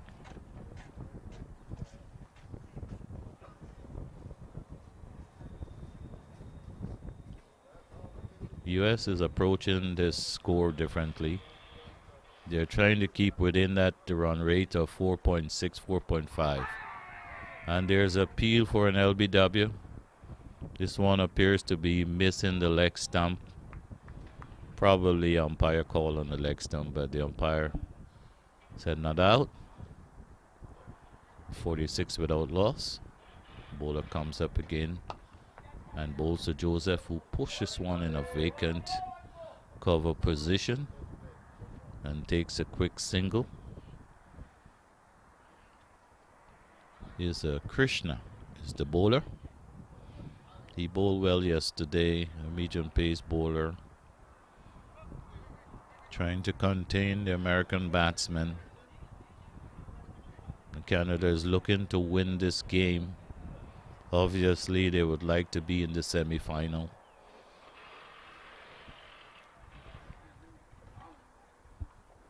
and they are trying to defend 206 runs with this prolific U.S. batting lineup. As Krishna comes and bowls, and Chandrakant blocks this one, pushes out to the mid-off region for no run. He has been taking his time. He's on 21 of 31 delivery. As Krishna comes in, bowls to Chandrakant again. He blocks this one. Push it back out to mid-off for no run. And I think that's the kind of bowling Canada needs. Wicket to wicket, short of a good length, line and length, force the American batsman to go across the line of the ball. If they need to increase or accelerate that run rate, they would have to take risks. They would have to go over the mid-off and mid-on. They would need to have the V, the feelers on the V, wicket to wicket, and force him to play across the line, giving you a better opportunity to get a wicket, an LBW or bowl. After the 11th over, USA is 47 without loss. At 10, 11 overs, Canada was struggling.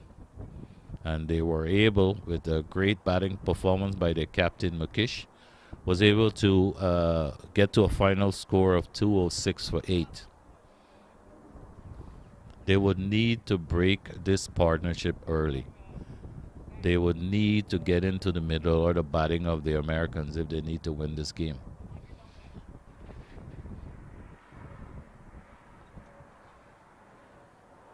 As Farooq comes in, bowls again short and wide, and it's called wide by the umpire.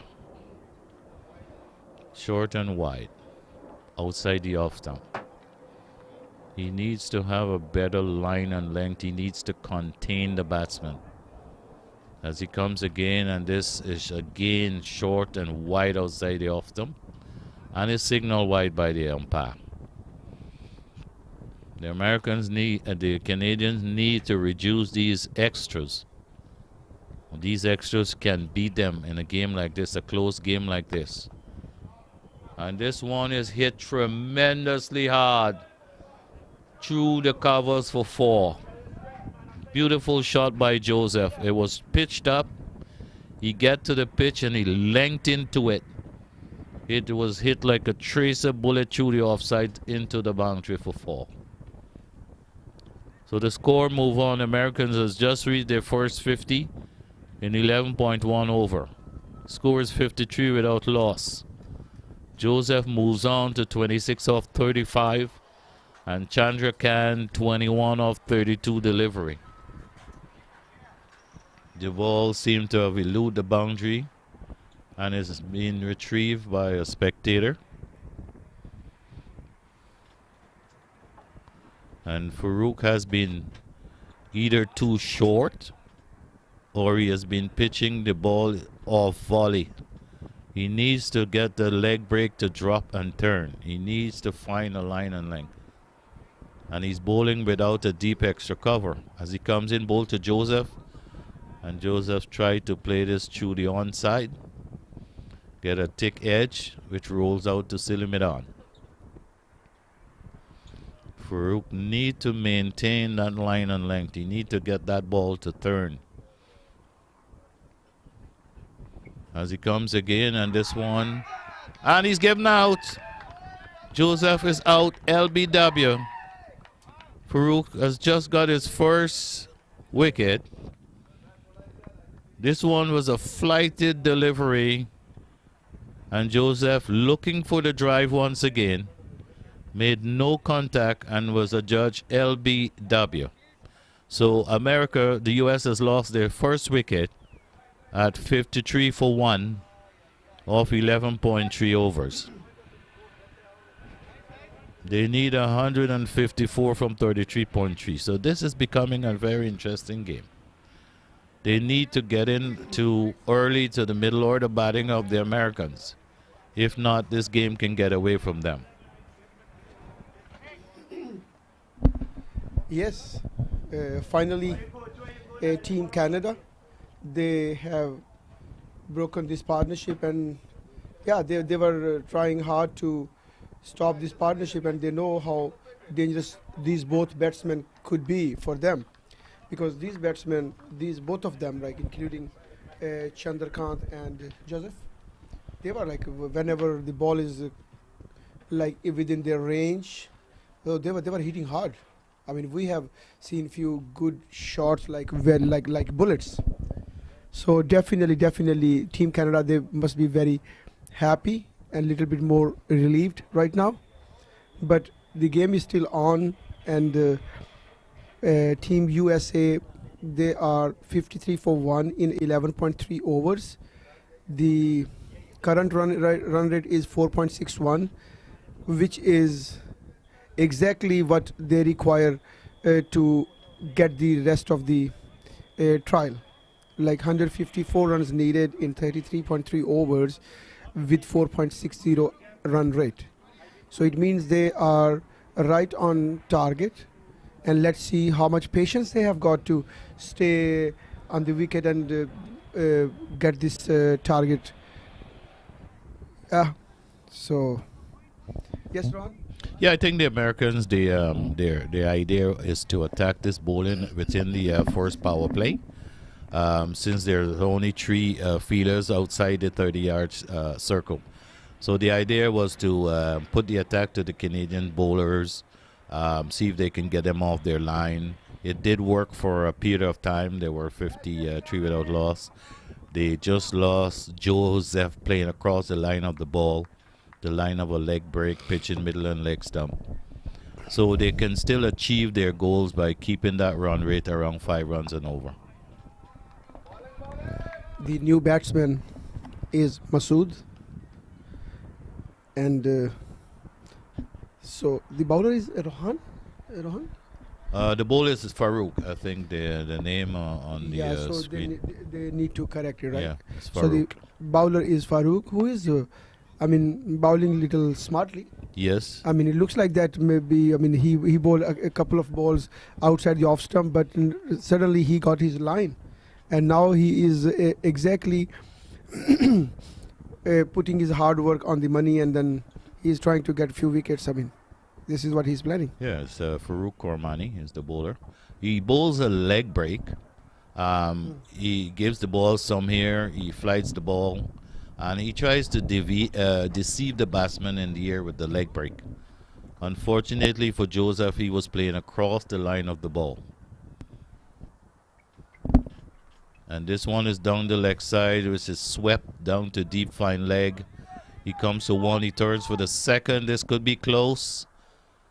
And 2 runs. Yeah, Chandrakant, he's a good athlete, and he runs fast between the wickets. And he's running like a 30 years young man. Yeah, I mean, that's really much appreciated.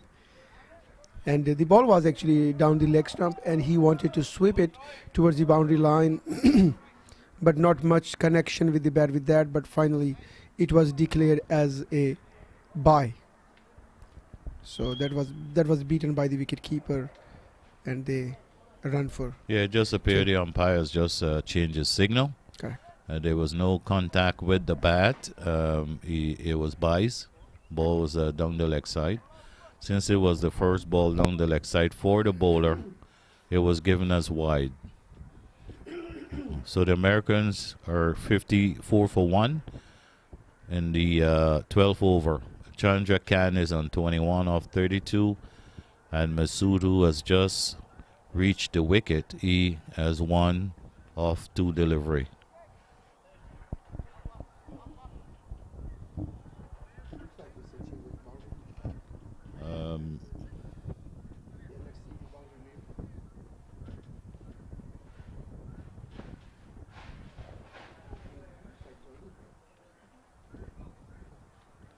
He looked like Mukesh, the captain. He looked like Mukesh. Yeah, he looked like Mukesh has changed end. He's coming with the wind. Yeah. It looks like Mukesh. So Mukesh has planned to come from far end, which is with the wind right now.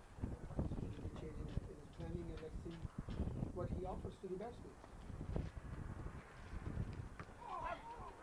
Oh, it was a good ball actually, and it came quicker. Batsman could not tackle it clearly, but was lucky not to hit the inner edge to the stumps. Yeah, Masood is lucky to be there. That was the inside edge that passed close to the leg stump. Here it comes again. Mukesh, straighter ball, beaten with the pace, and wicketkeeper is behind there to grab that. Well, the American score has moved up to 56 for 1 off 12 overs. At that point, the Canadian batsmen were struggling. Now, America needed just 151 from 32. Yeah, it bowled down the leg stump and very neatly played by Masood on the square leg, and they ran for 3 runs. That's good Yeah, running. That is great running between the wicket. Yeah. It was a ball on the middle and leg stump that was flicked over the short square leg down to deep square leg. And they were lucky to come back for 3. The fielder, Farouk Kormani, was able to save the boundary. And American scorers move on to 59 for 1.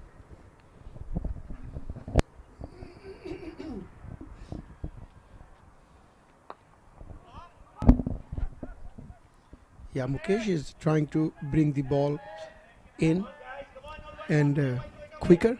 It's getting little low, but it's not easy to play with the wind because a little bit more force is being given by the wind as well. But Mukesh is a smart bowler. He is trying to bowl in the depth. I think he needs to set a field and bowl to his feel. If he's going to be bowling the in-swinger, then he should have the extra man on the onside. If he's going to maintain a line on length, a 4th stump outside the off stump, then he need the extra man on the offside. So he should decide to bowl on one side of the wicket. Correct.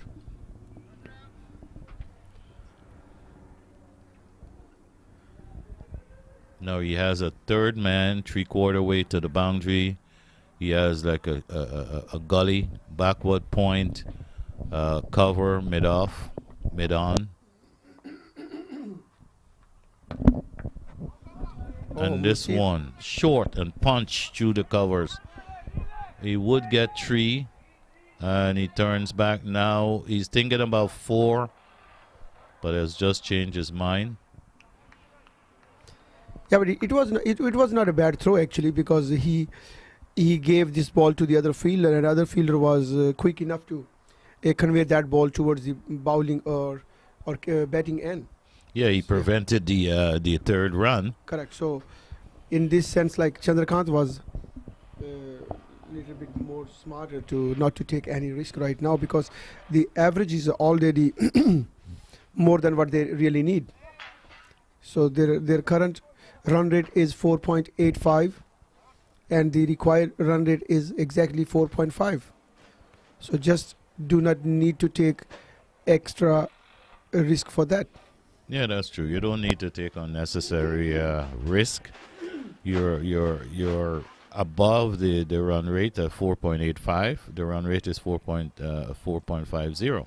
So there is no need to take any risk.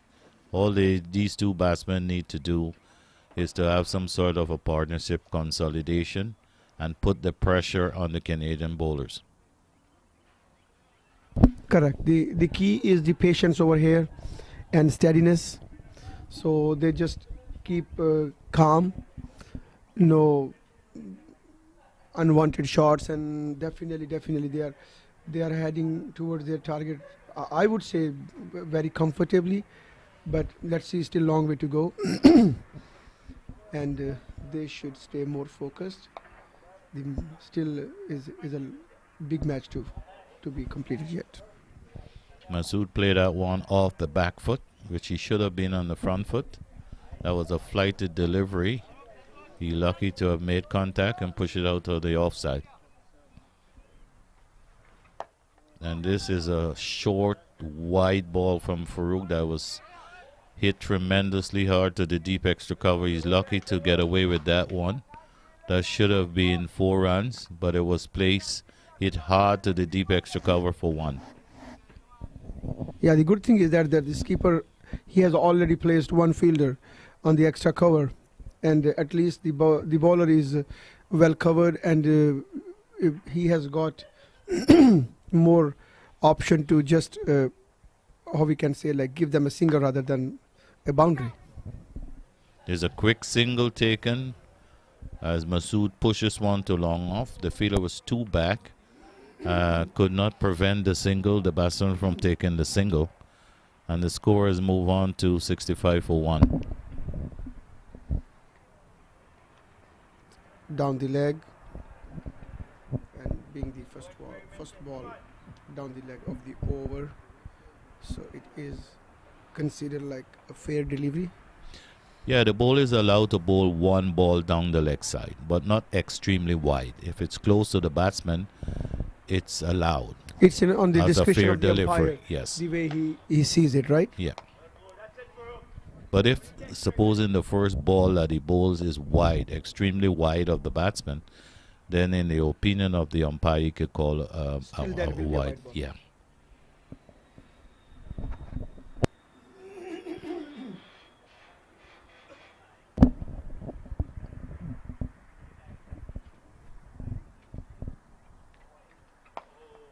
Again, this one is short. He's bowling what appears to be a leg break, but it's short, and the batsman took no chances but played it back along the pitch to the bowler.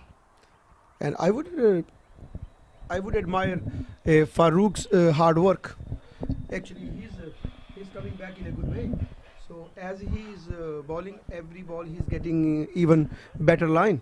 So he's coming right on the stumps and not giving any space to the batsman to be able to play free shots. Yeah, it's difficult for a leg break bowler to come and start pitching on the line. He occasionally he's going to bowl a bad ball, and that's when the batsman will have to put it away. He has just to be careful, watch the ball onto his bat, and Farouk need to find his line and length. And he need to bowl on one side of the wicket. If he's going to be bowling leg break, middle off stump, force the batsman to play outside the off stump. Don't give him any off volley to hit through the onside. Don't give the ball too much here, give him an opportunity to sweep. Keep bringing him on the front foot. Let him play on the front foot. And that's how you can chew up the dot balls. Here comes the bowler again. It's a straightish delivery, and Masood wanted to play into the extra covers. Yeah, could not connect that. And keeper is doing a good job behind the stumps. Yes. Keeper is also former Canadian. He's dropped. Another good ball. He wanted to push it over the head of the bowler. He was stayed in the hands of the bowler, but unfortunately he could not grab it. And Masood gets the chance. Yes, the bowler couldn't hold on to the catch. It was hit pretty hard back to him. Yeah, but that was a hard chance actually. Yes. Krishna is a medium pace bowler who depends on line and length. Fourth stump outside the off stump. And he has a brilliant keeper, which is a former Canadian wicket keeper, which is Ranjai Raseka. So if he can maintain that fourth stump, he can dry up the runs and put pressure on the U.S. batsmen.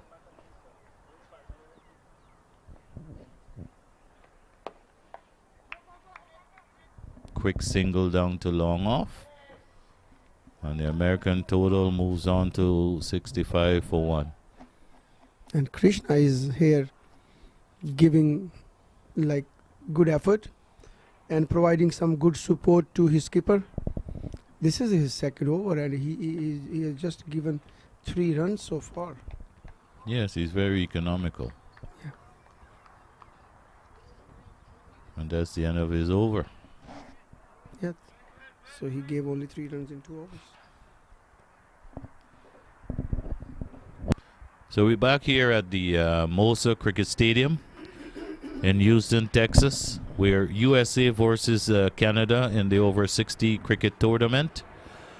Canada made 206 for 8 in the mandatory 45 overs. And America, USA 66 for 1. The first power play is completed and the umpire has called drinks. So there's a drinks break at the moment. Yeah. We will connect after the break.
Welcome back, viewers.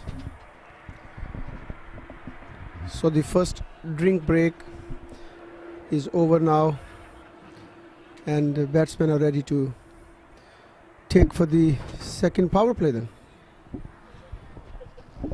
Chandrakant is already batting on 23 on 42 deliveries, while Masood is playing on 9 and he faced 11 balls yet.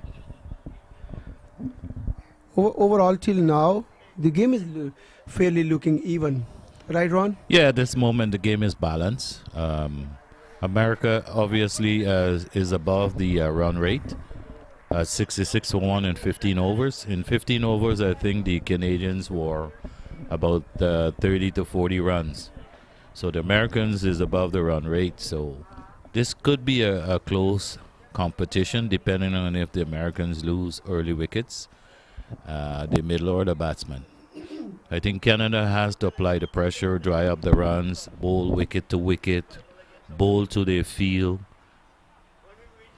As the umpire just signaled the second half of this evening, the second power play, which is from 16 overs to 30.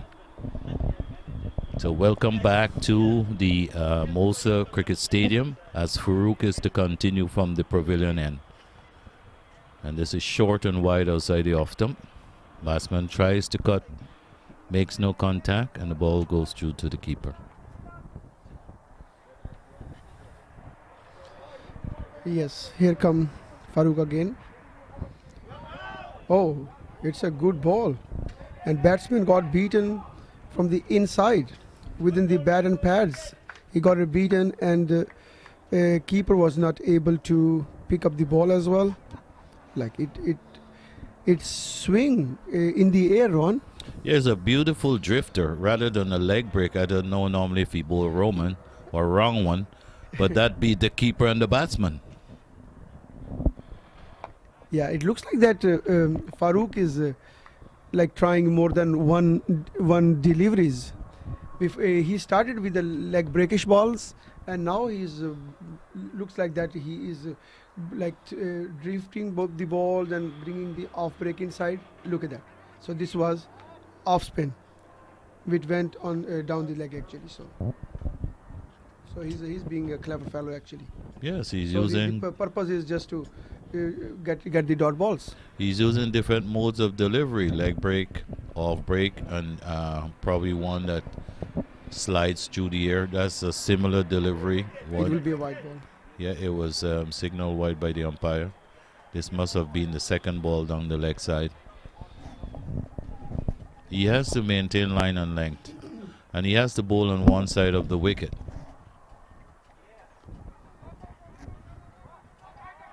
He most likely need to be bowling with a leg slip if he's going to be bowling He the off wanted break.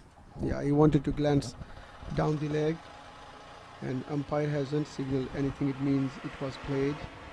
So yeah, flicked it on the 45 and got single. Yeah, but if you notice on the leg side, there's nobody square leg. There's no fine leg. So bowling an off break makes no logical sense. That's a field most likely for a leg break bowler. Correct. And this one now is pushed up to mid-off for a single, a quick single. The score is now 69 for 1, USA. Chasing a total of 206. They now presently need 137 runs from 29 overs.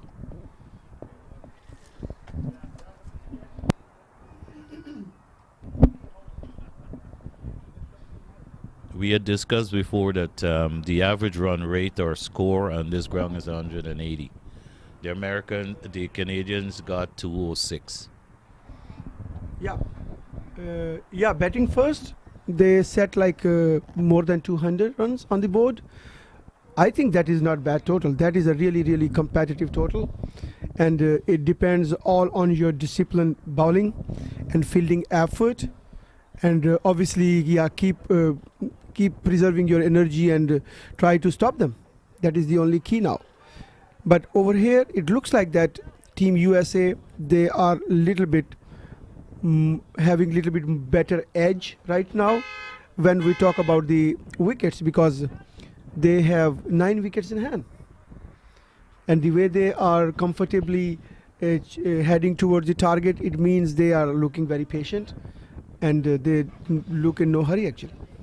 Yeah, they don't need to take any unnecessary risks. They're within their run rate. They are 4.39. The present run rate is 4.72. So there's no need to take unnecessary chances. What the batsmen need to do is consolidation. They need a partnership, and this would dent the attack of the Canadian bowlers.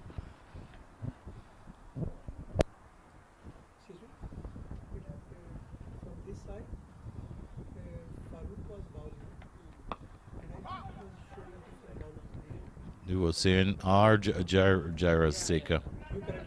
Yeah, last over I corrected it, but earlier I didn't know that it is for. Yeah.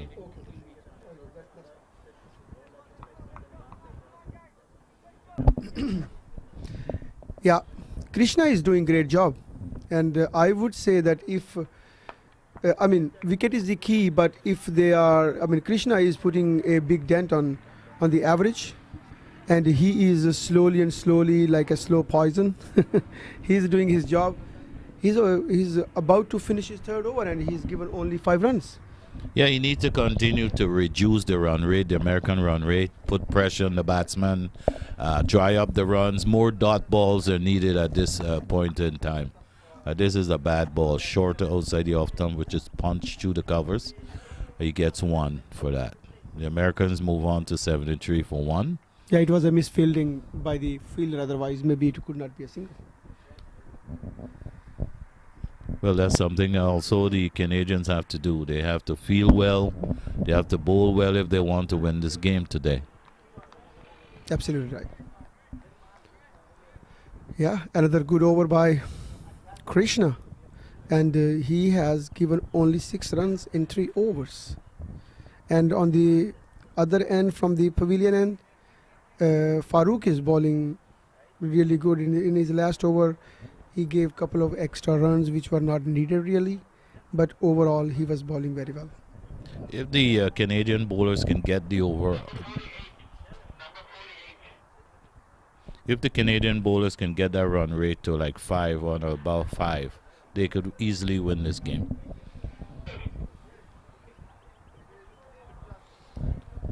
Yeah, it looks like there is a change in bowling, and we need to know who is the new I think bowler. the bowler is Nareen. Oh, Bertram. Yeah, Bertrand Nareen. Okay, so Bertram is the bowler. Yeah. Pretty good spin bowler, bowls leg breaks, variations. Decent bowler. Very decent bowler. If he can bowl on a line and length and restrain the scoring, Canada could put pressure on the batsman and increase that run rate from 4.79 to above 5. So here Bertram is ready, and his right arm coming over, and yes, it is very gentle leg breakish ball which was played by Masood in the extra cover for 1 run. Yeah, if this pace you are able to bowl on a right line or right length, it could be very dangerous actually. It's a good ball. Here we go. Yeah, very good ball, and it we can clearly see the break. So Yeah. he's trying to leg break, and the ball is supporting his fingers as well. Well, he shouldn't be afraid to give the ball some air.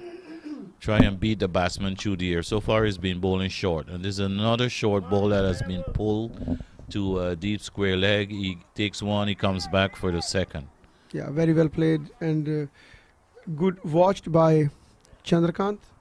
He quickly saw that it was a short ball, and he wanted to play it to the square side.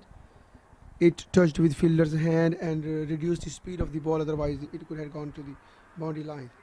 Another ball down the leg, but it will be considered as a fair ball because this is the first wide ball of the over, which was within the reach of the batsman.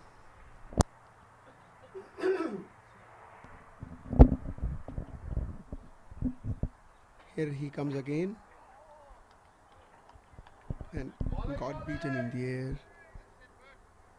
Yeah, this bowler. He was looking for the adventurous shot through the covers. Yeah, Bertram is a really decent bowler. Fortunately for him, he didn't make any contact. This one is pitched up, and I thought he was bowled. Yeah, he was narrowly escaped actually. Yeah, and good job done by wicket keeper. He was standing behind and didn't let the ball go behind there. It was a beautiful ball. He was beating all ends up. Here we go. It's a good over. Just 3 runs in this over. So the U.S. score remains on 76 for 1, needing 131 from 27 overs at a run rate of 4.85. We have Masood, who's batting on 13 off 18 delivery, and Chandra Khan, 27 off 53. He has been there a while. I think he has opened the batting. Canada was only able to get 1 wicket in this first power play. They need to get into the middle order batting of the USA. They need to at least get about 4 wickets before the 30 overs so they can get into the middle order of the US batting. And Krishna is a very economical bowler. He needs to be bowling 4th stump and forcing the batsman to go across the line. This one he tries to play an adventurous cover drive. Was beaten all ends up outside the off stump. Yeah, Masood is trying hard to hit the ball hard. I mean, in this situation where you have got your companion is a good runner, so you just tap the ball and you can get a run. But on the other hand, Krishna is being very smart because he's sticking with the basics. So, I mean, he's not being smart. He's not going to do a focus on any in-swing or out-swing. He's just coming and bowling stumps to stumps. Well, honestly, I don't think he has the right feel. If he's going to be bowling 4th slip, he should at least bring a slip. He has the gully. Bring a slip or bring that 3rd man up in the 30 yards circle to apply some pressure. And then use a deep extra cover and bowl on one side of the wicket. Bowl 4th stump outside the off stump. Force the batsman to play on one side of the wicket. Like what he's doing now. Force the batsman to play on one side of the wicket. Bring the 3rd man up on the 30-yard circle. You have a gully, a backward point, deep extra cover should be the field and a mid-off. And when we compare the pace of Krishna, it looks like that he's got a decent pace. Yeah, he has decent pace. I can see the pace from here, and it looks like that he is really bowling online and with decent pace. That's why you are not able to play freely the shots whatever you want. The last ball was down the leg side, luckily for him, because there's no deep fine leg, and the batsman didn't make contact. This one again is played down to the 3rd man that we talk about coming into that 30-yard circle to save that single. Right, this is what we were talking that, I mean, yeah, if this guy is in the circle, maybe they could stop the single. Exactly. You need to put pressure on the batsman. If America keep going at 4.3, 4. Then they would win this game. They would have they would be close to that run rate and close to the runs needed. They need 129 off 26 at a 4.96. So if Canada continue line and length, dot balls, drying up the single, putting pressure on the batsman, that run rate can be above 5.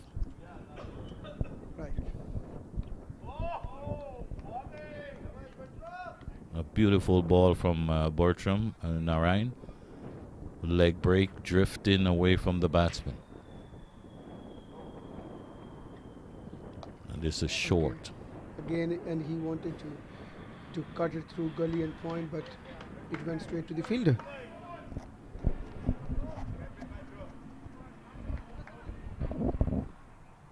Here comes Bertram again.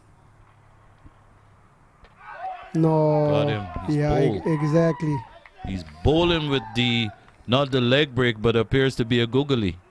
The one that did not go away with the arm, the one that came back with the arm, and he was beating all ends up and bowl. Beautiful bowling by Bertrand. Now the Canadian has what they wanted. They got a breakthrough and they can continue to apply this pressure on the new batsman.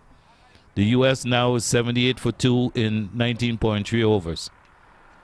Yeah, it is a very, very, very good ball.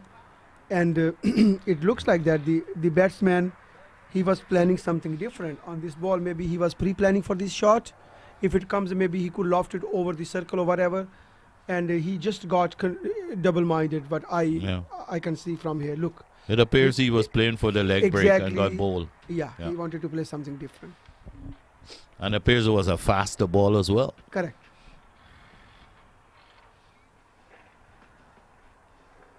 Look, is there? And he wanted to do something like that as a cut, but he could not get the same ball. So it was a pre-planned shot.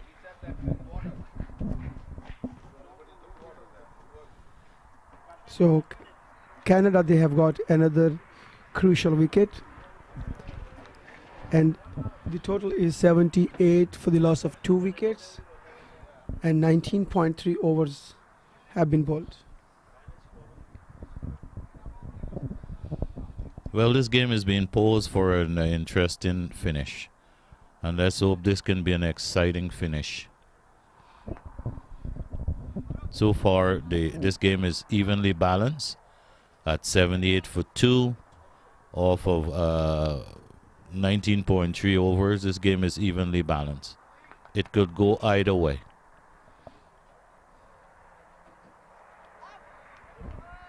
Down the leg. And Masood was ready to run for that. Because it was a fair delivery, they have compensated that one by getting 1 run.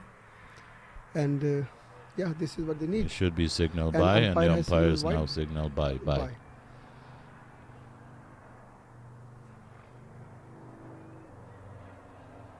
Narayan seemed to be drifting down the leg side with his leg break. This one now is short outside the off stump.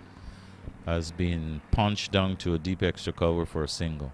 And he has played this ball. It was looking like a white ball, but he played it.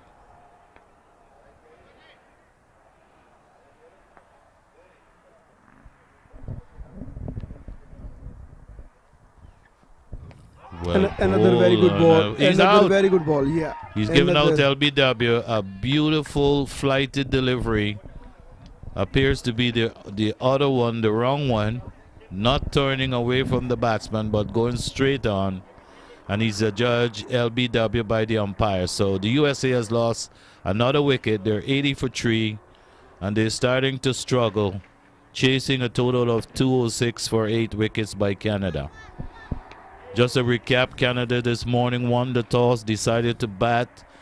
In the mandatory 45 overs, they were able to get 206 runs for 8 wickets. In reply, USA is 80 for 3 off 20 overs. The game is now evenly paused, and it could go either way. The Canadians now with a new batsman in the crease need to apply the pressure. Need to dry up the runs, need to bowl wicket to wicket. Do not let the batsmen get off. And keep applying the pressure, increasing the run rate, and they could win this game. Yeah, the batsman had no clue about this ball actually. It was a little quicker ball and little straightish as well. And he got it exactly in front of the stumps. Bertrand, 2 overs, 4 runs, 2 wicket. Magnificent performance.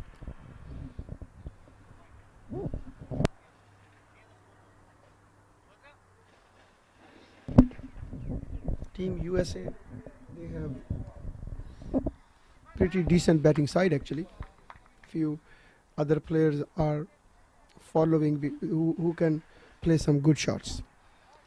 And out of them, couple of players are there who have got capability to play some big shots as well. You know, like we stated this morning, that this wicket appears to be taking spin. Right, exactly. This is what we Medium have. pacer are not effective on this wicket.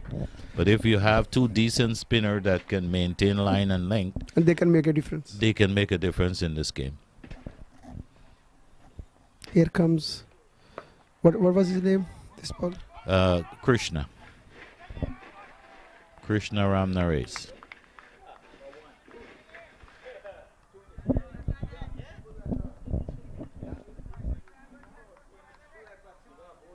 The new batsman is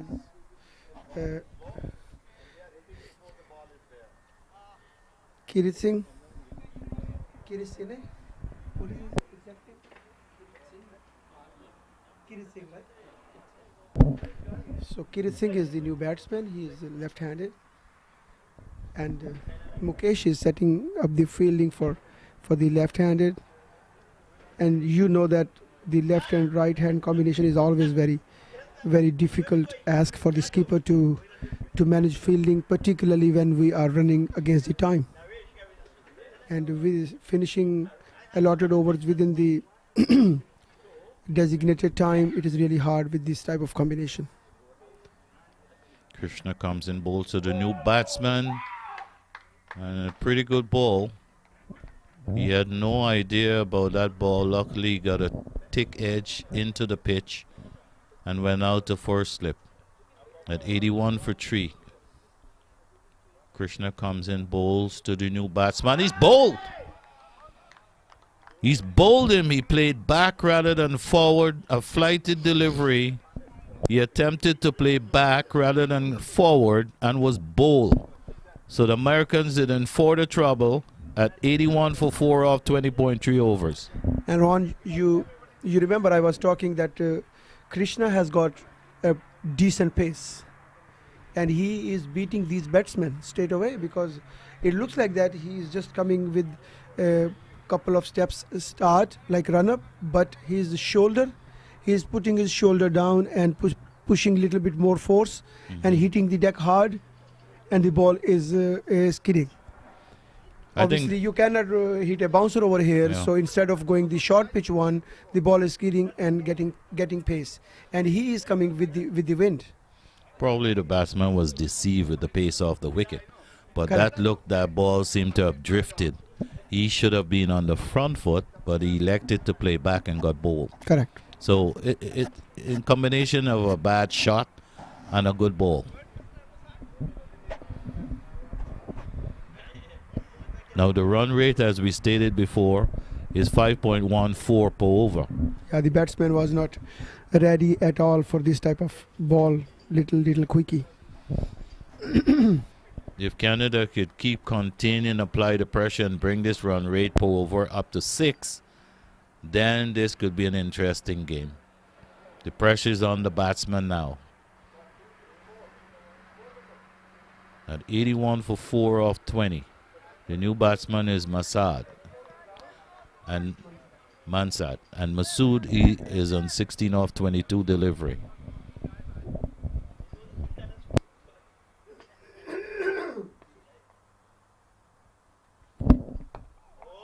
And he's carefully forward, watchful, and pushes one out to mid-arm. Yeah, that is the way to play. These type of bowlers who really you cannot judge their pace or their style straight away. So just go ahead and lean yourself and play more defensively. Look, he's bowling phenomenally, Yep. just stumps to stumps, and he's not giving any room to the batsman to play any shot or even think to play that shot. Mansad watch it carefully onto the bat and push it out to mid-off. Krishna comes to him again, and similar shot back to the bowler. He's very watchful. They need to consolidate. They need a partnership. And hopefully at this point in this game, the Canadians could apply as lots of pressure as possible. Another beautiful over by Krishna. So he has bowled 5 overs and given only 9 runs for the loss of 1 wicket. So yeah, 1 crucial wicket, and then overall the required run rate is rising high now, and it's going around 5.25 per over, and the current run rate has dropped down from 4.7 to 3.86 now.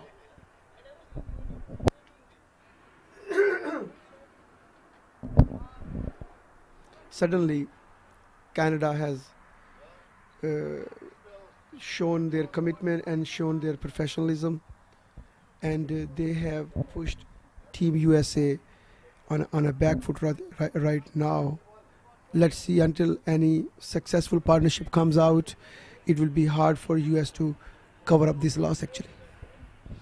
Bortram is bowling with a deep mid wicket, cover, backward point, mid off, a deep extra cover on the boundary, a mid on in the 30-yard circle, and a silly mid on as he comes in, bowls short, and Masood cut this one out to the deep extra cover boundary for a single.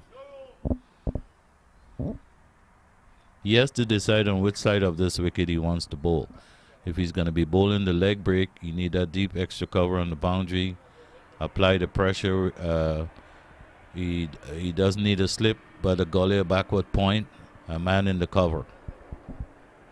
Now he's making change to the field, which makes much more sense. It's much a logical feel for a leg break bowler.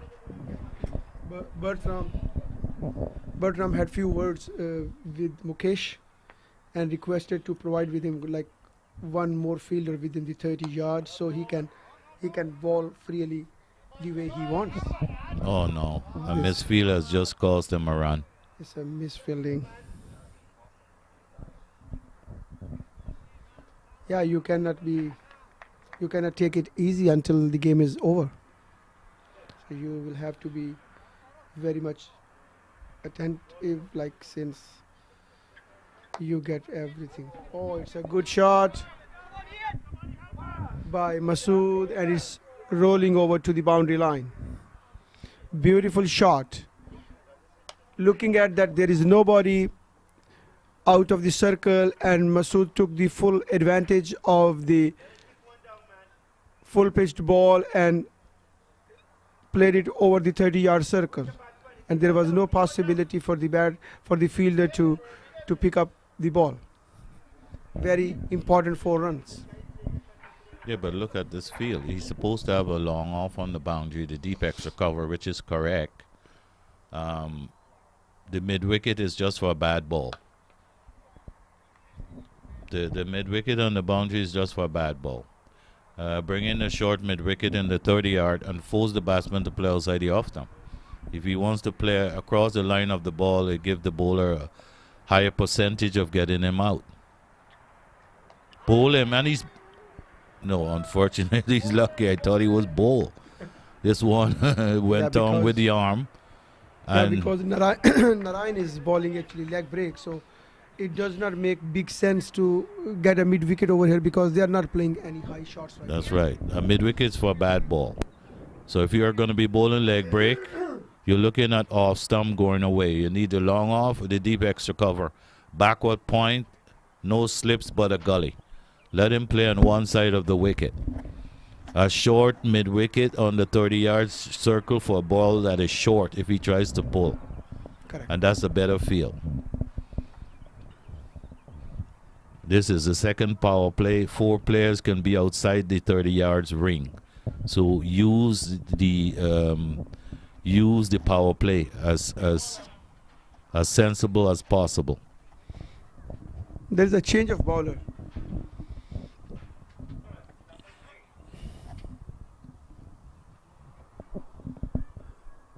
So there is a change of bowler. It looks like that they want to keep like couple of overs from what was his name? Shankar? Krishna, yeah. They want to save couple of his overs, and new bowler is there. So Manzar played good shot and ran for 2 runs.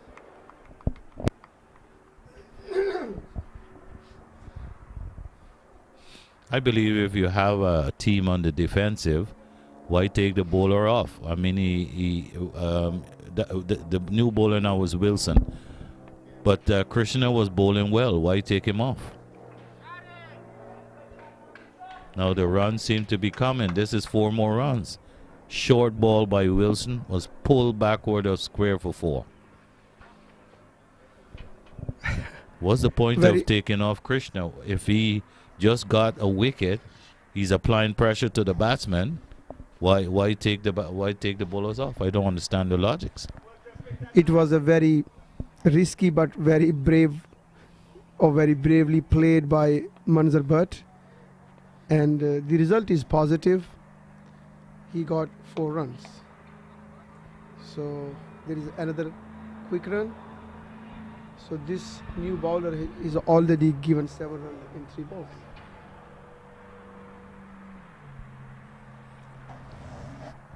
So Wilson is a right arm coming over. But Krishna had only bowled 3 overs. He has 9 overs to bowl. Why take the pressure off the new batsman? I think Krishna, he bowled like 6 or 7 overs. How many overs bowled Krishna?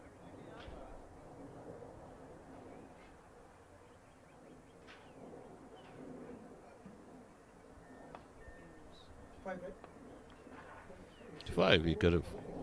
Yeah, he could have bowled another 2 overs. The important thing is getting the wickets. If you have 2 new batsmen in the crease, the idea is to apply pressure to the batsman and get them out. Don't come and give them a new bowler so they can start, the pressure is off and they can start scoring freely. It was a very good ball by Wilson. And Manzar Butt, he got beat in the air. And wicket keeper, he's doing great job behind the stumps. Another very well ball by Wilson. He's offering the batsman to go ahead and hit him high. But this time Manzar is showing his great patience, and he is only waiting for the bad ball. This is the replay when Manzar Butt, he got beaten by the previous delivery.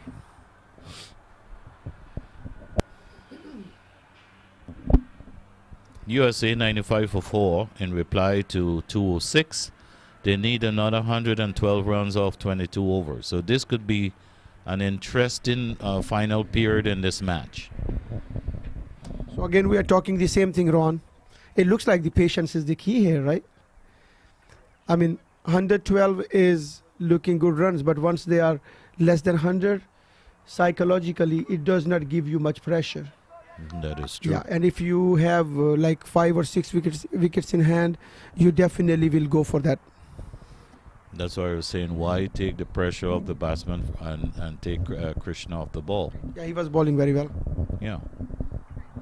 You have 2 bowlers bowling in tangent and bowling well. They're having dot balls. They're drying up the runs. That's why you need to apply the pressure. Yeah, but sometimes, maybe the skipper was thinking that because there are 2 brand new batsmen on the wicket. Oh, it's a great shot. It's very well played by Manzar, and it will cross the boundary line towards the square leg side.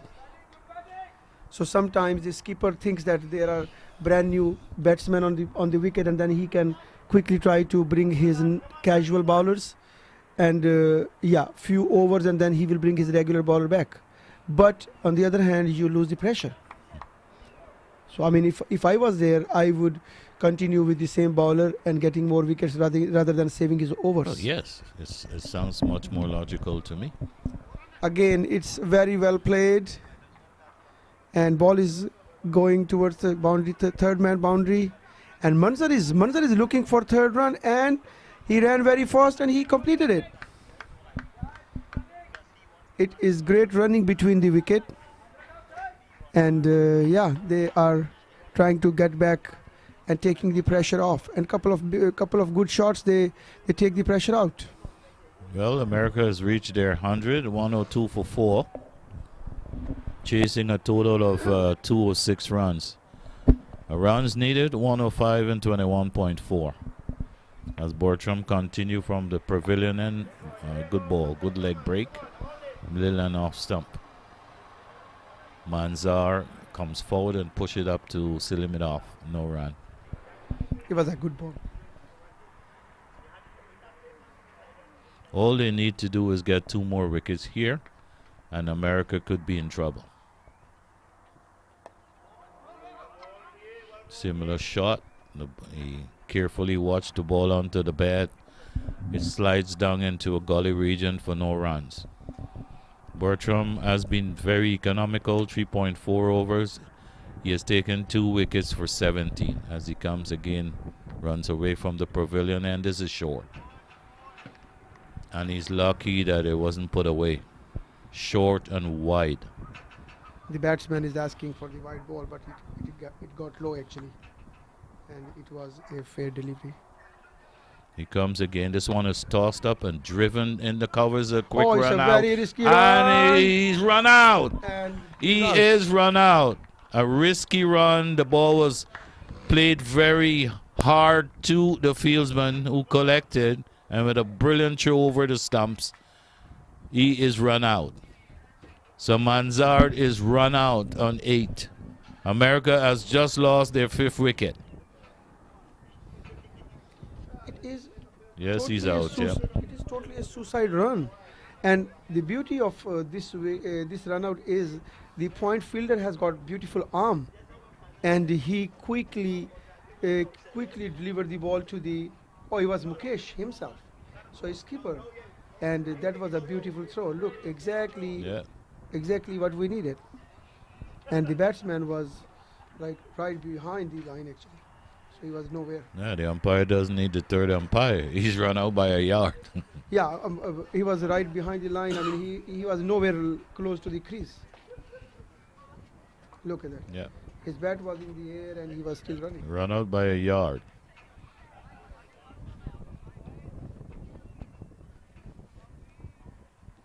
That's why I still remember that. Look at that, the replay, Erwan, because our coaches, they always been telling us that, hey guy, just drag your bat. That is the important thing. And the bat was still in the air. That's and right. The steps were even further than the bat. By extending the bat in your hand, it's physics. You have a longer distance with the bat to cross the line rather than running with the bat in the air. Correct. The idea is to cross the line, the crease with the bat, and not your foot. So the bat has to be on the ground. Correct. Yeah, you have got like a meter long stick in your hand and you have to fully use it. Look at that, is another risky effort by Manzar, but the when he refused it and he said, hey, just calm down. What happened to you, Manzar? Just when we think the Americans they have this game under control, they lose another wicket. And now the Canadians are applying the pressure. The run rate is 4.22. Yeah, he played an extra cover for single. Yeah, he has got Wilson has taken 4 players. Wilson? Yeah, Wilson, yes. He's taken 4 players on the extra cover side, and now Wayne is another left-handed batsman, and Wilson has pushed one of the fielder to the square leg behind on the boundary line. I think it's just a protection in case any bad ball happens, and then they can stop the boundary line, and which is a good thinking actually. Quick single, and they get it. I think these 2 guys, they are very fast running between the wicket. Let's see if they have got good coordination and good understanding running between the wickets. Otherwise, looks like that they are very fast. There should have been a bowling caught Oh, and was very, hit through very, the very- bowler's hand for 4. very, very strongly hit bowler back drive, and it was uppish, but it was so hard and so powerful that even bowler could not even put his hands on. It was so strong shot by Manzar, but He's known in America. He is known as a power hitter actually. So Manzar is a strong man.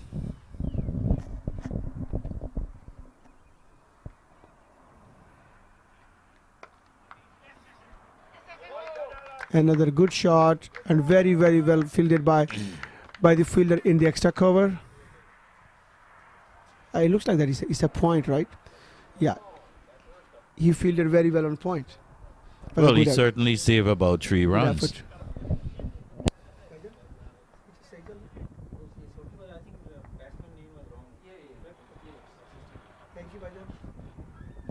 Wilson bowls to Manzard, who comes forward and push the ball back to the bowler. Yeah. It was the last ball of the over. And it was his first over. And that cost him 8 runs. And Team USA, they are 109 for the loss of 5 wickets. And 25 overs gone. And the current run rate is 4.36, while the required run rate is 4.90. So Team USA, they need 98 runs from 20 overs.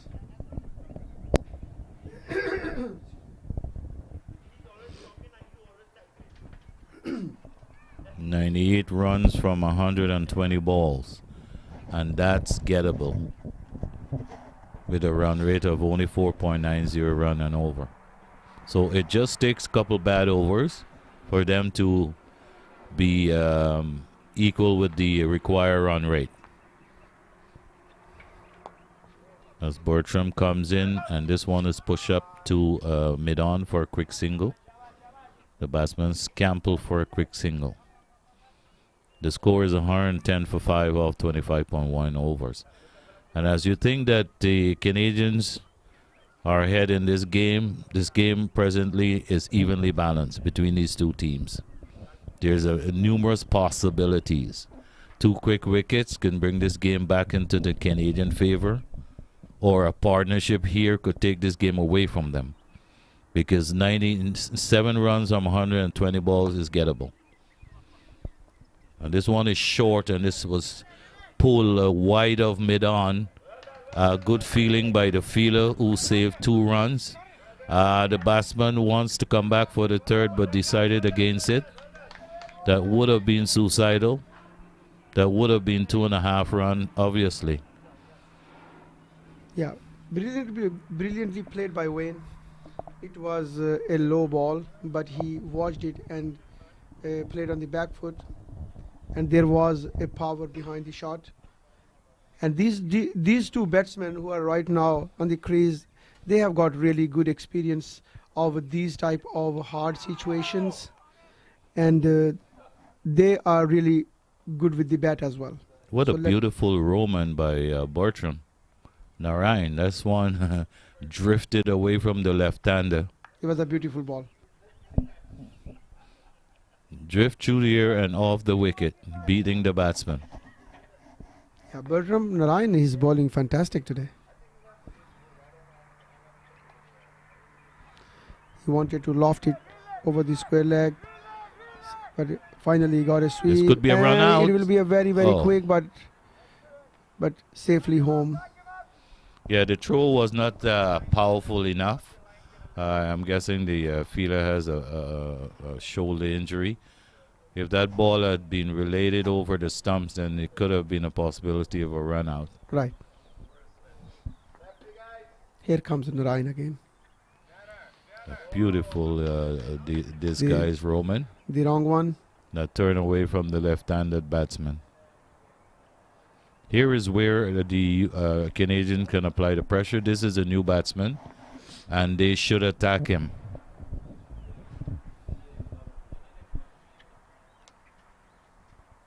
Oh, he played brilliantly. And one fielder is behind the ball, but he will not be able to take it. Another 4 runs. Yeah, this one was tossed up in the air too much, giving him too much Here you can room see the to play that shot. You can see the replay again. He was tossed up, and he played very, very good shot. Backward of deep square leg for 4. Looks like that Wayne is very watchful. Yes, and but every bad ball he's he's liking to punish it. I think Bertram should be bowling the wrong one, going away from their left-hander. And that's the ball that is troubling the left-hander. Do not give him anything coming back into him so that he can sweep. Correct. If Canada do not put the pressure on these batsmen, this game can slip away from them very easily. At 89 runs remaining off 118 or 105 balls or so, this is 114. 114 balls. That's gettable on any ground. They need to apply the pressure. As Wilson continue, and this is short.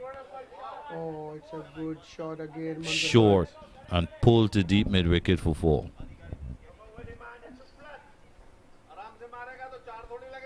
As America move on to 122 for 5, needing another 85 runs to win this game. Canada needs another 5 wicket to win this game. Yeah, Wilson. Wilson Sisa Singh or Sisa Rama. Yeah, his name is Wilson.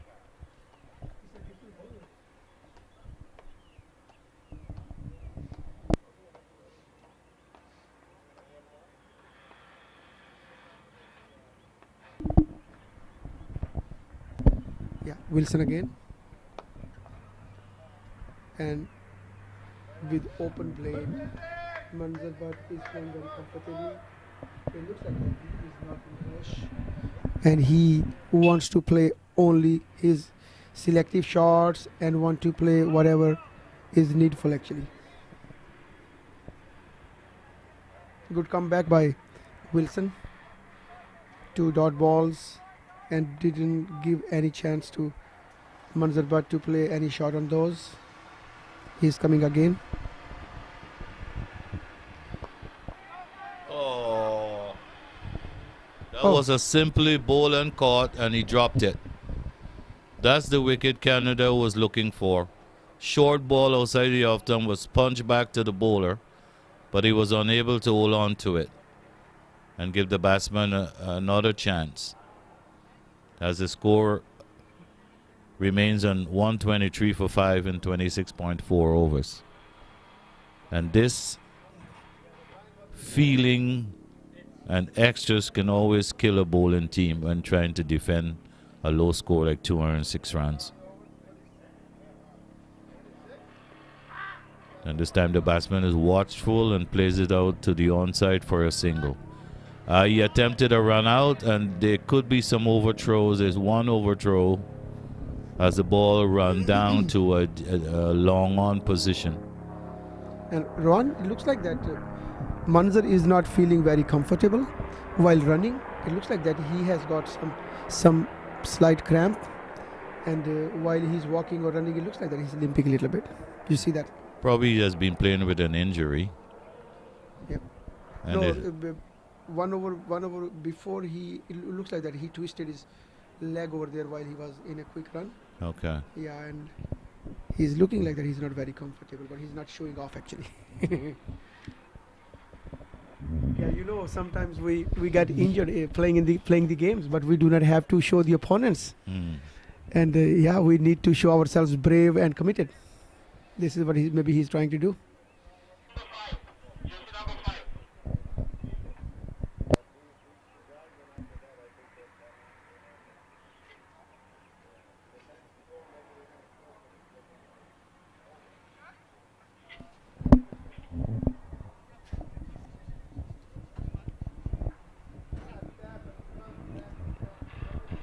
There is a change of bowling, and Arun is the new bowler.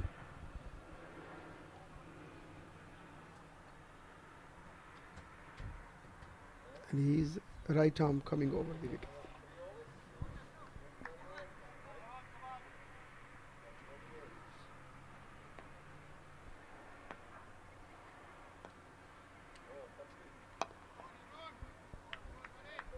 Straight and basic ball which Manzar played very carefully with the straight bat.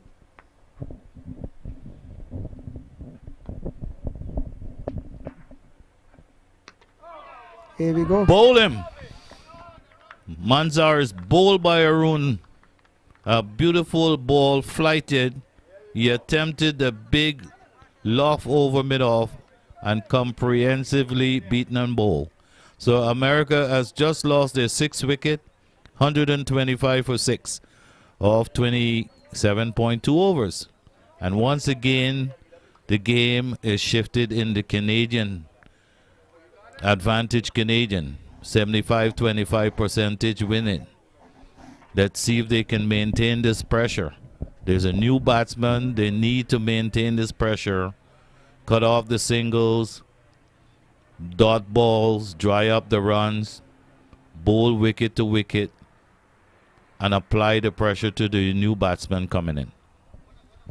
This is very, very crucial wicket and crucial loss for Team USA and very good wicket for Team Canada, because Manzar is the guy who could make the big difference within few balls with some strong shots, and they got him. And USA is now 125 for the loss of 6 wickets, and they definitely will be feeling heat in the dressing room. Apparently, it appears that he was hurt, as you mentioned previous over.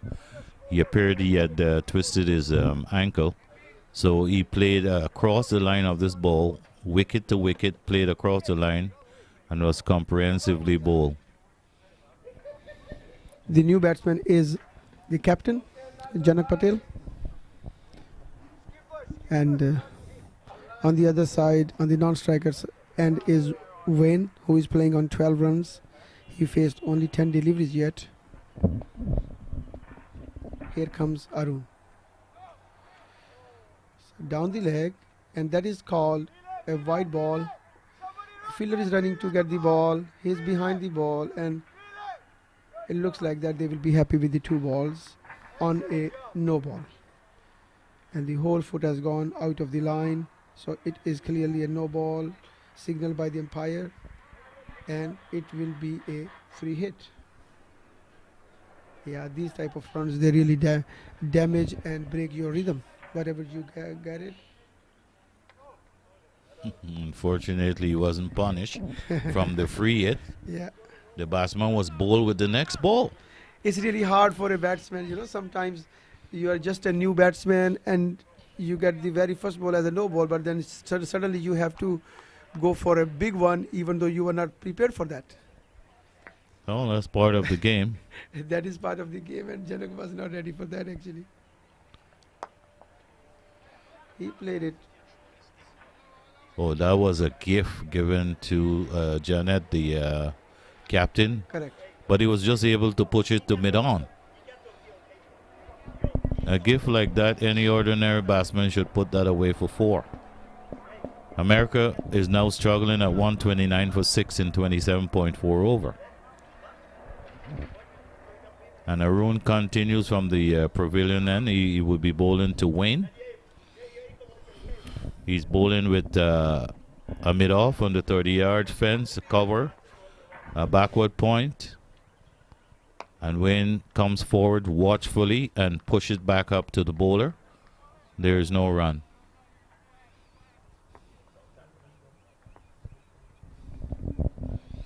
Arun comes up from the pavilion, bowls. Wayne is watchful and pushes to mid-on. There is no run, and that's the end of the over. A successful over by Arun, where he got a very, very important wicket of Manzar Bhatt. And he gave only 4 runs in this over. It means that the risk taken by Mukesh, that has come true, and he got whatever he wanted to take it. Well, that's the important thing I was mentioning about. Dot balls bring pressure. It put scoreboard pressure. There's something called scoreboard pressure. When you see the number of overs are going and the runs are not going anywhere. dot balls. It put pressure on the batsman to increase the scoring rate, and then they will play high risk shot across the line of the ball, giving the bowler a 90% chance of getting them out. So this is exactly what the situation is right now. Canada has to keep the pressure on these two new batsmen, force them to play high risk shot. So it looks like Shankar is back in action. And yes, the captain has got a smart move. He has brought back Krishna. Oh, Krishna, sorry. Yeah, So Krishna Ramnare. Mukesh is standing very close to the wicket keeper, so where they are consulting with each other the situation, and they have brought back Krishna, and Krishna is a really good bowler. He has done a good damage with the dot balls today. That was the main person who put a lot of pressure on Team USA. But Team USA, it looks like that they are becoming a little bit more aggressive, what they really need actually.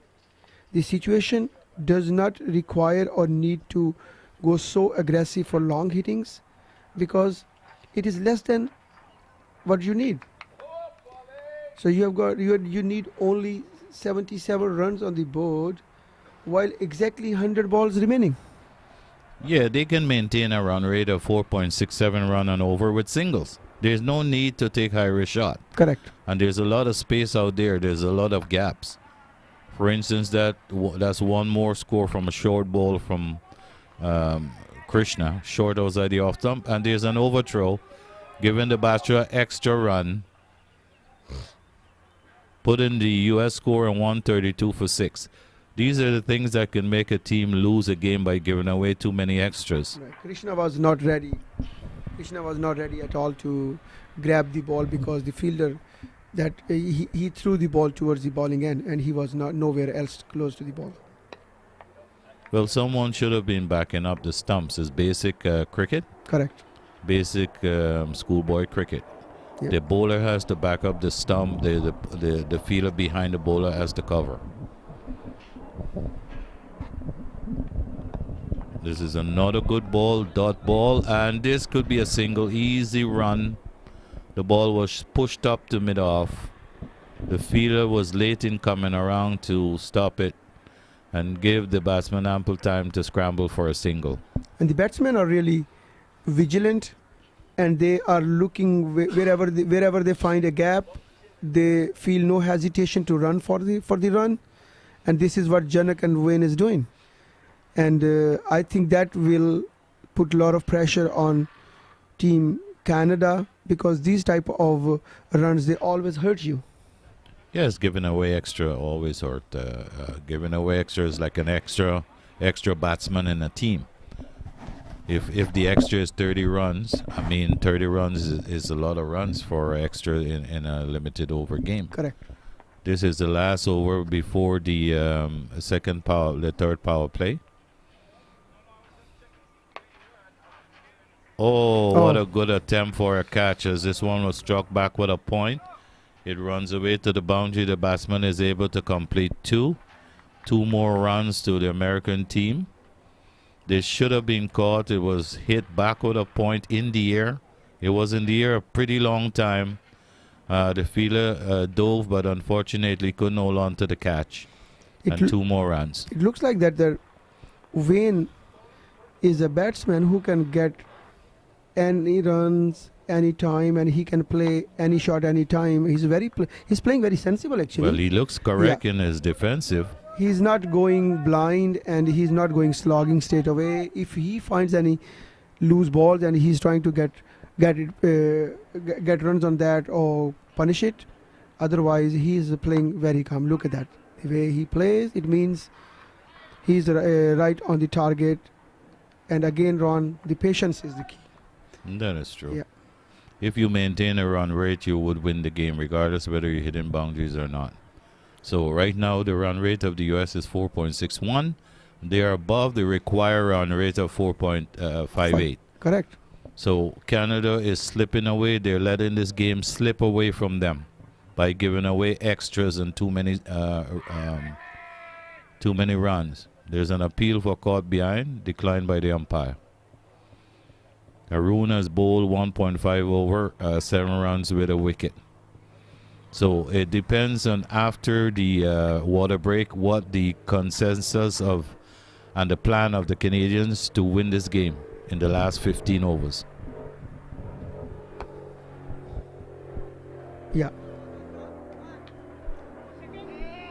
Very well Another played by easy Janak. single and it turns into 2. Very well played by Janak. And yes, actually it was just a single, and with good running they converted it into 2. That's Yes, right. and you are right. Yes, this is the time where any team can dominate the other one. This is a critical period in this game, and the game is evenly poised and balanced.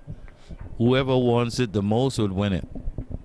As Arun runs away from the pavilion end and bowls, and he bowls him.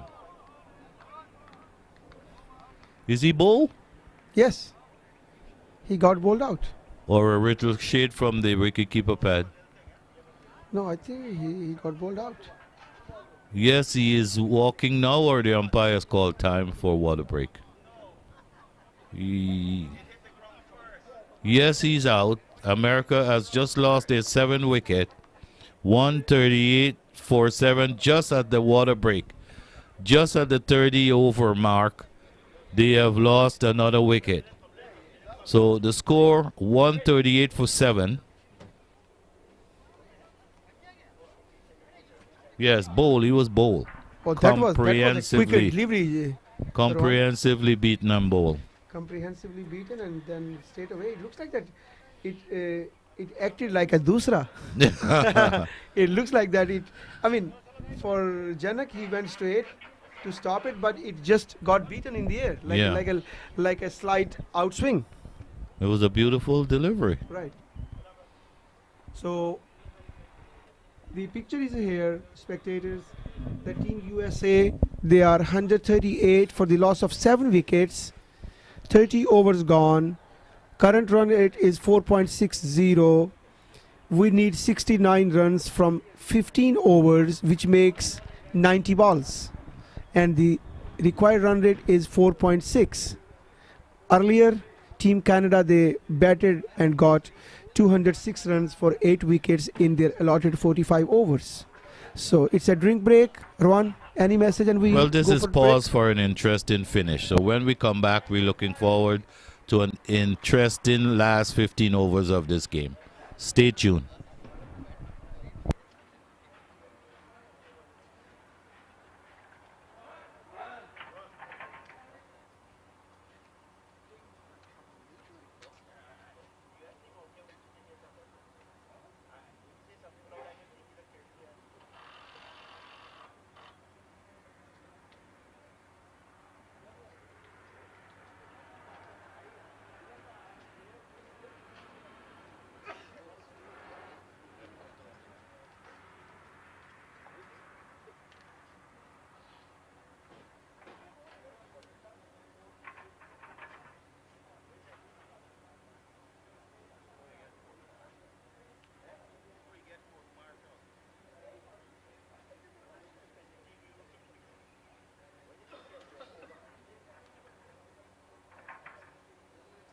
Anybody actually left over there during lunchtime? When, as soon as they come out, they're just having a small. They're needed on that bench. If not, we'll drop it back on your side. Thanks. Oh, nobody else.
If you're just joining us, we are resuming play from the Mosa Cricket Stadium in Houston, Texas, in the match between Canada and the USA over 60 Master Tournament. Canada won the toss this morning, batted first. They scored 206 runs for 8 wickets in their allotted 45 overs. The USA in reply is 138 for 7 in 30 overs. The USA needed another 69 runs from 15 overs at a run rate of 4.60 runs per over. So we are paused for an interesting finish at the end of the last 15 power play, with America needing 69 runs in 15 overs.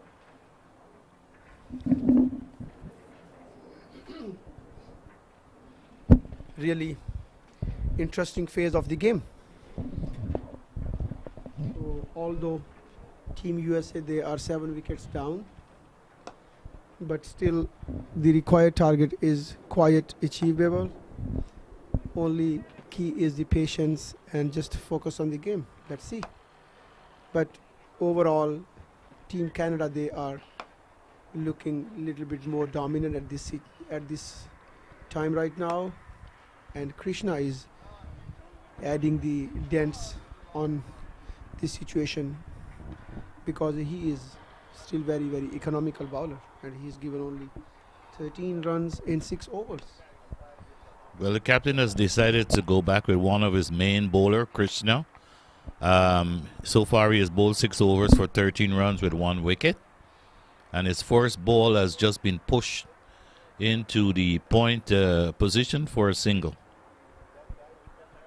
America is struggling right now at 138 for 7 in their 30 overs. This game can go either way. It's evenly poised and balanced at the moment. U.S. needs 68 runs in about 14.5 overs. And Canada needs 3 wickets.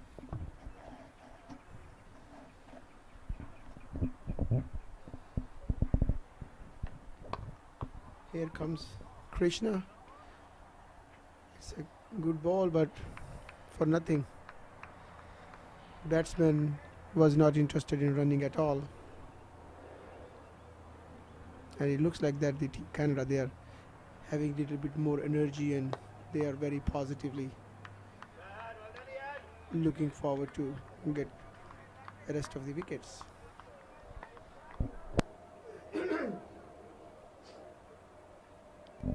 Here comes Krishna. Played well, but the ball went straight to hands of the short leg position guy within 30-yard circle.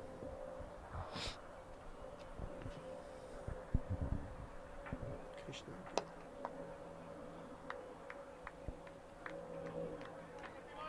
Another dot ball.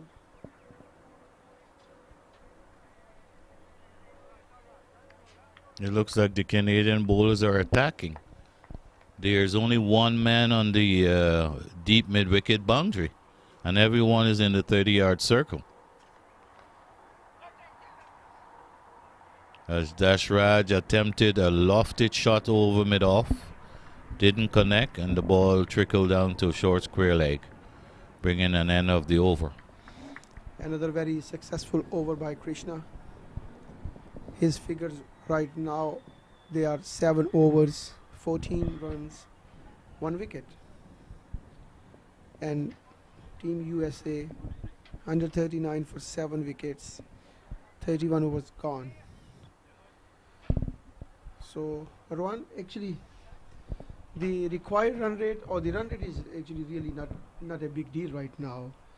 The big difference is the wickets. Obviously, they only have 3 wickets in hand. Canada just need 3 wickets. They need 68 runs. But it's still anyone's game at this moment. As far as I'm concerned, the game is evenly paused until you get the last man out. So Arum is to continue. He was very successful. He bowled 2 overs, 9 runs, 2 wickets. Let's hope that he can wrap up this tale and give Canada their second win in this tournament. As he come away, he runs away from the pavilion and bowls a pretty good ball that the umpire has called a wide. This one seemed to have drifted further outside the off stump.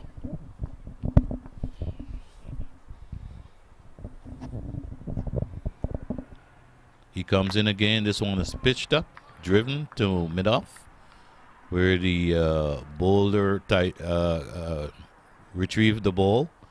There's another dot ball. For each dot ball, there is more pressure on this American team to win this game. Here comes Arun. Over pitched ball. And the batsman played bowler's back drive and a run for single. Arun is doing a good job as well. He has bowled 2.2 overs so far, and he has got a couple of crucial wickets. He has been very economical, and he has been bowling well. He hasn't given away much boundaries, or I don't think he has given away a boundary as yet. That was a faster ball, the one that he bowled the previous batsman with. The batsman still is not sure whether he was bowled or not, but that was the quicker ball, which he plays all around it and was bowled. As Arun comes in, this one again is flighted. He attempts a drive, which goes out to a short mid-on position, or a shortish mid-wicket position. Arun comes in, runs away from the pavilion. This is a bit shorter, and the batsman could only fend it off to a short mid-on, where Eon tidies up and return the balls to the bowler. This is the last ball in this over. As Arun runs away from the pavilion end, and the batsman attempted a squarish drive that went into the air. Luckily for him, the man on the deep extra cover boundary didn't see the ball, and it dropped safely inside behind the 30 yards for a single. So another good over by Arun. 12 runs in 3 overs, and he grabbed 2 important wickets. Wayne is little quiet on one side, and he has already scored 20 runs. He faced only 22 balls. So overall, he is playing very good, but unfortunately on the other end, wickets are keep falling continually, and someone should be there to support Wayne to get this target possible. Well, the important things right now is not about runs. It's not about a run rate, excuse me. It's about getting those 3 wickets for Canada. So at 65 runs in 13 overs, Canada is just looking to take these last tail-enders and try to win this game within the next 3-4 overs.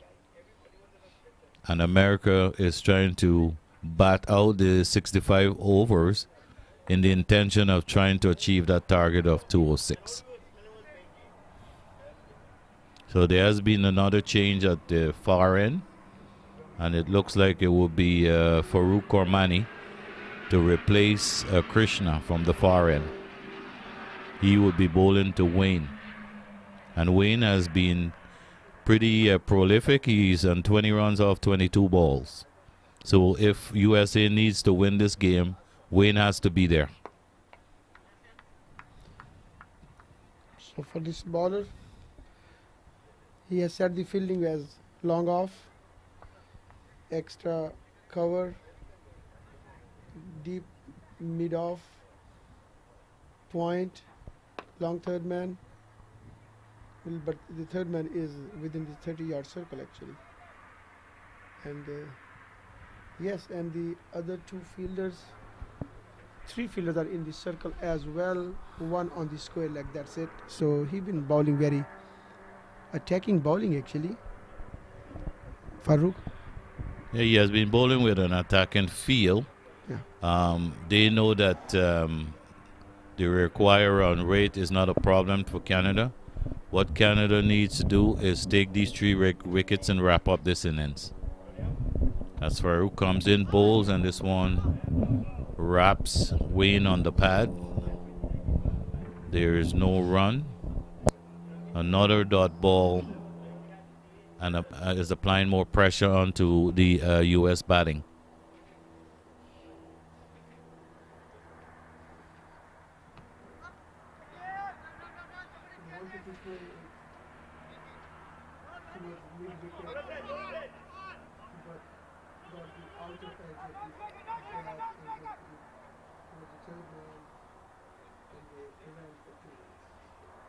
It appears Dashrat is injured. He wasn't comfortable running 2 runs there. Cramp feet.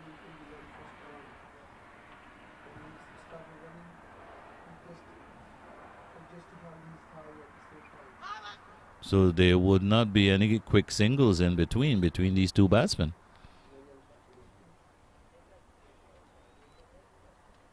So Canada could put a little more squeeze by putting a bit more players in the 30-yard circle and force the batsman to hit out. This one is cut to point and no run because Dashraj is injured. He would not be able to run a quick single. And that's the end of the over. America, USA is 145 for 7 in 33 overs. They need another 62 runs in 12 overs.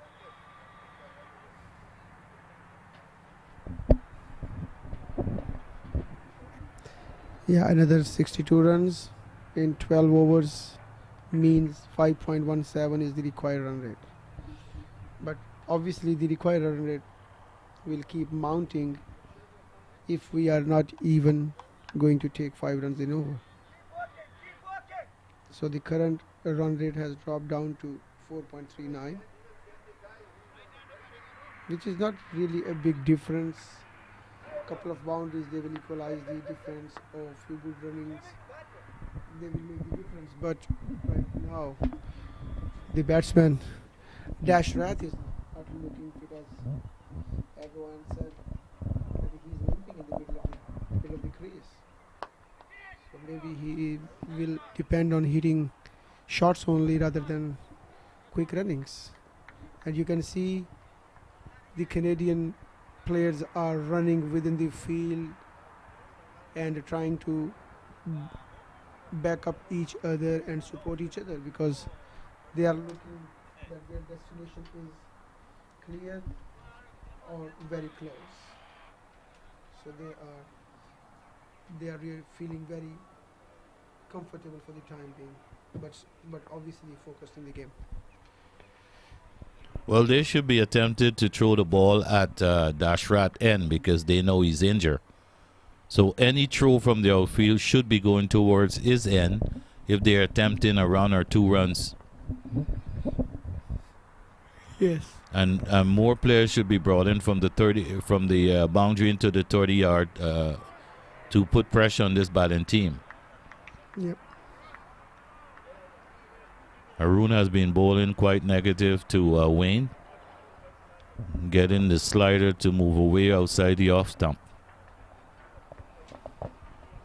As he runs away from the pavilion and he bowls to Wayne, and Wayne attempts to sweep. He only gets the ball to a short square leg, which is another dot ball. There was no run score. The USA is under some pressure to get these 61 runs in the last 11 overs. This one is tossed up and is driven to long off for just 1. As the score move on to 146 for 7, you definitely could see that Dashraj is struggling. He has been limping terribly and probably could do more damage to his knee or his hamstring or whatever the injury might have been. Here's Arun to continue from the pavilion end. And he bowls to him now. He tries to cut, and it goes to mid-off for no run. Short ball outside the off stump. He got away with that one, and it's the end of the over.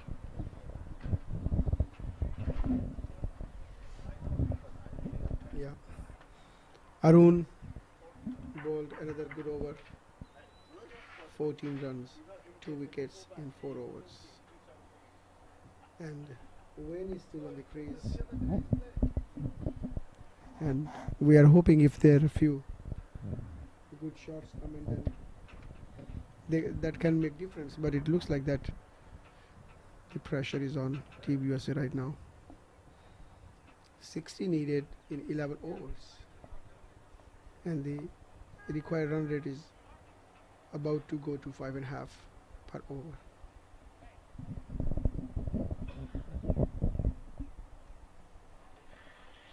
So Farooq is ready.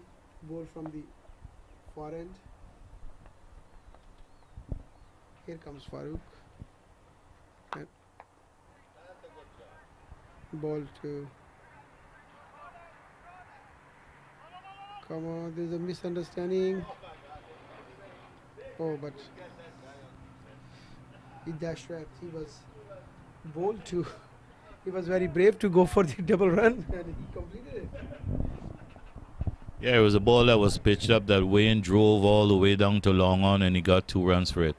Here's another short ball from Farooq that was dabbed into the point region for another run. The score is 150 for 7. I think the Canadian fielder has to put pressure on Dashrath because he cannot run. They need to bring in the field to avoid the single. And he comes down the track and he drives this one down to long on for another single. The score move on to 151 for 7. And in the 35th over. The Canadian team is on course to win this game unless they do something very unnecessary. They allow these 2 batsmen to bat out these overs. As Farooq comes in, bowls to Wayne, and this is a good shot. He lofted this one down to deep mid-on, and they're attempting to come for 2. This could be a run out. Oh, and the bowler dropped the ball, giving the batsman time to get into his crease. Again, Farooq is not able to pick the ball cleanly. Otherwise, because Dashrath, he's limping while running, and he has got cramp, and then it will be harder for him to reach his non-striker's end. But unfortunately, both times Farooq was not able to get the balls cleanly. He's a good shot by Wayne again, and they are running for another couple of runs. So in this over, they have got 2 on the first ball, second ball 2 runs, then single, and 2. So practically this over has brought like 8 runs on the board. Yeah, that was a bad over by Farooq. He has given away 8 runs so far in 5 balls. And this one is driven back to him. Throw back to the stumps is a appeal for a run out, and they're running an extra run. So he has just gave away 9 runs in his over. Like I said, this game is Canada's game unless they do silly things to throw it away. And so far, they've been giving away too many extras, too many overthrows, unnecessary throws. The fielders are way in the boundary rather than coming into the 30-yard circle when Dashrath is batting to apply pressure to him because he cannot run. He has a bad leg.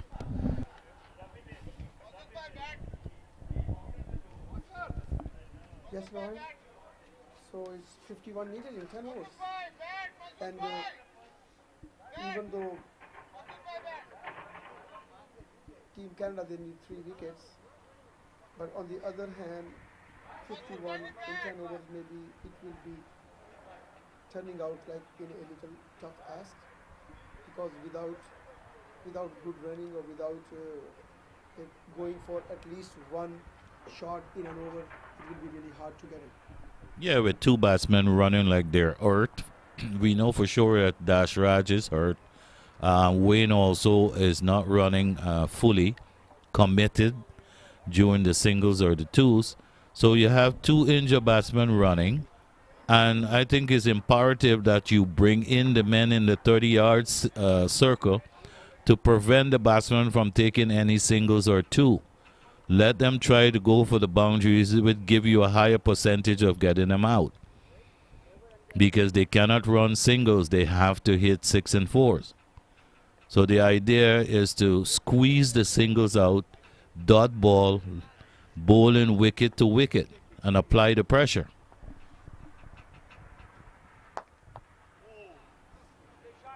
It's a very good shot. Very good shot, but definitely is for a single. If there was any, it was a very good shot only for single, but if there was any other body, maybe they could have run for 2 runs. So definitely this time, this type of running definitely is hurting Team USA, and they will be trying to find out the best way out of it. But Arun is bowling equally fantastic. He has already got 2 wickets. Oh, it is a thick edge played by Dashrat. He wanted to play it over extra covers, but could not connect it clearly and ran for single. I think the field is not conducive to his bowling. He's given away too many singles, but fortunately for him, the bad balls weren't going for boundaries. He comes in on bowls to Wayne. This one is pitched up, and Wayne drives this one to a wide mid-wicket. He's coming back for the second one. Here comes the throw, but it's not strong enough to prevent the second run. So the States move on to 158 for 7. If these batsmen continue to get 6 runs and over, they can win this game. Canada has to take these last 3 wickets. And to do that, they must apply pressure. They have to prevent these singles.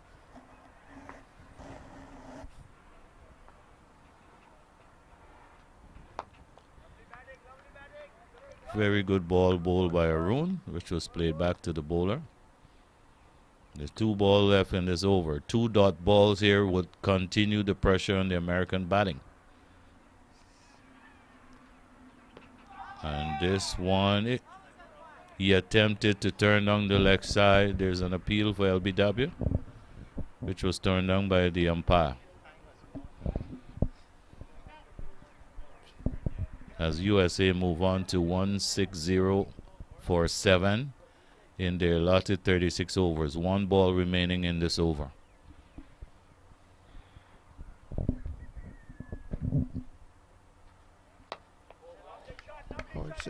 And this was driven wide of mid-on for 4. Fantastic shot by Wayne. He pulled it over towards the mid-wicket area. There was no fielder over there, and the shot was lightning fast, and it crossed the boundary line. Meanwhile, some player would move. Yeah, so another very important 4 runs for Team USA, and now the equation is coming very close but very interesting. Team USA, they need 43 from 9 overs. 9 over means 54 balls. So the required run rate is only 4.78, while the current run rate is 4.56. So yes, as Rohan, he already mentioned that the key is the patience and stay there. And for Team Canada, the key is that get as many as dot balls you guys can get it. Definitely that will mount a lot of pressure on the batting side. Yeah, it's called scoreboard pressure. Once you're bowling dot balls and the batsmen are not getting the runs, once you're drying up the singles and drying up the runs, then they have no other opportunity but to lift their head looking for 4 and 6, giving the bowler a much higher percentage of getting them out. But looking at this field, there's too many gaps in this field. There's too many opportunities for one with 2 players running with bad legs. So the men on the boundary should be coming into this 30 yards to put some more pressure. There is a bowling change. Krishna has come back, and his first ball has driven down to long on for a single.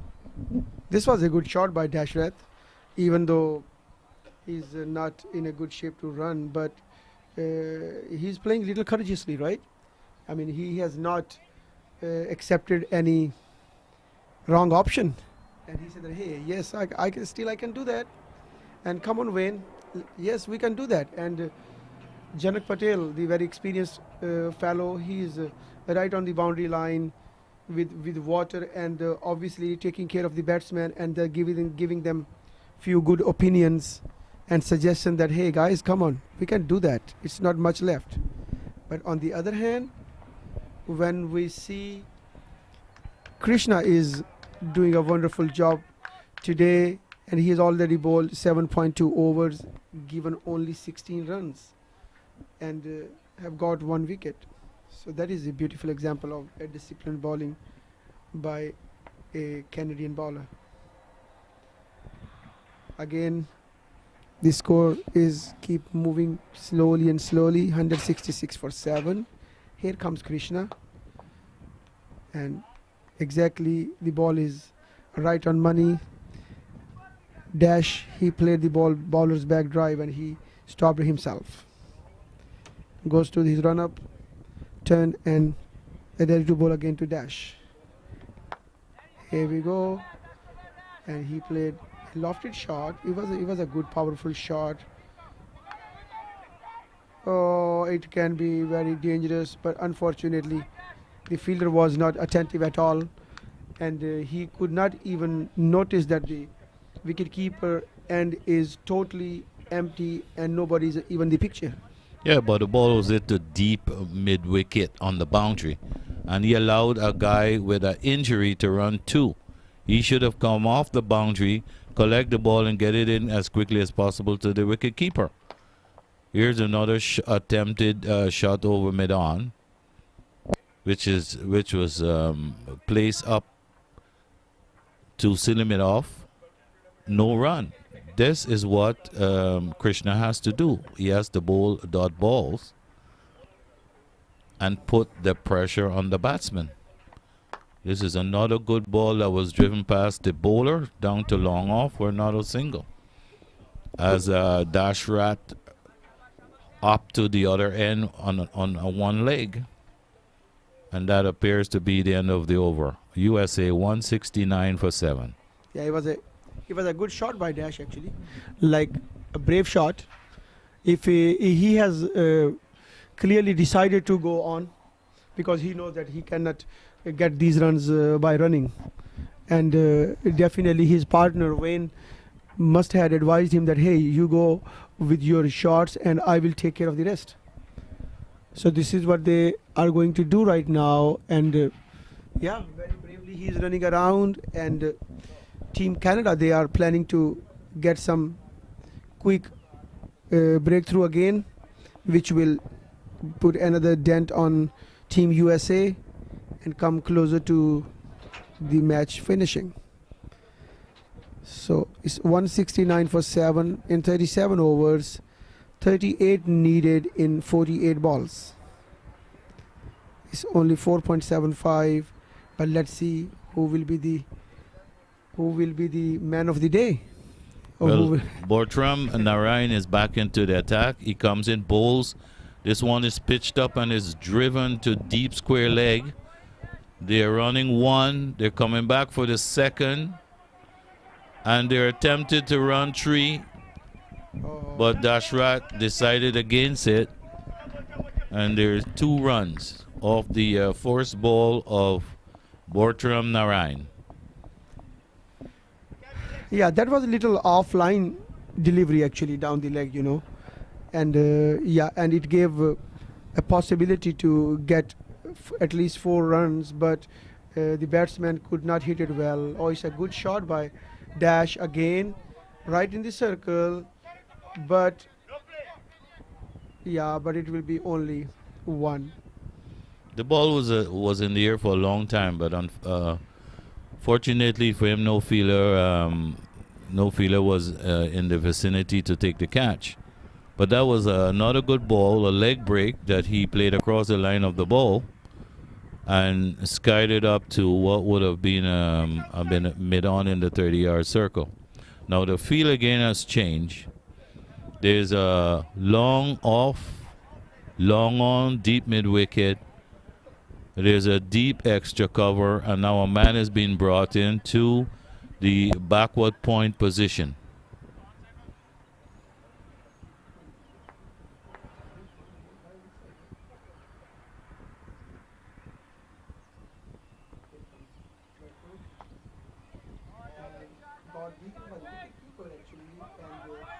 Wayne will try to come for the second, but it's a very good arm by the fielder. I mean, we cannot recognize what is name of the fielder from here, but very quick throw back to wicket keeper, and brilliantly he stopped 1 extra run for nothing.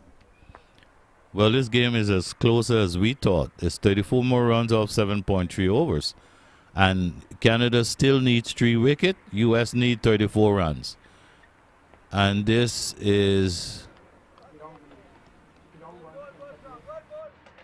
And the batsman play all rounded. Luckily, he didn't get an edge through to the wicket keeper. It appears that we have lost visual.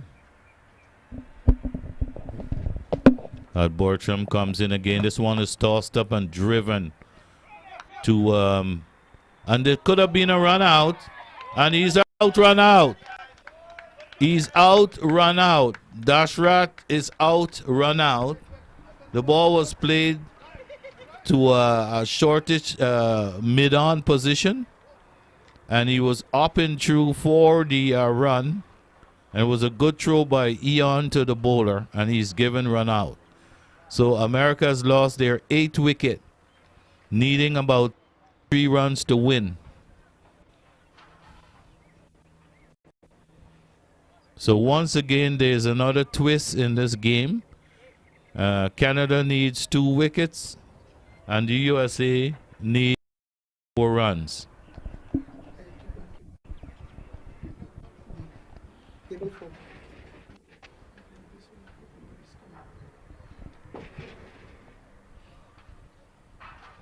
So there's another twist in this game.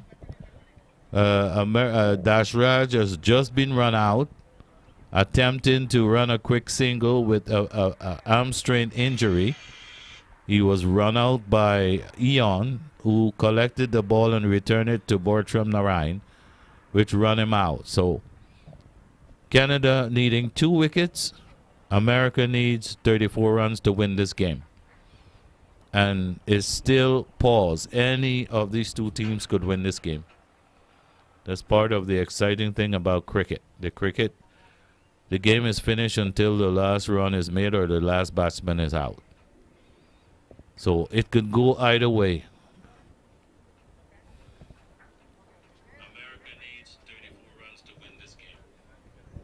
And it's still pause. Any of these 2 teams could win this game. That's part of the exciting thing about cricket. The game is finished until the last run is made or the last batsman is out. Yeah, turn on the volume, I was young, get feet.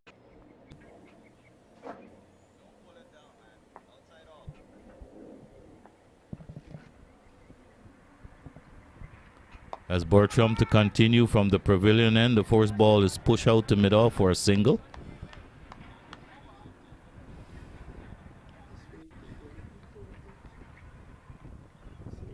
And is the end of the over. So they needs 33 runs to win, and Canada needs 2 wickets.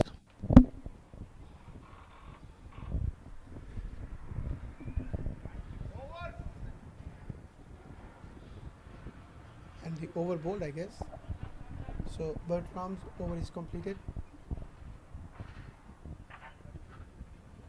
Oh.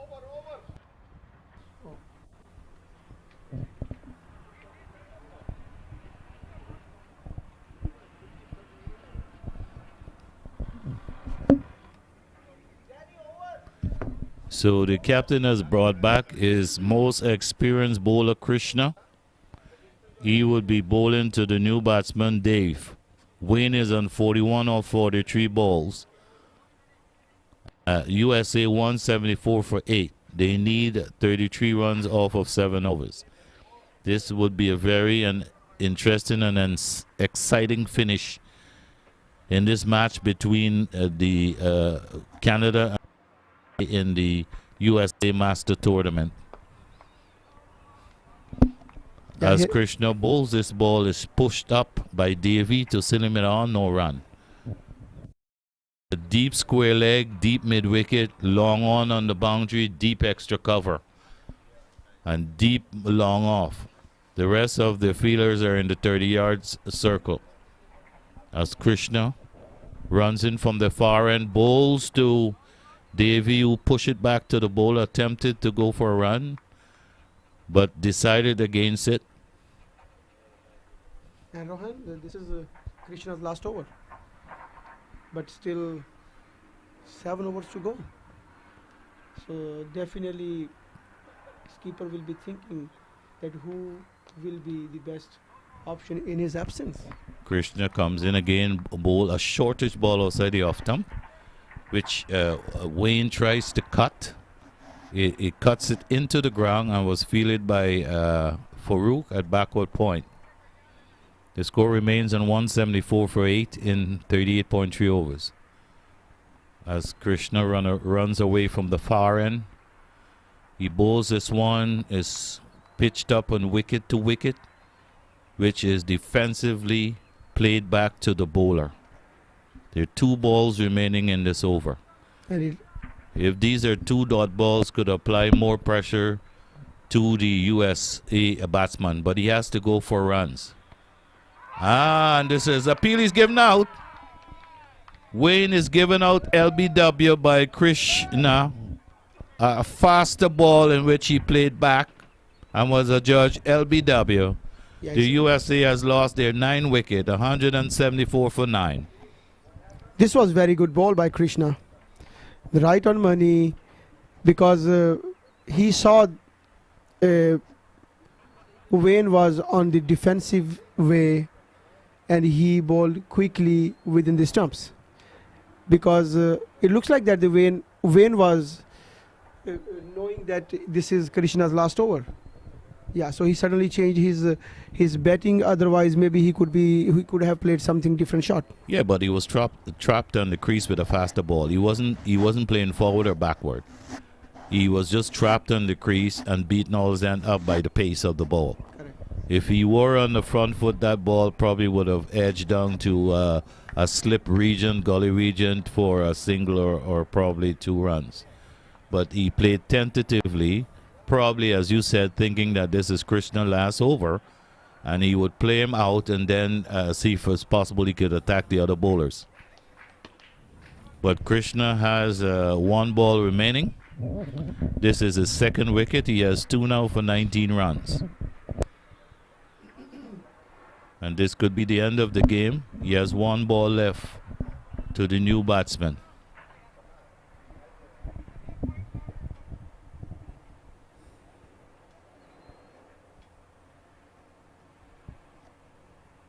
Here comes Krishna. Good disciplined bowling by Krishna. He has finished his spell right now. He's bowled 9 overs, given 19 runs, and got 2 very, very important match-winning wickets. USA is struggling right now on 174 for 9. Still they need 33 runs, and Team Canada, they need 1 wicket to go home. On the other hand, Narayan still has his plenty of overs left, and he is the dangerous customer as well. So he is planning to trap one of these last batsmen. Let's see what plans he adopts. Well, it's interesting to look at the fielding placement. There's long off, long on the boundary. There's a deep square leg mid wicket and a deep extra cover. So there's lots of singles. I think Canada is trying to avoid the boundaries and giving the singles. As Bartram comes in, this one is lofted into the air and driven beautifully between mid-off, mid-on for 4. This one was over pitch and driven for 4. And this was what Canada was trying to avoid, giving away boundaries. They should be defending the boundaries and let them take the singles. They cannot defend singles and boundaries at the same time. And that was pretty a real bad ball. The ball was over pitch. Give the batsman a lot of time to place it between the long off and long on to the boundary for 4. But the beauty is that the batsman actually, he knows that he is the last man, but he still played very bold shot. It was a brave shot. This ball could have dipped inside as well, but he played shot and over the bowler's head for 4 runs. Nobody was even over there. And they are very close. We can say it very close, but still 29 needed. There's an appeal for a caught behind. Umpire said not out. Still, US need 29 runs off 5.4 overs. So Canada need to defend these boundaries. They need to get this last wicket. I think Bartram is trying to give the ball a little more air, expecting the batsman to go for his shot. As he comes again, this one again too short. Luckily, it's called a wide. Luckily, he got away with that one. That one could have cut back with a point down to the boundary for 4, but he got away with it. It's important that he bowl the ball with a little more air. Again, he luffed this one up. It's driven to long off just for a single. And they're attempting to come for 2. And they got 2 runs. Yeah, it's very good running between the wicket. Even though ball was lightning fast, went towards the boundary line, and fielder was very quick to return that ball, but unfortunately he could not convey that ball to the bowler, and it just left half of the way. So Narayan is on its way again. Well ball. It's a good ball. Batsman has to work hard, and yeah, he's not giving enough time to the batsman to go for a free shot until batsman tries to make it by himself. I think he's giving the ball too much air. You need to bowl a faster ball. And this one again is given here and it's cut backward a point. Extra cover comes off the boundary and prevent the second run as the throw comes into the bowler. The score has moved up to 182 for 9. America still needing 25 runs to win this game. And Canada needs 1 wicket to win this game. This is the last ball for Bartram Narayan. He needs to deceive this batsman with the quicker ball. It's a wide ball. And it was not called wide. Oh, sorry. Oh, it was not called wide. I'm sorry. I thought The batsman attempted to play a cut shot and he was beating all ends up outside the off stump.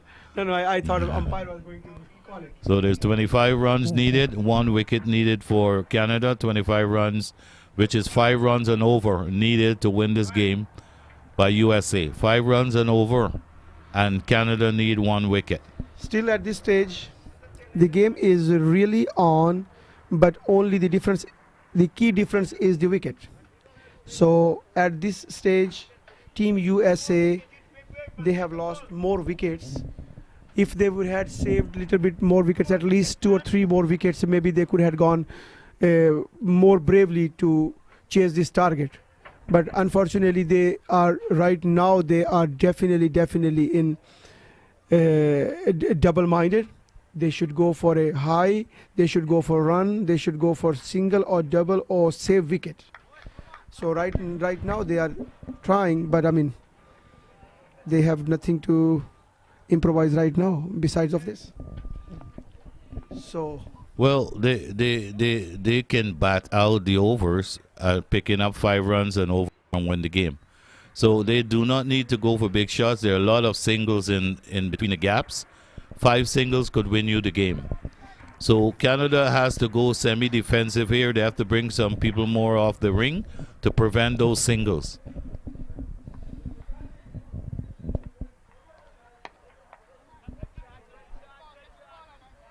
so well played by Dave. But there was a fielder, so it will be only 1 run. Now the field should be brought in for Chetan, the new batsman, to prevent that single, which was not done.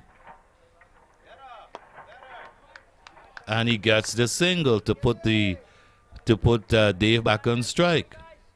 This is not good thinking by Canada. They need to bring in the field when Chetan is batting to prevent that single and keep the pressure on him. The score is 184 for 9. USA need 23 runs. It's Kenneth, the bowler who have already bowled 5 overs, and he already gave like 27 runs in 5 overs. So he's back in action. The ball kept low. Wicketkeeper is doing great job behind the stumps. At least he's not leaving the ball, not giving any extra runs, and 1 dot ball by Kenneth. So Dave is working hard. Dave is trying hard to, if he can bring his team the victory. Let's see what happens today. And it's a good ball actually. Change of pace, but right. He should be wicket to wicket. The field set back for Dave, and when Chetan is batting, bring the men in the 30 yards to prevent the single. That's the pressure you have to apply.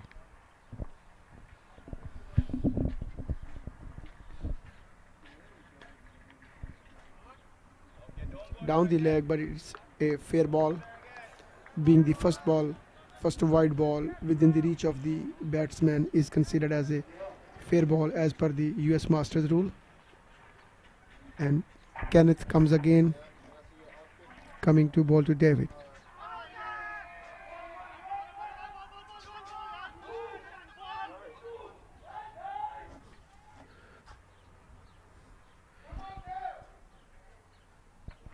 A leg by signal. The batsman attempted a pull shot. He missed and was hit in the upper part of the pad. The appeal was declined, and they run 1 leg by. So the score remains on 185 for 9. USA needs now 22 runs off of 4 overs at a run rate of 5.50. And Canada needs 1 wicket. It's really getting very much interested. This is getting really climatic at this stage. Very interested. At this time, Team USA must be thinking that, hey, why they have lost their couple of wickets for nothing. Well, 4 sixes could win this game for the US. 1 wicket could win the game for Canada. So anything can happen. There's still 4 overs to bowl. Right. But it's going to be Arun, who has bowled extremely well. He bowled 5 overs, 22 runs and 2 wickets. And he's back on the attack from the pavilion end. He is going to be bowling to Dave. So the field should be on the boundary for Dave and in the circle for Chetan to prevent the single. Here's Arun. And Dave cuts, and cuts well, down to a deep extra cover. He's attempting 2. And he gets it easily as the man is deep on the boundary, a deep extra cover. Yeah, both the batsmen, they are good for running, so that makes the difference. So we can see that before ball was going over there and it was only 1, but now these players, they are able to get doubles. Here comes Arun again to Dave, and he wanted to pull it. The ball pitched little behind, little short, but it kept low and he could not connect it well. No run. Well, the bowler is still lucky that wasn't put away for 4 because that was short. Yep. That could have been pulled back or the deep square for 4 runs. Yeah, but Arun is bowling smartly actually. Arun has bowled overall a very good spell.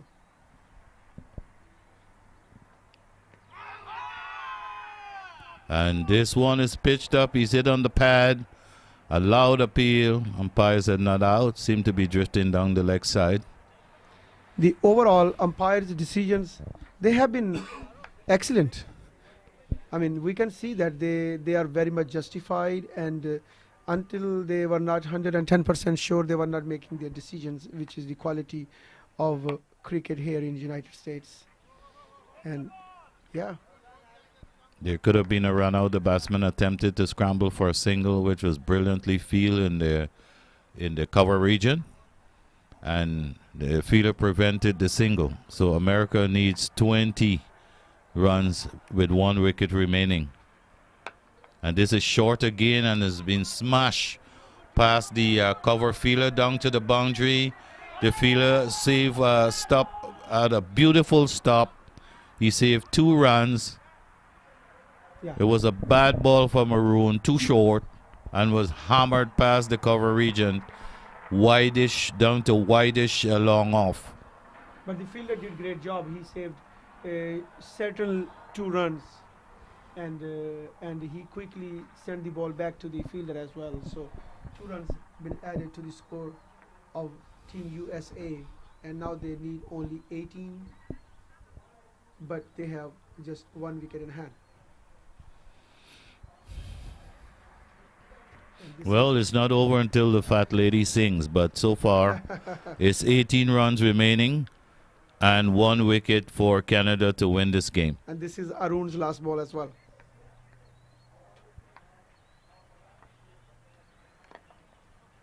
Lost ball has been blocked, play out on the onside, It was a good and ball no by run. Arun, Yeah.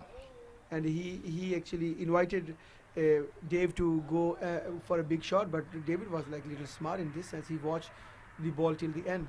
Yeah, he blocked it And onto the and he onside. blocked it till the last moment. So Janak is again for the water assistance over there, and obviously that is a few advices that, hey guys, come on, it's 18 runs, 18 balls now. 6 runs per over. The run rate has gone up.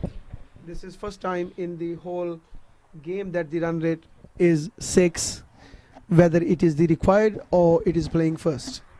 So highest run rate of the game. So it means you definitely need to do something by protecting 1 wicket if you want to win. Otherwise, the other team, Team Canada, they are trying hard to get you, and you will see the difference then. Here's very important with captaincy and field placement. The boundary riders have to be on the boundary to save the 4, and the men in the circle, they have to try and prevent the quick singles, because 6 runs, 6 singles and over can win you the game. Correct. And this one was the forced ball called a wide outside the off stump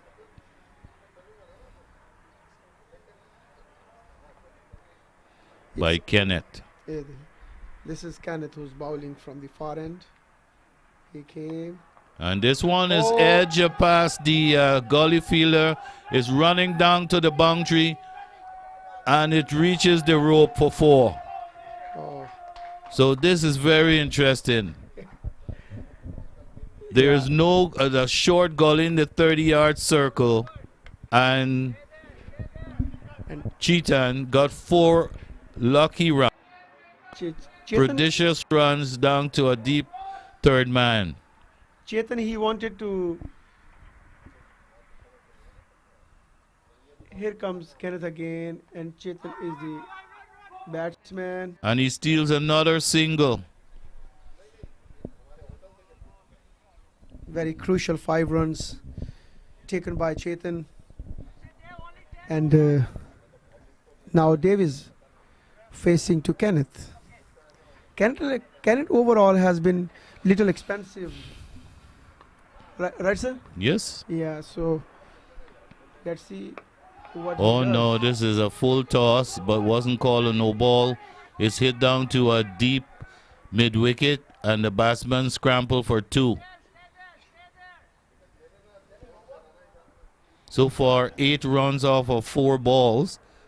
USA needs 10 runs from 2.3 overs. It's turning into nail-biting game. And the run rate now has dropped to 4 runs and over. Yeah, so here comes Kenneth again.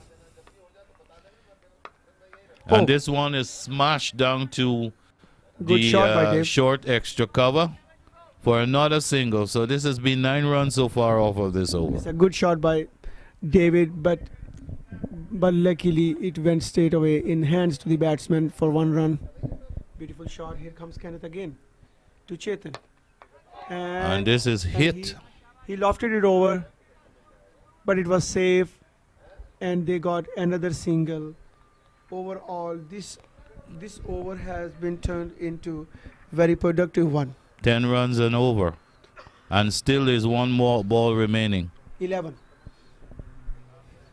Yeah, I got 11 runs in this over. And 1 ball remaining. Yes, sir.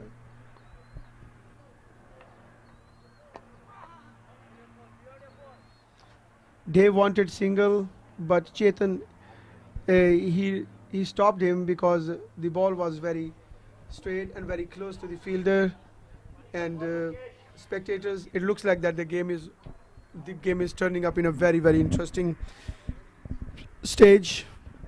Just 1 wicket needed to Team Canada, and Team USA, they are just away with 2 strokes. They can be 2 fours to end up the game, but definitely 1 wicket remaining is a pressure, so there is no pressure at all. It is the required run rate is less than a ball, so 8 runs needed on 12 balls. So why to take risk? Just go ball by ball and then you can be home. Yeah, but look at the fielding position. You need 8 runs in 12 balls and everybody's back on the boundary. They should be trying to save the single here. They should be trying to save the batsman from running the single. A dot ball by Arun. The boundary riders are 3/4 away from the boundary. And the single, there's so many spaces there, they can take a single off each ball and win this game. And they attempted a run, but it wasn't there. Good call by Dave. It was actually not a run, and yeah, forbidden by Dave and Chetan. Arun need to bowl some more dot balls. If he get 4 more dot balls, Canada can probably win this game. This one is pushed back to the bowler, and 3 balls remaining in this over. 1.3 over, 8 runs remaining. This could be a maiden over.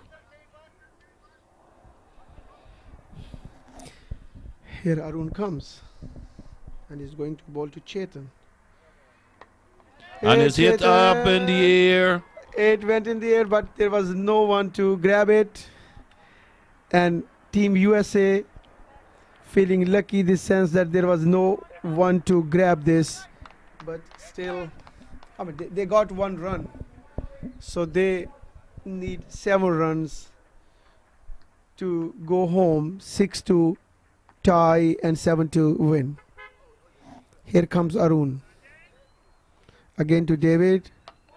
And David played a good shot. Oh, he's yeah, dropped. but if it dropped ahead of the fielder. It was a good effort, but it was actually he was never able to touch the ball, maybe because of the sun was in his eyes or whatever, but unfortunately he was not able to grab the ball. Anyway, good effort by Dave, brave shot, good running. They got 2 runs. Now they need 5 in 1.1 overs, means in 7 deliveries. But that was a terrible ball, lofted up in the air. He need to bowl a faster ball. He giving the batsman too much time with the ball in the air tossed up. Here he comes again, toss this one up, and the batsman try to cut. Beaten all ends up. That is end of the over of Arun. So very good spell by Arun. He bowled 7 overs, gave 29 runs and grabbed 2 very important and crucial wickets. Other hand, Dave is playing on 17 runs on 21 balls, very responsible inning. And Chetan, he is giving great company to Dave and playing for his own team, and he has already got 8 runs on the board by 10 balls. Just reminding you spectators that the Canada batting first, they got 206 runs on the board and they had 8 wickets down. And following Canada, Team USA, they are batting second. Now they need 5 runs in the last over, and they have already lost 9 wickets. So it is very, very, you can say like it's a very interesting game. Either side it can go until it is not decided. Nobody can say that what is going to happen now. It's important that Canada stop the singles inside the circle. They need to come and put pressure on the batsman, preventing that single. So the skipper himself is there, Mukesh. He has already bowled 5 overs, 19 runs, and he batted brilliantly today as well. And now he is here to save this game. Here comes Mukesh. Well played And by there he Chetan. gets a quick single. And he is, yeah, just for one. No need to panic because it is just to run a ball. That's all Right, it Rohan? is, a run a ball. Right. That's why I was saying you need to bring the men off the boundary to stop the single. That's the only way you can win this game. And I'm surprised Mukesh didn't bowl before the other bowler. The other bowler that gave away 11 runs in the last over. He has almost 4 overs remaining, the captain. This ball was down the leg, but it was declared as a fair ball. So we need 4 runs on 4 balls. So practically it is 1 stroke away, but no need to go blindly. Very good ball again, dot ball. Again, well ball. And 3 4 balls, 4 runs. no, 3 balls. 3 balls. 3 balls, 4 runs. If this should be a dot ball, then there's more pressure here. He's going to hit and run. They should be looking for the quick singles. The fielder should be looking for the quick singles on the 30-yard circle. There's no short square leg. There's no mid-wicket. The mid-wicket now has been sent back. They should have been coming in from the 30-yard circle, putting pressure, because the batsmen are going to be running the singles. That's the important thing. They are going to be running the singles. They're not looking for boundary. They're going to be running the singles. Here comes Mukesh to David. And David played short, and it will be 2 runs for sure because there was a misfielding by the fielder. He could not collect the ball at the first time, and batsman run for 2 runs. So, yes, Rohan, it's going to be, yeah, you were right. It is going to be a nail bite finish, right?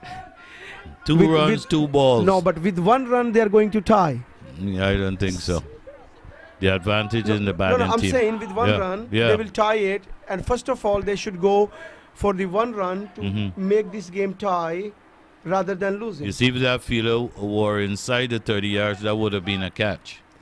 Correct. So, yeah, it's very interesting. Here come Mukesh, bowling to David. And David played it beautifully. And that is got for 4 runs. And Team USA, they win. What a brilliant shot by Dave. And he controlled his nerves. And he hit a boundary line. He's a boundary on the second last ball. Great shot, extra cover. As Ron was talking, yes, they got all fielders up, and he played a brilliant shot on extra cover for a boundary line, and that is a really brave shot. But I would say maybe Mukesh was not able to keep the ball within the stumps. Right, Ron? Yes, he should have been looking bowling the wicket to wicket. But I was surprised he bowled the other bowler before he brought himself back. The other bowler that bowled almost 12 runs and over. And that's where they lost the game. That 12 runs and over made it possible for the USA to come back and win this game. What a brilliant game of the day, guys. Yeah, so, I mean, I would really appreciate hard work of Canada team who kept themselves alive in the whole game. They batted brilliantly in the first innings, but Team USA, they always had their control on their nerves. They've been going steady. They've been going towards their target. Janak Patel was trying to organize their guys and trying to tell them that, hey guys, this target is achievable. The wicket is the key. And in the middle, USA, they were fumbled, but they came back strongly, and great knock by Dave and great support by Chetan. Very, very well played, these guys. And finally, they brought the victory home. This is a beautiful game. I mean, whoever wins doesn't matter, but in this case, Team USA has done a brilliant job and beautifully done. And today's performance by Dave is really, really impressive. He kept his nerves. Right, Ron? Yeah. Yes, this was a hard loss for Team Canada. They were in this game from the last 5 overs. And the second to last over, the bowler that gave away almost 12 runs. That changed the entire perspective of this game. And I was wondering why the captain didn't bring himself back early on before he had bowled that bowler. But anyway, that's part of cricket. America batted well. They picked up the singles in between the gaps. They waited for the bad balls and they put them away. The Canadian fielding wasn't as sharp as it should have been. There were too many overthrows and extras, misfeeling.